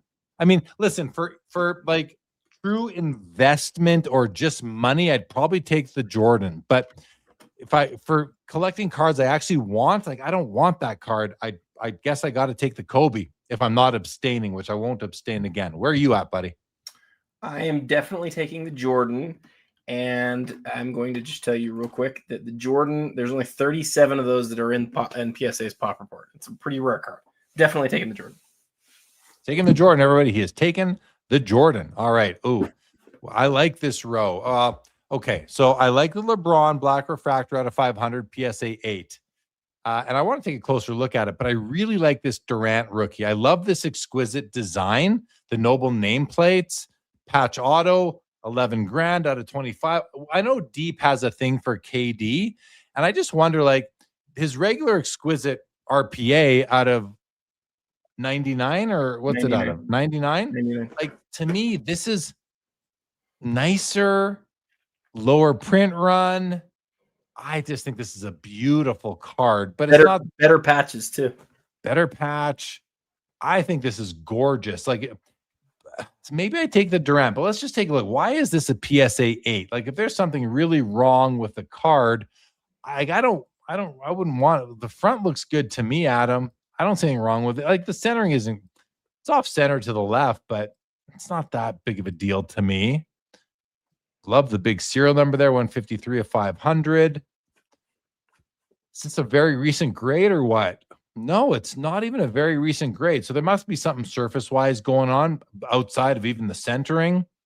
I think I'm still taking this card though, even over the Durant. How about you? Durant. And not the I don't like the looks of this Messi card at all. I don't like cool auto, but I don't like the look of it. I'll tell you what I don't like about the Messi is everybody sort of looks at it and goes, "Oh, it's an autograph," but it's not. It's just part of it. It's part of the card. It's not even an auto, and I did too, Adam. Everybody does that. Everybody does. Design wise, I like how you got the shadow of the autograph too. That's kind of me too. I like that because it lets you know that it's not a real autograph as soon as you look. But the fact that it says autograph on the card and it's not an autograph is not great. It's not great. Terrible card. Okay.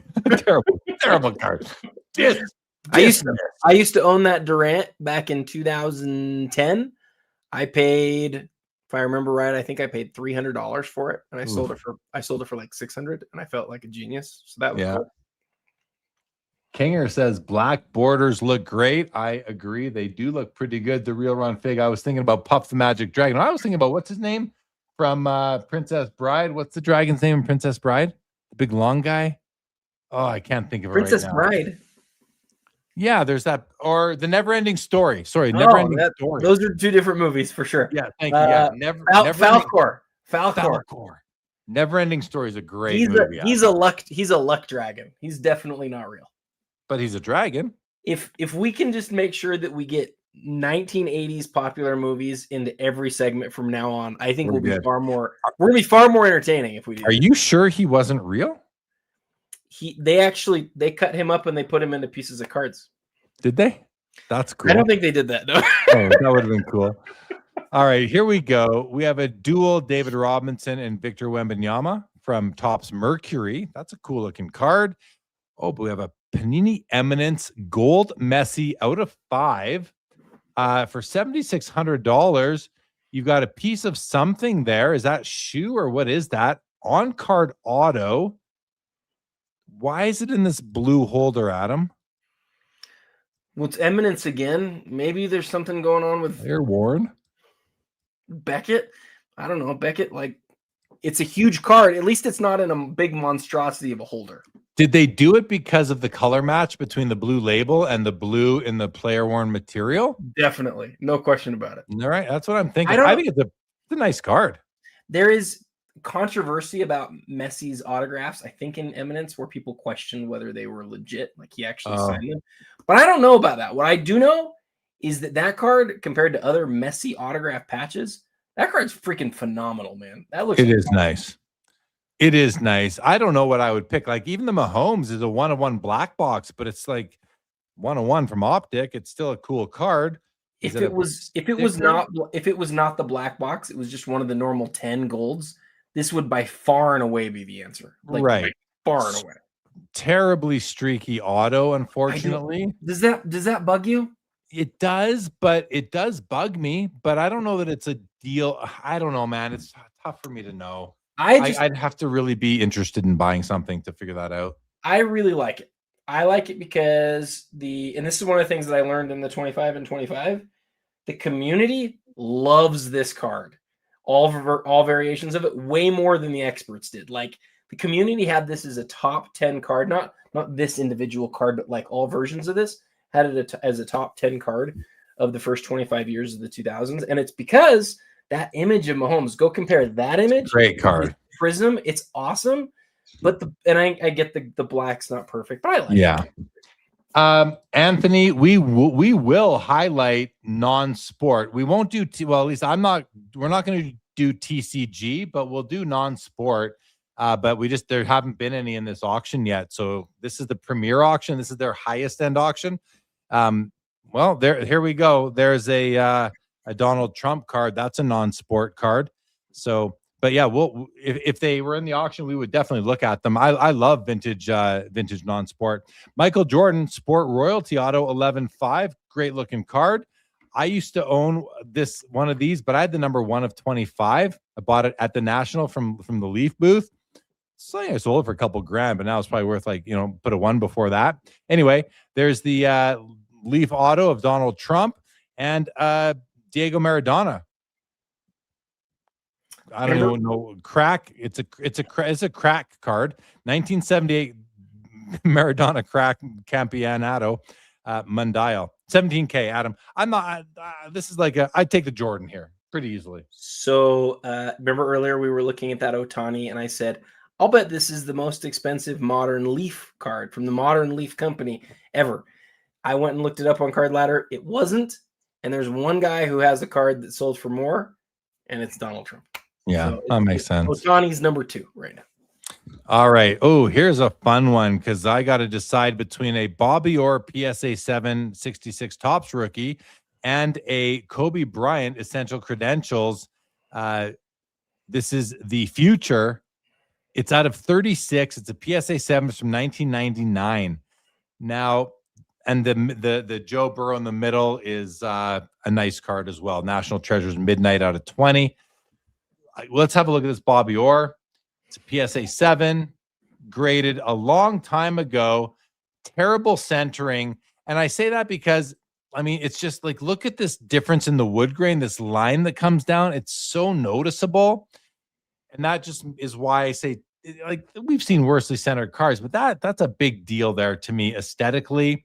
The rest of the card is pretty nice, though. Except maybe his top left corner has some issues. But this is image-wise, it's beautiful. Just the centering, I don't love.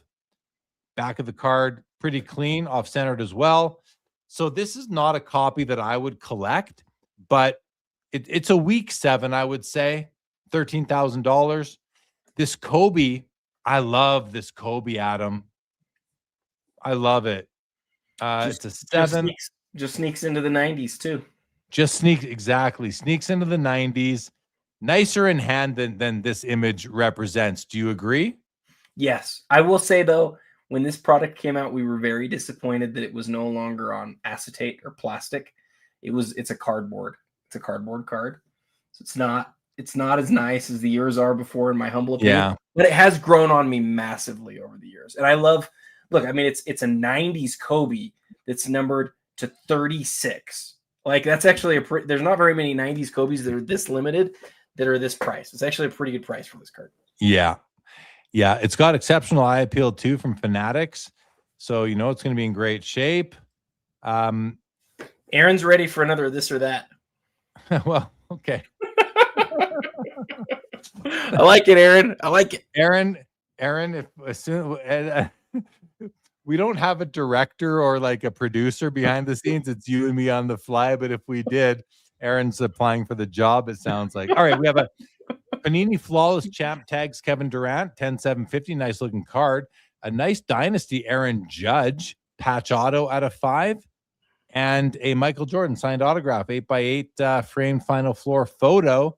I'm taking Aaron Judge here, Adam. How about you? Can I try to sway you to take the Durant? Yes, I'd actually love to hear your argument for it. I'm going to try. Let's see if I succeed. I probably won't, but I'm going to try. So, like hockey, you know this. I know you know this already, but for everybody in the chat, the championship tag is representative of how many championships that franchise has won. And the Warriors won some championships while they were in Philadelphia. So before Steph ever got to Golden State, there were already 3 championships. Then in 2014-15, they won their 4th one. Then they lost, and that year after they lost, they brought in Kevin Durant. So when Kevin Durant gets to the Warriors, they have the number 4 on their tag, and his first year there, he had the number 4 on his championship tag on the back of his neck. They won the championship that year, and so the next year, his second year, they wore the number 5, and at the end of his second year, they won the championship again. So his first 2 years in the league, they won the championship. And so his third year with Golden State, they had the number 6. So each of his 3 years in Golden State, he has a different tag number, 4, 5, and 6. And during his 3rd year in Golden State, he gets hurt in the finals. They lose to the Raptors. And then, then he goes off and he leaves and he goes somewhere else. But as far as, great what ifs in NBA history, perhaps the greatest what if in NBA history is what happens if the Golden State Warriors do not sign Kevin Durant back in 2014. But for the championship tags, he has 3 different tags across all 3 different years. And I think that's so cool.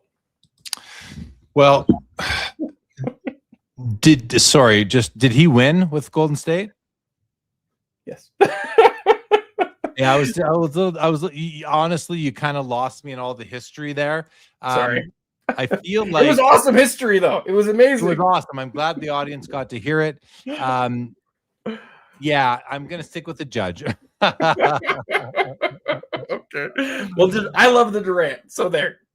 It's cool. Hey, man, listen, it's cool. It's beautiful. But the point is, Judge. The point is this: because he has 3 different years of tags and he only played there for 3 years, you know which year's jersey that came from. That's cool. That's cool. Yeah, yeah. To me, if he won 5 championships with the Warriors, and he wore that in the year he won it, if those were both true, I might go that way. But Judge is like, if there was no Ohtani, it would be Judge. Yeah, you're right. So, and that's an awesome Judge. It is. That's an awesome Judge. It's an awesome Judge. So I'm going with Judge. And I also, even Linda's first says Durant won 2 with Golden State. Yeah, but when I think of the Warriors, Durant's like the last guy I think of. I know, man. So I just have, to me, there's Durant's been so many places. He literally won the finals MVP that season, though. I mean, it's not good for him. He's a great player, but I don't like. You're not a Durant guy. He's a rental. He's a perennial rental player. That's what he does. So the sad part is, had he never gone to Golden State, then maybe LeBron wins more championships because he can beat Golden State, or maybe Steph wins those championships still. And we think of Steph as maybe like one of the few greatest players ever. It's one of the great sliding doors moments in NBA history. All right. Well, with that, this or that for Aaron and everybody else. Number 5. Oh, the Boston combo here. The Boston combo, both autograph cards. One is sort of like grade scarcity. The other one is just only 150 copies and no other cards like it ever made, sort of thing. Well, I think there's another Brady card that is like this, but not with this vertical look. I believe it's a horizontal. And they're both like 100. Well, I think the Bird has since exceeded the Brady. I don't know what the Brady's at right now. The Bird was well over $100,000. Excuse me. For me, it's easy. I'm going Brady. Adam, are you going? I feel like you're going Bird. I've got to go Bird here for sure. So you're gonna, okay. I mean, again, I like the idea of firsts and bests and things like that. Like it's legitimately his best standalone card from his career. I have to go with that. He's one of the 10 best players. Only because of the plastic slab around it, though. Only because of the plastic slab around it. That's true. You're right. But if that's and that's good enough. I know. That's all we have to go with for Larry Bird. He didn't have maybe then it's not worth. Maybe if that's all we have to go with is the external components that have really nothing to do with the card itself, then is that a good enough reason? Well, it has as much to do with the card as, say, a 52 mantle in really good shape. It's still in really good shape. It's still signed. So I don't know if you can't just say except that except that with a mantle, there's so few really nice existing surviving copies that have survived that are that look super nice and clean. I can go buy a PSA 8 or a PSA 9 of this Larry Bird card that's going to look as good as this 10. Which is, they are out there. But wouldn't you have said the exact same thing about the Jerry Rice and Walter Payton that we were looking at a couple of this or that's ago? It's the same thing, except for this one going against the Tom Brady. I would have gone with a Brady in that case too. Yeah, that's fair. And I'm not trying. Listen, I am this is just for entertainment and conversation. I know that. Listen, the grade is important. I recognize that. I know there's no doubt the grade is important. But there's so many, and I almost with you like rarity, but I feel like you like card rarity more than condition rarity. So when I see you go to the condition rarity, I'm almost like I'm gonna try to bring you over to the other side. Well, if I can't, that's fine. I would say this in general, I collect cards like the Brady a lot more. There's no question that that's true. But the fact that I look at the bird and I sort of realize like he only has a certain number of cards that were made during his career. And the fact that I can't argue that another single card in existence is better than that one. I can't do it. There's not an argument to be made. And maybe someday there will be, because there will be another one of these cards that are graded. Like I can't, like that's so significant to me. He's one of the greatest players ever. How do I not pick that? Yeah, I mean, okay. If it's fair, it's fair. There's one of that card. It's just one. There's 150 of this Brady alone. There's one of that card in that with those grades. Yeah. Okay. All right. Let's see what the chat says. Tropics says Brady all the way. Lantern says Brady. Linda's First says Brady. So does Mollico. T Cards. Durant is Mr. USA, most decorated NBA Olympian, all-time leading scorer. Good stats for sure.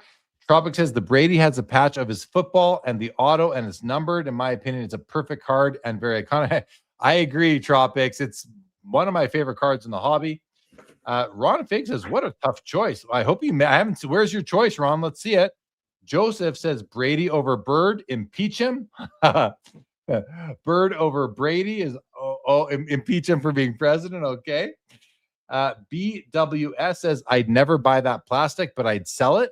Yeah, same here. Zeke says Brady, game new Super Bowl ball, takes the cake. I'm with you.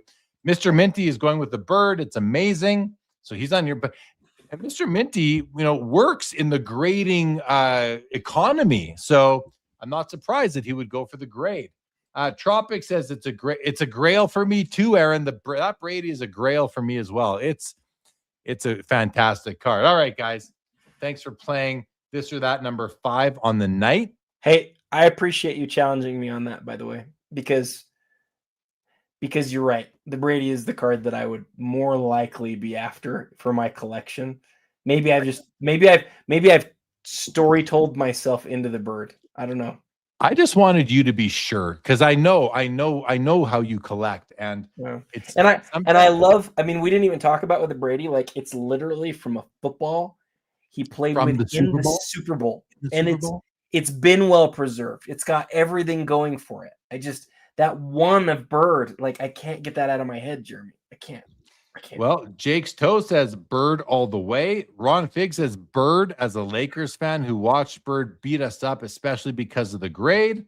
And Anthony is taking the Brady. Oh, it says nice Brady. I don't know if he's taking it or not, but I'm guessing he will take it. Kinger says the Bird auto with the green warm-ups doesn't sell me on the auto. All right. Thank you for the comments, everybody.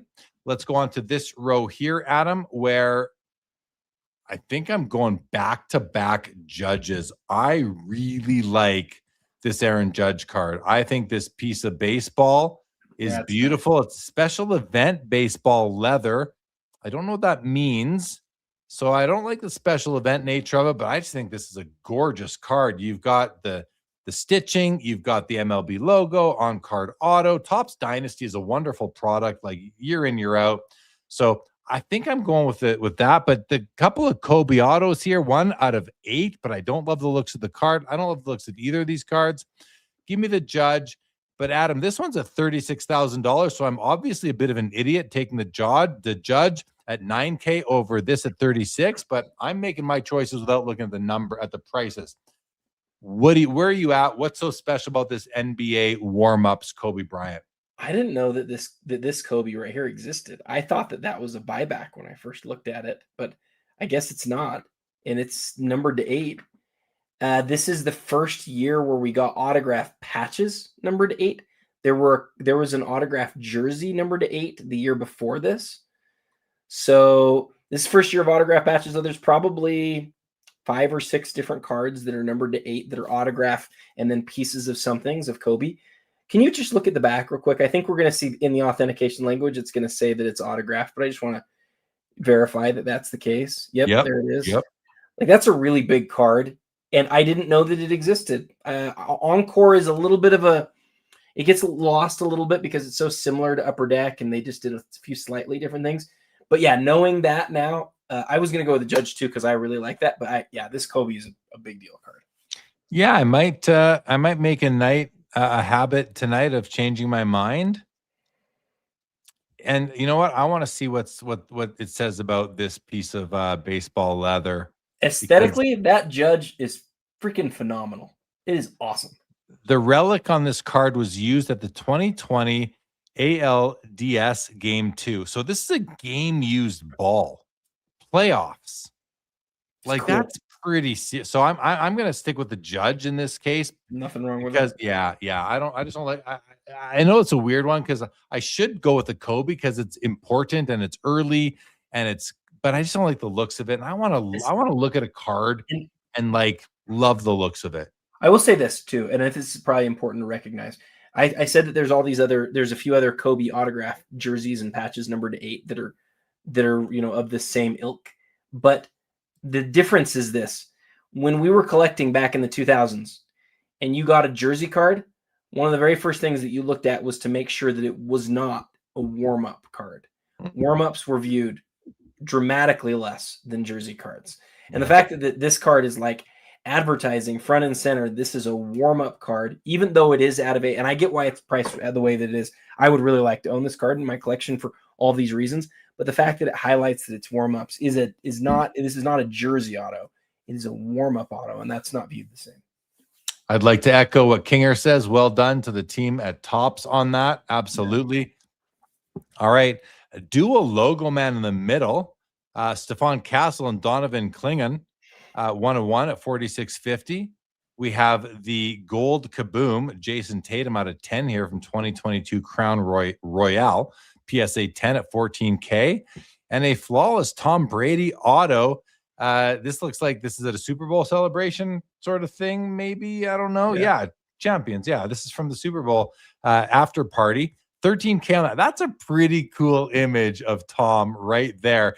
If I'm like Tom Brady or Chris Costa and I'm in the business of Card Vault by Tom Brady, we're buying this card and we're putting it in one of the stores because that's a great image of him. In this case, I think I'm taking the Brady, actually. I'm going to take the Brady here so that maybe it'll help me meet good old Tom Brady himself. I'm taking the Brady too. You are, hey? Not the Tatum? I thought you might go with Tatum.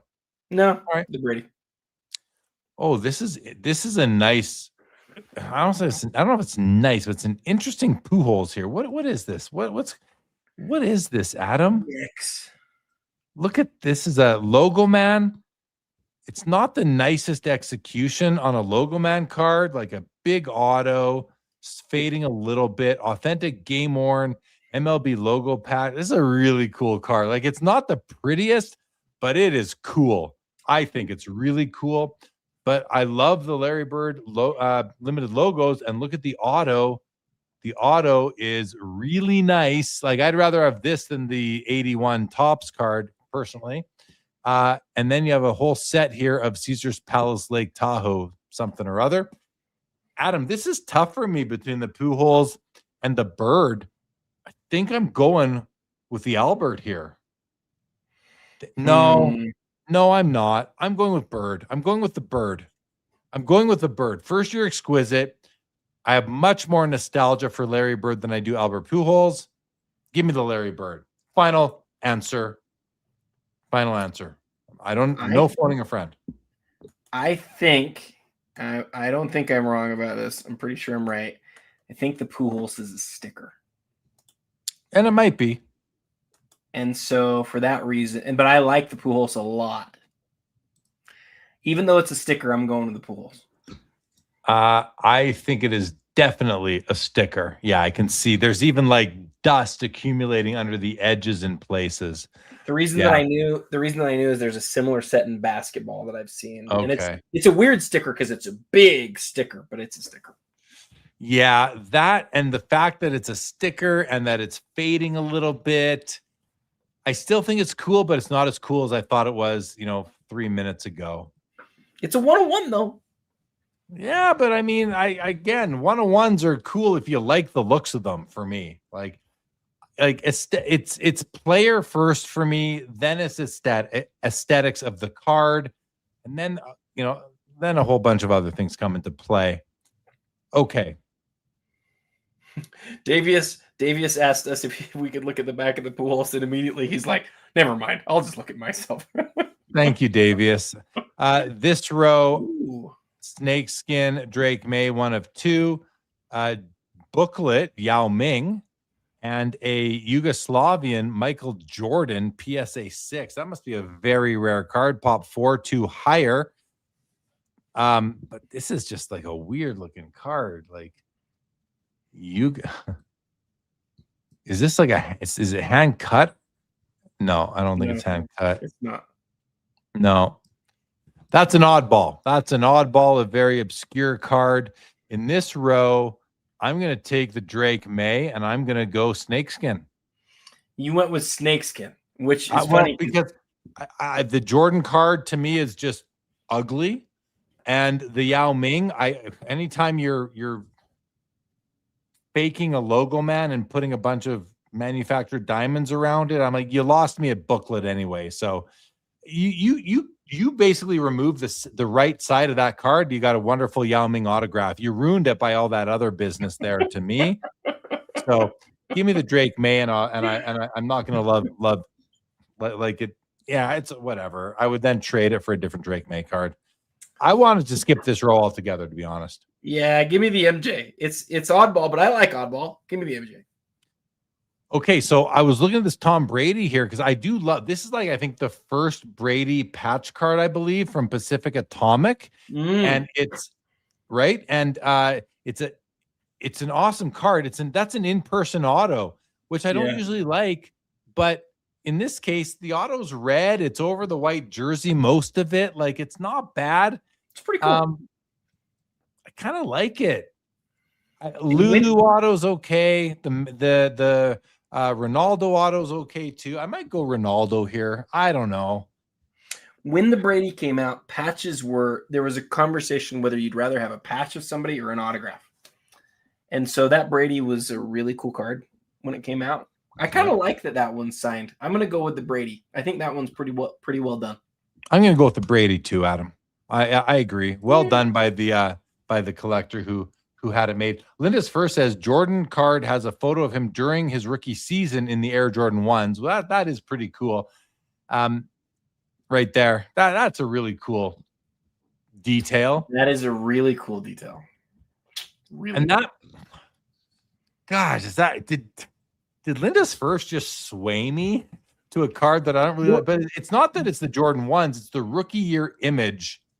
It's a 1989 card, though. I know, but you're choosing between that and Snakeskin, and you've been making fun of dragons and snakes and all that stuff the whole night. Guilty as charged. I don't want to talk about it. Let's just move on. I have no more thoughts on that. I'm taking the Brady here. Okay, what do we have? We have our first Caitlin Clark of the night. I feel like there in months past we've had like multiple Caitlins, usually on the front page. So does that mean people are holding her cards right now, which is a good sign? Probably that, but also probably she has a lot fewer cards that qualify for the Premier Auction than she had a year ago, 6 months ago. Is that because her cards have come down in value? Yep. Oh, okay. I think so. Who'd have thunk it? Who'd have thought? Who'd have thought? Ray Allen, PMG, Eddie Jones, PMG, and Caitlin Clark. This is so easy for me, Adam, because I'm a fan of Ray Allen. So give me his PMG red. Now, the only thing I don't like about this card is it's just such an the color of the Bucks jersey against this red PMG. It's like ugly as can be, but it's still Ray Allen. And for that reason, I'm still going to go with the Ray Allen here. It's kind of easy for me there. Good night, Aaron. Bye, Aaron. So, okay. You remember we were looking at the Stockton earlier, and the Stockton was a pop 5, none higher. and it was at 10 grand, and you said this feels low. These two that we're looking at right here are evidence that you're right, because the Ray Allen is a pop 5 with four higher. And it's more. And generally, Stockton's more collected than Ray Allen is. So, yeah, you're right about that. And then the Eddie Jones, though, really like highlights what I was saying, which is it really just depends on what the populations are. Eddie Jones is almost twice as much as the Stockton, and obviously Eddie Jones is not collected nearly as much as Stockton, but there's 2 of these and there's 5 of the Stocktons in the highest grade. And so it's the set collectors, the set collector registry guys that are after. This is the Johnny Moore effect, Adam. It's the Johnny Moore effect, right? Yep. Yeah. Give me the Ray Allen all day long. Eddie Jones isn't even on my radar, like at all. So give me the Ray Allen. That's easy. Here we have. I just got a text that we need to go look at. Can we go look at the top of the auction real quick? Let's do that. Do that. Something has been happening. Okay. Oh my God. The Shohei Ohtani has gone from $1.275 million to $2.3 million, which is almost $3 million with buyer's premium, guys. This was already the highest selling Shohei card of all time when it was at 1.2 million. It's now at 2.3. It's almost doubled. Wow. Unbelievable. And I'm going to say, I get it. Like, and this is a Dodgers card. He just won the World Series. This is a game used gold Logoman. Honestly, Adam, I'm almost surprised and I'm almost disappointed in kind of both of us that we weren't speaking to how undervalued that was. Like, I'm almost surprised that we didn't think it was low at 1.2 compared to what we've seen elsewhere. If Paul Skeens does 1.1 or 1.2 million for the MLB debut, how is this not way more than that? This guy is a bona fide GOAT. Paul Skeens is not. I'm not saying Paul Skeens is good, but this guy, oh my God, like this is a no-brainer that it's 2. I kind of feel it's obvious now to say it, but I feel like it was a no-brainer, Adam. Now, Ron Fig says someone's trying to reset the Ohtani market. I don't know. I think this could be Dick's Sporting Goods. It could be this could even be the Wonder Shine Index. Maybe they're making their way into baseball, you know? Well, what it is, it's not, and we talked about this at the top of the show. And I think we don't always try to say whether something's high or low because we don't want to sort of opine always on value, right? But when you're talking about Logoman, we did recognize this at the beginning. This is a differentiator in that it is from the gold. It is the gold Logoman, which is special and new this year. It's a 1 of 1. The card refracts. It's vertical. It's from chrome. It's like it sort of has everything going for it. And so, is it shocking? I talked to somebody today, literally a friend today, who was like, "What do you think is going to happen?" And it was at 1 point. I think it was at 1.2 at this point. And he said, "Do you think that you're going to have 2 people really fight for it, or do you think it's going to stagnate?" And I just was like, "I don't know. It could go either way." But is this shocking? I agree with you, Jeremy. It's not even a little bit shocking. Like, well, okay, but then A Cow here says, no, not A Cow. Sorry, it was it was Zach. No, it was Zach here. He says it's a veteran Logoman though, right? The Skeens was a MLB debut, which is huge. But he has to go become Nolan Ryan for those prices to hold, I think. And okay, let's just go with that. But I don't like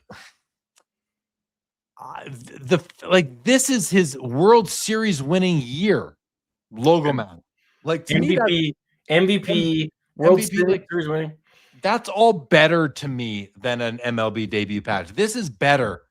A show like when you have a player of this caliber who is being talked about in the same vein as Babe Ruth, Paul Skeens isn't that guy. I mean, he might develop into that.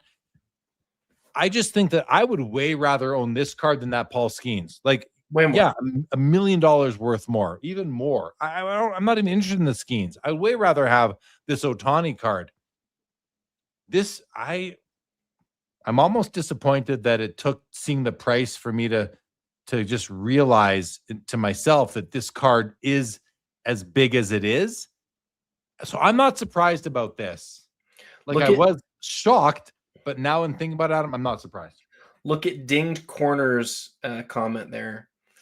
First ever gold MVP Logoman in MLB history. The gold is something that maybe we didn't sort of recognize as significant as it is, but what we're talking about earlier with the Charles Barkley is you need a way to differentiate, a way to be able to say that's the best.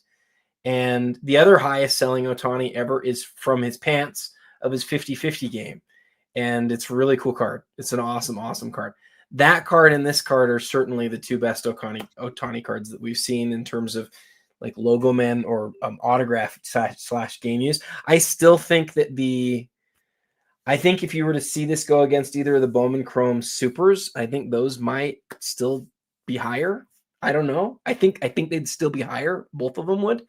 But outside of those, this could easily be Ohtani's best card, I think. To me, it is. I love the card. I think it is an amazing piece of cardboard. I love it. Some good comments coming in the chat here. Zach says it's unprecedented. Makes me wonder what the SGA gold Logoman will do. Couple mil, probably at this point. Like this is also they're 10 seconds in the auction right now, by the way. A bid just came in, so that's going to reset. This will have a trickle down effect. Not trickle down. This will have an effect on other Logomen for sure.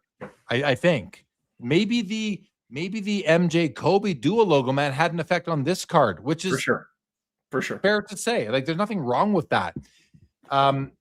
Yeah, Ron Fig, I'm not shocked by the price. Linda says, good point, Jeremy. Wouldn't be surprised if news comes out in the next couple of days that the Wondershine Index bought it. Ding Corner's first ever gold MVP. Zach, go to card ladder, type in Logoman, sort by highest price. This is unprecedented for a single Logoman card. Yeah, Zach, but Shohei Ohtani is an unprecedented player. And look at Zach's next comment. Jordan 03 Ultimate Logoman, only solo vet Logoman that is sold higher. That makes sense. Shohei is the second coming hobby-wise of Michael Jordan. Like Messi may be the only other guy that's up there. And Tiger Woods. Like this is where we're at. Shohei is that guy. So I'm not surprised. I think all these points that we're seeing are really it just got another bid. I don't know if you noticed. I just see that now. It's up to 2.5. Just went up $240,000 with buyer's premium. $3 million. It's a $3 million card. It's a $3 million card now, guys. This, Adam, I won't be surprised if it keeps going. It could go to $5 million. It's the single highest selling single Logoman auto ever. Even higher than the Jordan. Clock 432, and a bid came in on a cracked ice, Panini cracked ice, and a Pokemon Japanese, and a Prism Atomic. So the bids are still coming.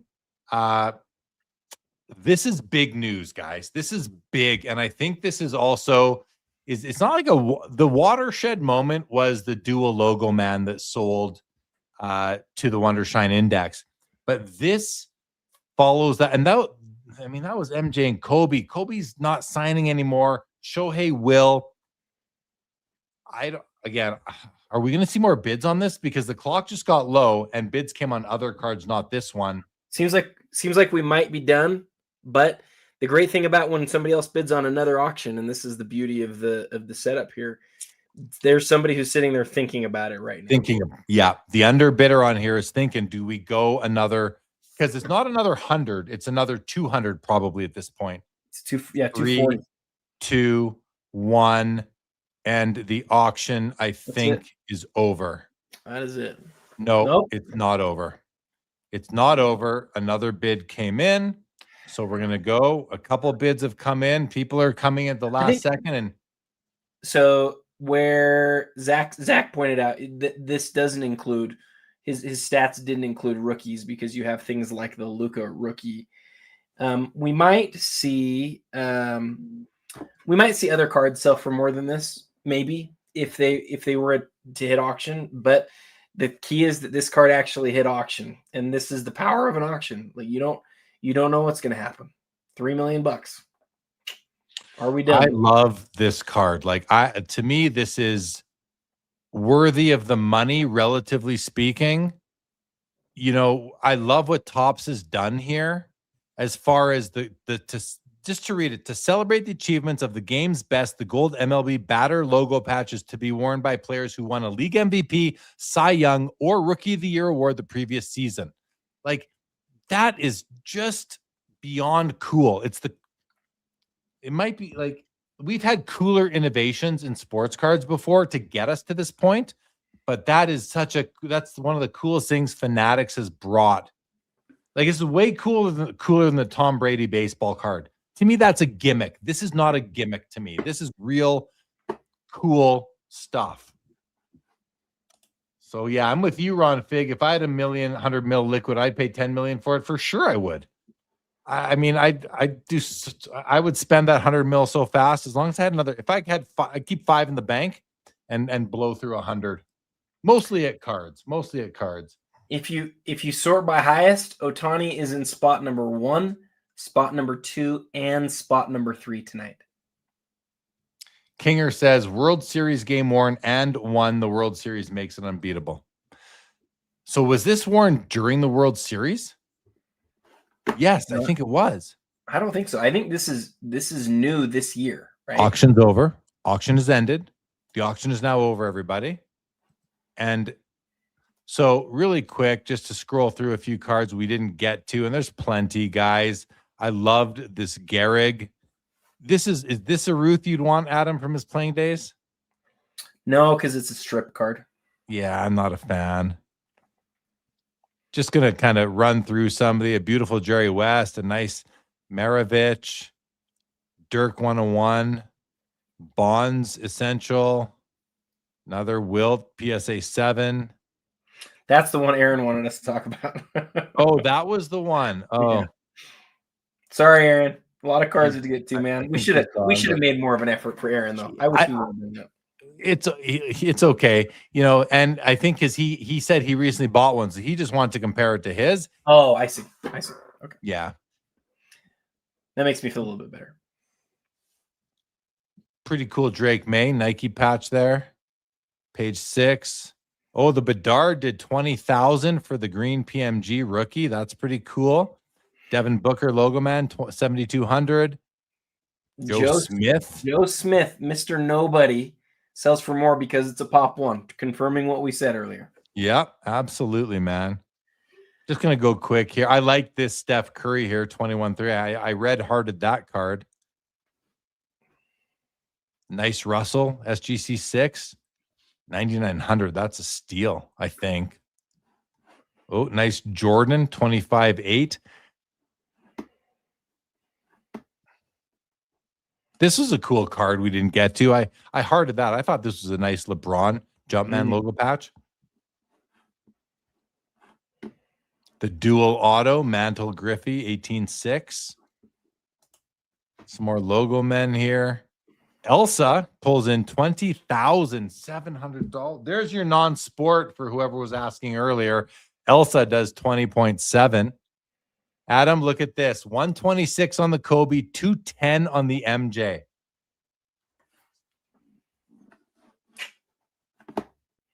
I gave it a shot, man. Gave it a go.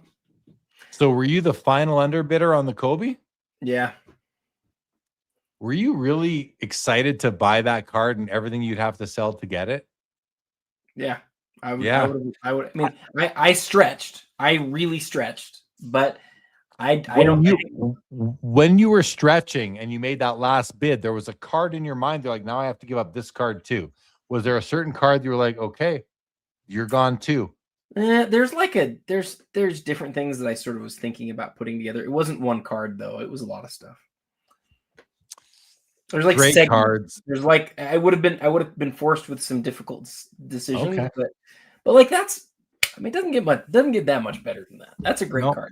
And again, I think compared to other ones that have sold, I think that was a pretty good price, honestly. I think these are both very important cards. They're both beautiful. The poses are amazing. The cards are gorgeous. Happy for the winner of those cards. They are amazing. We've got a kitty cat card over there. We got a Ronaldo. We got an Ohtani. Oh, that's Pikachu. Super Mario. Oh, 30 grand for the Vince Carter emblems of endorsements. Wow. 63K for the Thunder and Lightning MJ. Page 7, LeBron, limited logos, 42, 205 grand for the triple. We didn't get to the card, but we did get to this card in the this or that, thankfully, the triple logo man. Dirk and Luca dual tag, 12-9. That's a cool combo. Autos. And I also hearted this LeBron. I like this LeBron here with the, it's got like, unfortunately, I had to cut the logo man in half, but it's still pretty cool. $8,700. All right, let's just go to page 1. I'm going to close all these other windows and let's, highest price. I wonder what the highest price card is. Oh, it's the Shohei. $3 million on Shohei. Look at this. Shohei across the top. $4 million worth of Shohei basically across the top here, Adam. 3.9. And then it's Jordan Messi. Messi sold for over 8 times what it sold for 3 years ago. Wow. Jordan, triple, LeBron, Messi, flag, Kobe, Bird, Kobe. The Gretzky did 114, which I think is low for this card, which it should be because this is a pretty nasty copy. Oh, the Joe Jackson did 93,000.